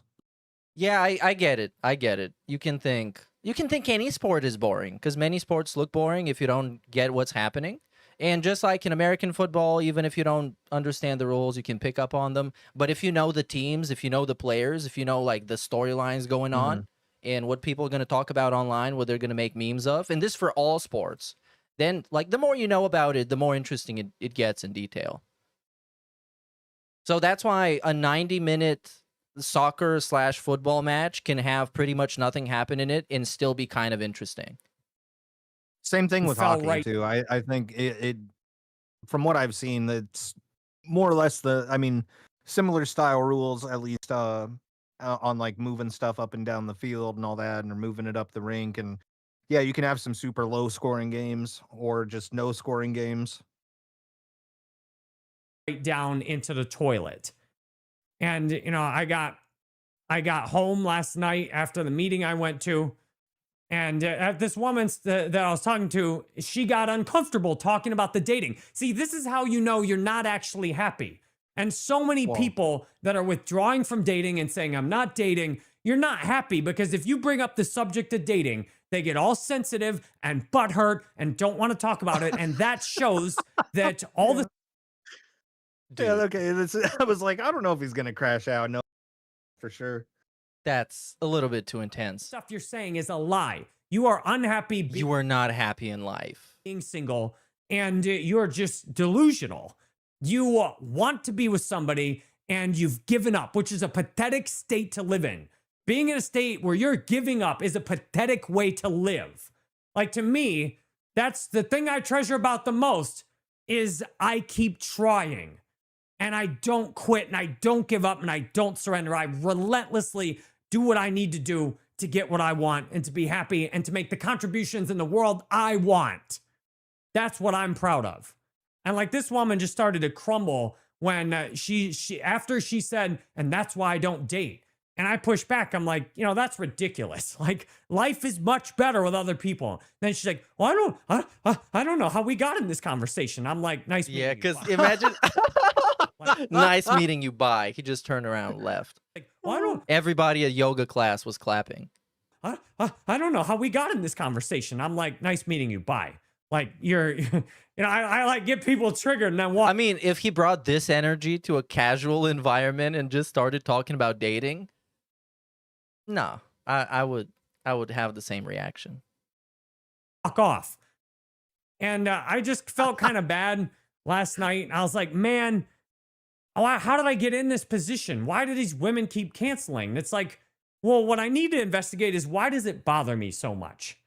Why I they just should search start his just name. booking. I honestly feel like Yeah. that's probably it for some of these people.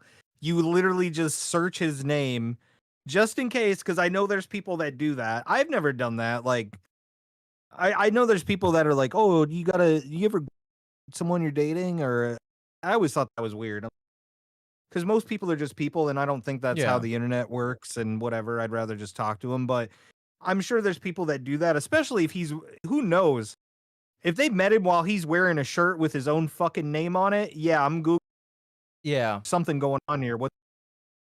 I guarantee you, that's probably at least half of them. Is they searched his name and went, "What the fuck?" Yeah. And I know he tells people he has a YouTube channel, but he's admittedly said that he's stayed away from that. But regardless, even his dating profiles have pictures of him wearing his shirt on there, and it's out there. So I guarantee you, yeah, that's part of it. Is these people are just finding him online and going, "Oh, yep, my bad." All you got to do is just look at the video titles, because the video title is like, man, do I want a partner? Even if it was a girl, if it was this but gender swapped, and I was dating her on Tinder or something, and I was thinking, man, she's wearing a T-shirt of her own name, and then I looked it up and it was stuff like this. No, we're done. We're cooked. Yeah, no, it's not worth it. If I can, 2 dates at once, and just figure one will cancel. And then if they double book, I'll cancel on one of them. Like that's... So I was walking around the park last night, and it was like 9 p.m. And I was thinking about all this cold approach stuff. And what's funny is when you lose or when you're down, you should be more willing to experiment and more willing to say, fuck it. Like, I'm going to just totally go for what I want. But no, you're going to end up on some registry. Don't do that. If you're not getting what you want, doing what you're doing, then you probably should try some other approaches. I mean, that's kind of the thing. Fundamentally, like, the message he's sending is, you got to be inquisitive in life and get what you want, and no matter what, don't give up. But he is also looking like a complete maniac, so I kind of want to disagree, because it's kind of suggesting that we're talking about more extreme things. Right. Now, this is not one I would try again, but I was walking by this pretty woman, and she walks up. She says hi first. Remember, it's 9 p.m. It's dark. She says hi to me first. She's walking her dog. So I say hi to her. Then I slow down and turn around and I say, "You're really pretty." She screams at me. She screams, "Get away from me." I started laughing. I'm like, this is really sad. Like, you're perfectly safe. And I'm like dumbfounded. I'm like, how sad that someone's living in that kind of fear.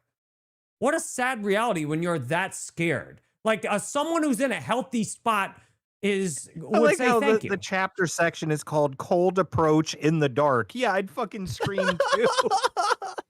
The guy with a glitter name shirt, dude. Hi, you're really pretty. Get the fuck away from me. I think he talked about he passed her on the street and then slowed down so she could catch up so he could compliment her. Oh, yeah. Oh, I don't would do that. scream. No. And keep moving on if she wasn't interested in talking to me. Thank you. You know, if some big, huge gay guy walked by me, What? And, you know, he turns around and he's like, "Hey, you're really pretty." That's what he sounds like. And, you know, he turns around and he's like, "Hey, you're really pretty." I'd be like, "Thank you. Thank you." I mean, this guy certainly could be dangerous to me, but I'm not walking around in fucking fear all the time. I'm walking around in courage, ready to conquer life. Dude, what I want. That's a good one. How do I Yeah, this guy's a risk to me and my well-being. I do not care. I'm conquering life. help people? How do I make the world I want to live in? The fuck are y'all doing being so scared all the time? And it's not just women, obviously. It's, you know, I've experienced certainly my share of fear, but so many people are so scared all the time. Maybe he would get better reactions if the t-shirt says Jerry Banfield, I won't hurt you. That's it. Well, that so you know the maybe message. that part's on the back and they can't see that. Well, no, he should put it. He should put that on the back, considering he walked past the woman. Yeah, she catches up. Oh, hey, I see you're not going to hurt me. Greetings. And then, yeah, exactly. And then when you're face to face, you would get to see, okay, that's his name, Jerry Banfield. Maybe like a QR code to all his links or something else. Yeah, it takes you to a link tree with everything. Yeah. Maybe there's like a pre-recorded video message to introduce you to the Jerry Banfield experience. I'm Jerry Banfield. This will introduce you to all my content. I won't hurt you. I want to ask you out. Here's why. Here's what I want. I realized, like, when, you know, when I didn't escalate things with the queen, that's what that was. That was fear. That was stinky old nasty fear. Fear. How disgusting. Fear that what? If she's trying to kiss you and you go to kiss her, what are you afraid of? Like, that's some of the weakest shit I've done in my whole life before. You got to live life strong. And I felt so, I spiraled last night after, you know, that interaction with that woman and the woman canceling on me. And I texted like 5 other women seeing if they wanted to go out. They all said no. And then the one that's number 1 on the leaderboard's out of town right now. So I'm like, fuck, how did I end up with no date tonight? And I played some video games. I played, I think it's Soros, S-O-R-A-S on PlayStation 5. And I went to bed and I was in a shitty mood. I literally yeah, people didn't like that game, dude, because like I guess like your wife turned gay and like you were gay or something. I didn't really understand it. I just like shooting stuff. Cursing people out. I made sure to curse that woman out that didn't come out on a date. Cursed her out for damn sure. Like, the fuck is wrong with you? Like, that you live like this. I would hate to be the kind of person that has an opportunity to have fun and fucking flips out about it the last minute. Oh shit, my life's been so difficult. I can't show up for this date. Jesus Christ. Like, that's pathetic. And I most dislike when I'm pathetic. Like when the queen wants to kiss me and leans in and I'm... So this moved between so many people he's mad at. Because it all started from the person in, what was that, yoga class? They didn't want to interact with him about dating. And then it was another lady in the dark. And now he's just mad at himself. Like, oh shit. You said you want to take it slow. That's pathetic. That is pathetic. And it's up to me to define what is strong and what is impressive and what is something to be proud of and what is weak, pathetic behavior. And no more weak, pathetic behavior. And weak, pathetic behavior is letting my emotions be influenced so much by what someone else does. And I went to sleep pissed off, and I woke up, and I woke up for a moment. I had all these dreams. I lots of times have dreams where I'm totally somewhere else, someone else. And I set clear intentions last night before I go to bed. Like, fuck this shit. I want to wake up and do something else. So I had all these dreams where I was totally somebody else. And I woke up and there was this moment where I was wide awake and fully aware, but I hadn't opened my eyes and none of this ego or this life had loaded. And I felt so bliss, so much love, so excitement. I felt awesome. And then it's like when you turn a computer on before it loads anything. I was on, but nothing had loaded yet. And then the ego and all the stories and comparisons like that, by the way, to like being like a computer and seeing things as data. Like, it's so weird. Like even with the like that's why when he says like, all right, nice meeting you, bye, I believe like that's exactly how he talks to people. Like, okay, end of conversation now. I've shut down the conversation with my goodbye. Like I said, my suspicion is that he is on a certain spectrum, so that kind of lines up with that, I guess. And DSP has like the lighter version of that, so he's also does that sometimes, but to a lesser degree. Shit with this life started to load. I'm like, fuck, god damn it. Like, shit. You know, waking up, I'm dealing with finances and romances. Finance is going great because y'all are spending money on jerrybanfield.com. And I appreciate popping in on that leaderboard, dropping money, got hundreds of dollars. Oh, yeah, we're going to see it. Oh, my God, look at this. with how much they've spent, too, dude. Nice. Yeah, he's going to make it. I think you're going to turn out to be right. .com's here for you. And I'm going to make lots more money because I got a hell of a lot of value to offer to the world. I have fantastic strength within me. And I know I can do better. I can be stronger than this. I woke up feeling all weak and shitty this morning. And I had my breakfast and I got up and I went to yoga this morning. And the girl next to me was friendly today. Hold on, this went from a begging segment right into a romance segment. What the fuck is going on? I was just going to complain about the begging. That it's like, why do I need to invest money in him to get better? It's like the DSP thing. It's like, you guys invest in me so I can improve. Like, I can just go to somebody who's already improved. Like, you're Jerry Banfield. And I'm trying to balance, like last night, you know, cold approaching in the dark, maybe not the best thing to do. All right, you're at least maybe 99 times out of 100 it would have went like that. But I don't know, maybe 1% of the time I say, hey, you're really pretty. And the woman says, let's go fuck in the park right now. Like, that's the thing. Not all people are the same. When is that ever going to happen? Well, that probably happens in porn. So he's got the... Which he enjoys, yeah. Yeah. Yeah. You know, people's reactions are largely a function of what they're doing in their life. Like this woman canceling last night had very little to do with me. She doesn't even know me well enough. Like what's fucked up is she clearly was very interested in going on the date the day before. And what does she say? She said, the day before, she said, I was thinking about you. I'm free Friday evening. Such a big lead up. Like she was very interested in going out with me the day before. Maybe he could have just chilled and have a different date, you know. Because especially like you're dating, he's what, like 40 years old? How old is he? 42. You're dating 42 years old man? So I guess you would be dating like 30s, 40s-year-old women. Sometimes they just wouldn't feel like it. Sometimes they would have like job stuff. You know, you're adults, is my point. And I hate to be the kind of person that's that inconsistent. Well, and I think also he gets so hung up on what they're doing and why they're not paying attention to him because he has so much time. All of these women have like jobs and other things to worry about. Jerry has nothing to worry about except these women and when they're going to talk to him. Exactly. space to help a woman, not And then, of course, like we said, then they look him up, and that's it. It's over. be that inconsistent. So that's his business. That's like my job as a man to hold reality firmly so that a woman can come into my reality and we have a concrete reality that doesn't move and shake from day to day.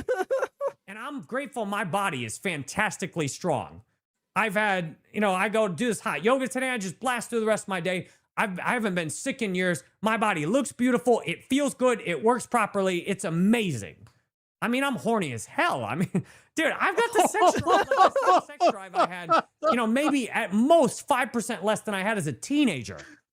Wow. Like, I'm down. I'm DTF. He's DTF.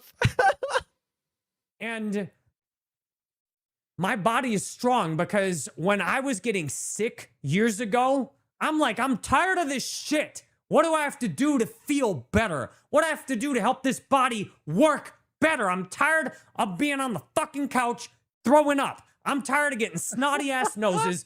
I'm tired of having a fucking flu. I'm tired of being tired. I'm tired of being sick and tired. What do I have to do to feel better? What do I have to do so this body works so well that it's healthy all day, every day?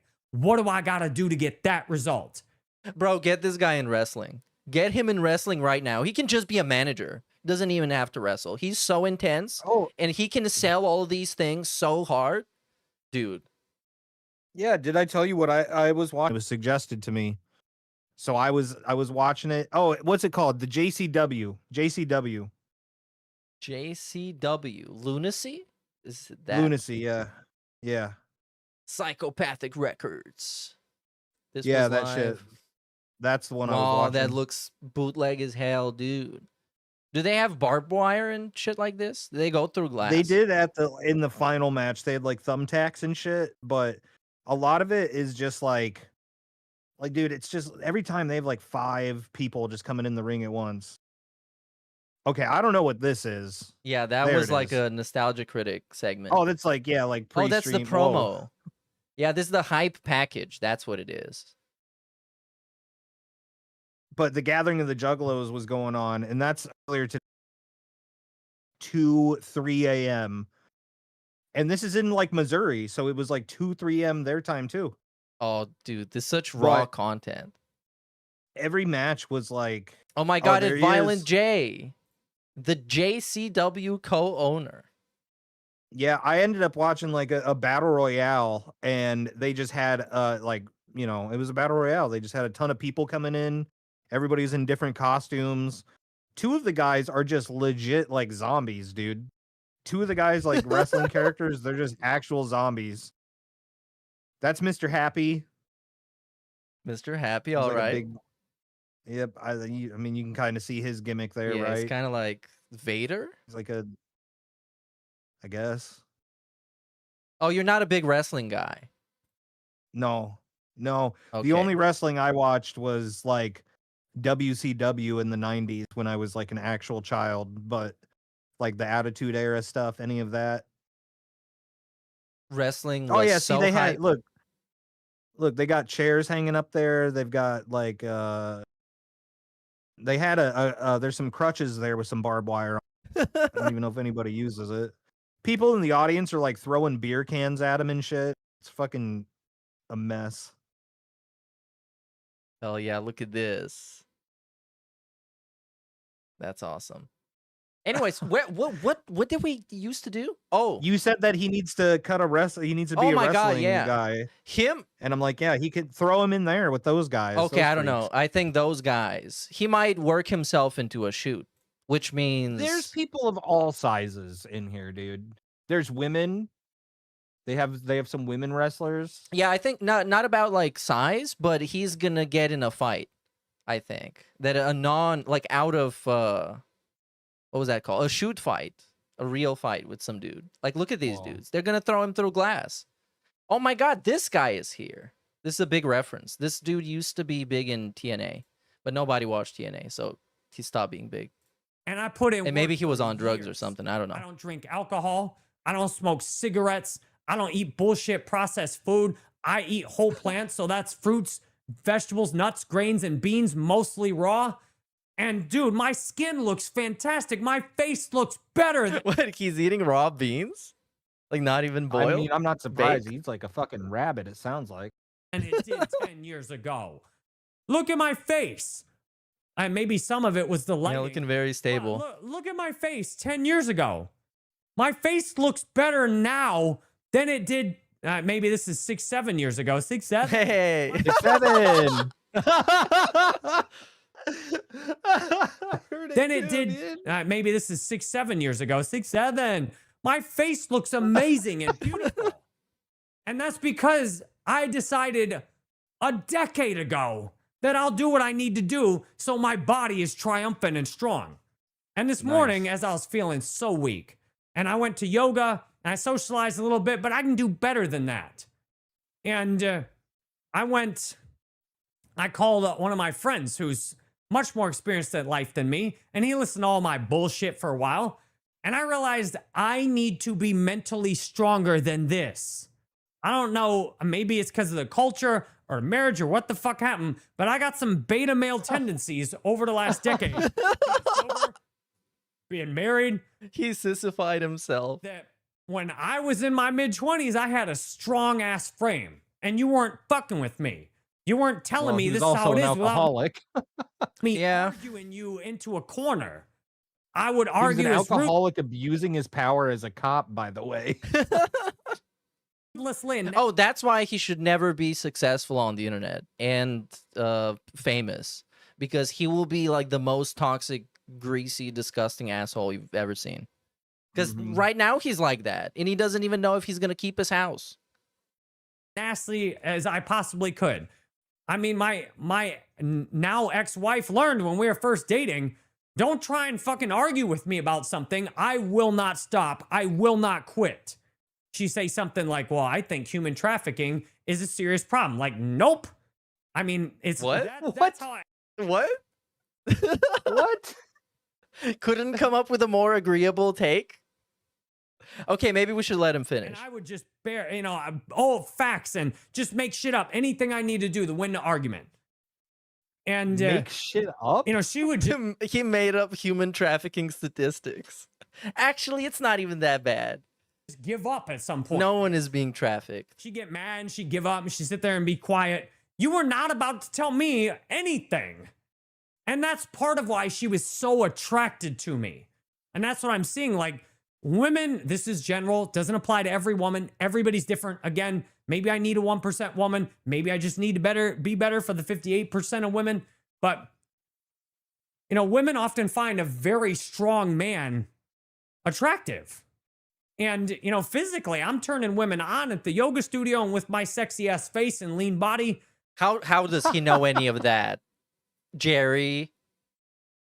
I'm turning women on the yoga studio. Where I've been fucking up is my mind and my texts and my whiny ass, weakness in my mind.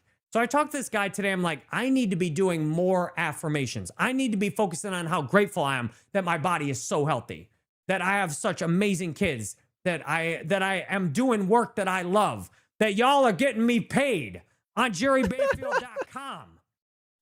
That I'm making videos that are going out to tens of thousands of people a day. Some days 50, close to 100,000 impressions a day on YouTube from 5-month-old accounts. I'm crushing it. I got awesome friends. I play tennis. I got a lifestyle. I got a massage today. My massage therapist is awesome. We had fun. We filmed a video together. It was awesome. I had a great day. And you know where I turned it around? Where I'm like, I'm tired of being like this. What do I need to do to stop being like this? I need to be stronger mentally. I should not be breaking that easily. I should be able to have, that was the 3rd place woman on my leaderboard who canceled. And I'm like, fuck that. I should be able to handle the number 1 woman on my leaderboard canceling and going downhill. And I should be holding my frame. Like, the one reason the woman who's top on my leaderboard now seems to like me is because when she went out me, I was fully locked into, I am the man, this is my world, and I'm here to invite you into it. I'm not here to step into your world. I'm here to experience you and hear what you have to say, but I'm a man, this is my world, And I'm going to challenge you if I disagree with And something. you're gonna you like it. Yeah, and you're gonna like it. Okay, I'm gonna lead, and I am. You know, you're lucky to be out. Oh, with this is me. the worst There are guy. very few men like me you could go out with. There are very few men like me that you would consider giving up your single life so you could be with an awesome guy like me who is strong. And she loved that shit on the date. I could see how turned on she was, and she had fun, and she kept, she spent hours with me, and some of the other dates did not go like that when I was in weak ass mode. So I got the phone call this morning. I started to feel better. I filmed a shitload of videos, which always helps me feel better. When I get out there and do my work, I filmed 5 videos today, 100 minutes of video. This is the 6th video, probably over 2 hours of video today. Filmed a bunch of videos and had my kids over. My kids went across the street to play with their friend. I had my food, and then I got my massage. Been listening to Owen Cook. Went to my AA meeting tonight, and I realized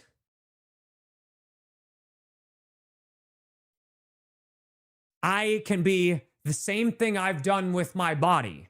I need to go that far with my mind. My mind needs to be as solid and as strong and as relentless as my body. I mean, my body. He means he wants to be emotionally stable. To put it shortly, I guess. I don't think that's happening for him, man. I don't see that happening either, but maybe affirmation is going to work. I don't know. He seems to really believe in wanting that to happen, so it might happen. But in my opinion, no. Every day, I have energy to get up here like this and film these videos. Every day, I've got ideas. I don't have days where I'm laying in bed, fucking tired, and don't want to do anything. Every day, I have enough energy to hit a hot power flow yoga. Every day, I have enough energy for my kids. Every day, I have enough energy to show up for the shit I said I was going to do. That is fantastic physical health and strength.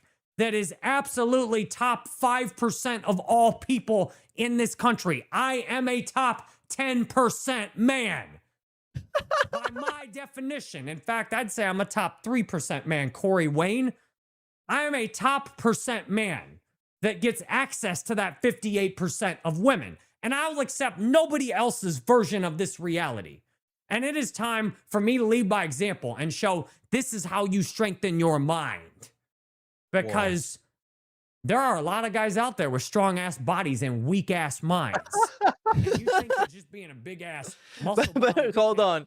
So he's selling himself, because we're going to eventually end up at him begging for money. He's selling himself on the journey that you will take with him to become emotionally stable. I guess.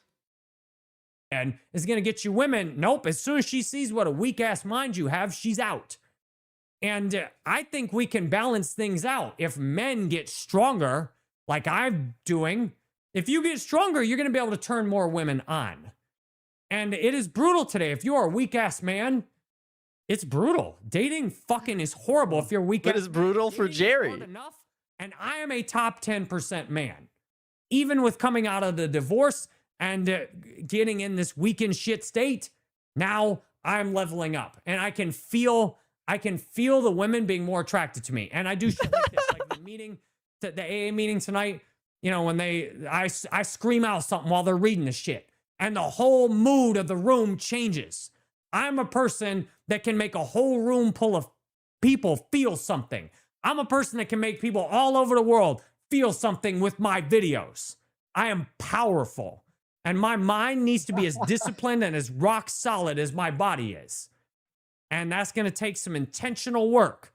I got to have my own back and validate myself all the time. One thing I wrote down on a piece of paper talking to my friend today is, why am I chasing validation from a woman? I don't need it. Y'all are nourishing me plenty. I mean, look at this. Look at this validation.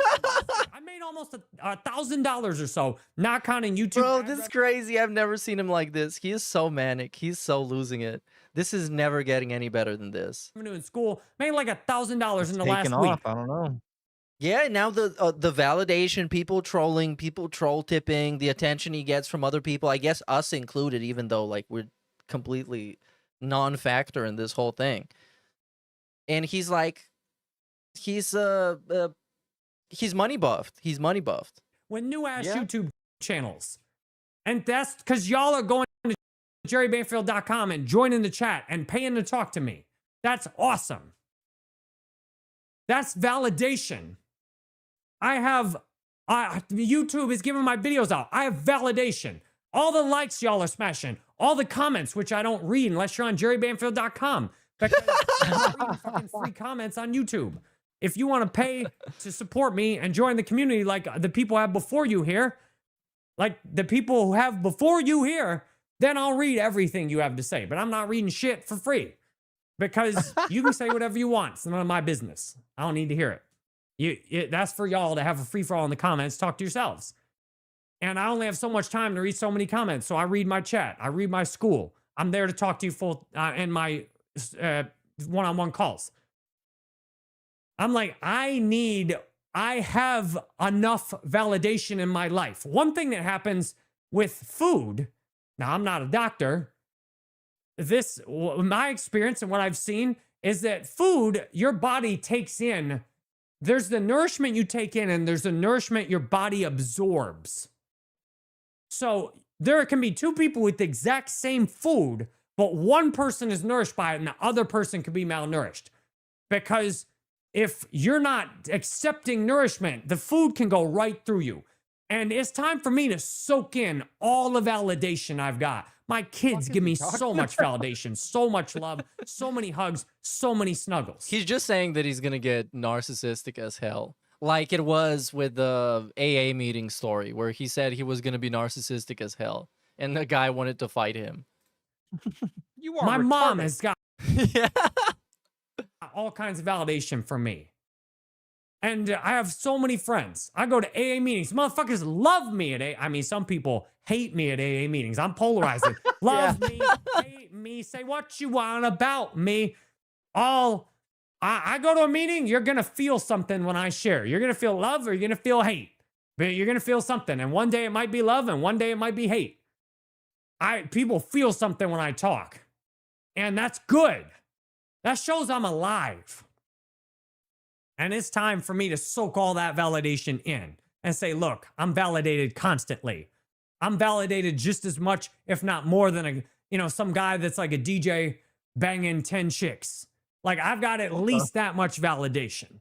And I don't need validation from a woman. I'm happy to accept it for sure, but I don't need it. I don't need a woman to go out with me to feel good about myself. I love myself. I'm proud of myself. But at the same time, I'm not going to sit here and act like jerking off every night is the way to go. Hey, so that's what he's doing. Yeah. Yeah, okay. He's gooning. There's something better than that.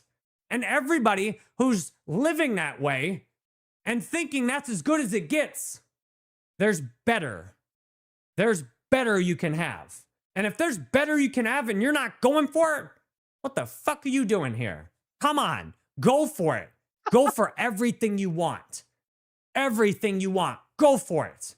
Go for it. Just do it. This really is the equivalent of the Shia LaBeouf Just Do It video, where he's just yelling at you to do it. Is that like motivational? Some guy just yelling? I don't think so. I don't need to do anything. Do that. I want to make money online. I go for it. I offer shit that y'all want, like talking with me. Somebody's going to buy my dating coaching. And I'm going to celebrate that shit. And somebody's going to buy my $963. $963 for YouTube coaching. Coaching from a guy who is bad at what he's selling courses for. Yeah. YouTube coaching. And I'm going to celebrate that shit. And y'all are buying everything else I've got on here. The chat, Officer Banfield, my Zoom calls, the school community. Somebody's going to buy the sponsored crypto video soon. The talk to me. All the shit on my website is getting bought. I just got t-shirts back up too. The t-shirts are down here all the way on the bottom. I got t-shirts now you can buy and wear Jerry Banfield around town. Fuck, this is almost 30 minutes.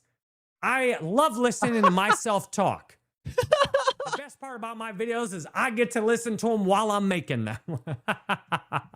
So, that's my day today. And I hope my day inspires your day. that it's time to step up and be the strongest, best version of yourself you can be. And the easiest way to do that is find somebody who has what you want. I called somebody who has a shocking level of mental fortitude today, and I asked that fucker, what do I do? And I ask him, and I share with him, and I listen to him, and I take notes We're from back to him. that. And this guy could be my father, damn near my grandfather. And I listen, I take notes because I want to learn, how does he handle harder shit than I do, and it doesn't move him. And you know what? I am on path to be like that. And I'm proud of what I do. That's why I love when people go ahead and talk shit about the videos, react to the videos I make, comment, and you make your own versions, talk any kind of shit. I don't care. Because I'm rock solid in who I am, and I'm going to get even more rock solid going forward. No, Thank you're y'all not. for watching. I'm ready for you at jerrybanfield.com. If this is a vibe I got talking, imagine how good my listening is. Imagine what it'd be like to have a two-way relationship where you know me and I know you. Come chat. Let's get to know each other. Thanks for watching. It's checkout time. That last face. Wow. Whoa. You better go to scary. jerrybanfield.com, if you know what I'm saying. Or else. But yeah, Jerry sucks. He's trash. This was 30 minutes of reassurance and affirmations, which was very awesome. I feel a lot more confident right now. I have to go, though. So I think we're going to have to wrap this up. But this was one very more fun thing, though, and chill. before we didn't watch any modern RTU clips. Did you see Review Tech dyed his beard? He did? You have a I link to sent you a that? picture. Just Okay, yeah, here I we sent go. you the picture of it. Just look at it real quick. Oh. This here? The whole thing, yeah. Oh, the I whole guess, thing. well, Because it's not very, yeah, it doesn't. it was worse the day before because it was longer. But that's what I have for you now. He dyed his beard. All right. Why would he do that? Because he doesn't want to go gray? His reasoning was because he had the hair dye in his house for some reason. That looks great. Oh, well, there That you was go. a great zoom in. Yeah, he was Homer Simpson maxing. All right. I guess, well, he does like silly things, you know, the quote unquote, what if I did this was like really silly, like with the DSP tattoo. So this is another one of those like stunts, I guess. For me, it's just not like Yeah, I don't my know, bad. a We should have memeable just thing. went out on the Jerry. Oh, no. I mean, yeah, I get why people are thinking it's funny. I just kind of don't get it because he's like fake funny sometimes. Well, he didn't do it to be funny. That's the funny part. Is I'll have to find you a better clip of it later. But he started out the stream where he came in with the dyed beard, and he's like, "Oh yeah, it looks too dark." Like he was talking about how bad it looked, and it wasn't meant to be funny. If that's any consolation. Okay, yeah, I get it now. It's kind of like the what was that? Fuck. Okay, I'm spacing out too much. I'm gonna go. Yeah, it's time going, go, like, full guys. Stevie. So outro. Thanks everybody for watching. Go watch Shroom on Twitch. He's gonna continue watching stuff and playing stuff and existing over there. And I'm gonna go. Yeah, I got 2 hours of F is in Frank, another hour open discussion. At least we killed a Jerry video. Yeah, more to come. What do you Hell have to yeah, say? dude. Sorry. Yeah, that was it. That was it. Just outro. Thanks watching and bye. And we'll do it again sometime. Sure, yeah. 100%. And next What do you time mean? we're gonna have a different name. Do you mean that? You kind of said that like it was sarcastic. Like, yeah, sure. No, I'm for real, dude. I'm for real. What do you All right. mean? Do you think I'm joking? Eh. Don't fuck with me. No, for real though. Now, was I for real? Dude, we're too wasted All for right, this. it's time to go. I gotta get something to eat, dude. I am gonna keep going, but I think I'm gonna keep going later. I think I'm gonna stop and come back in a little bit.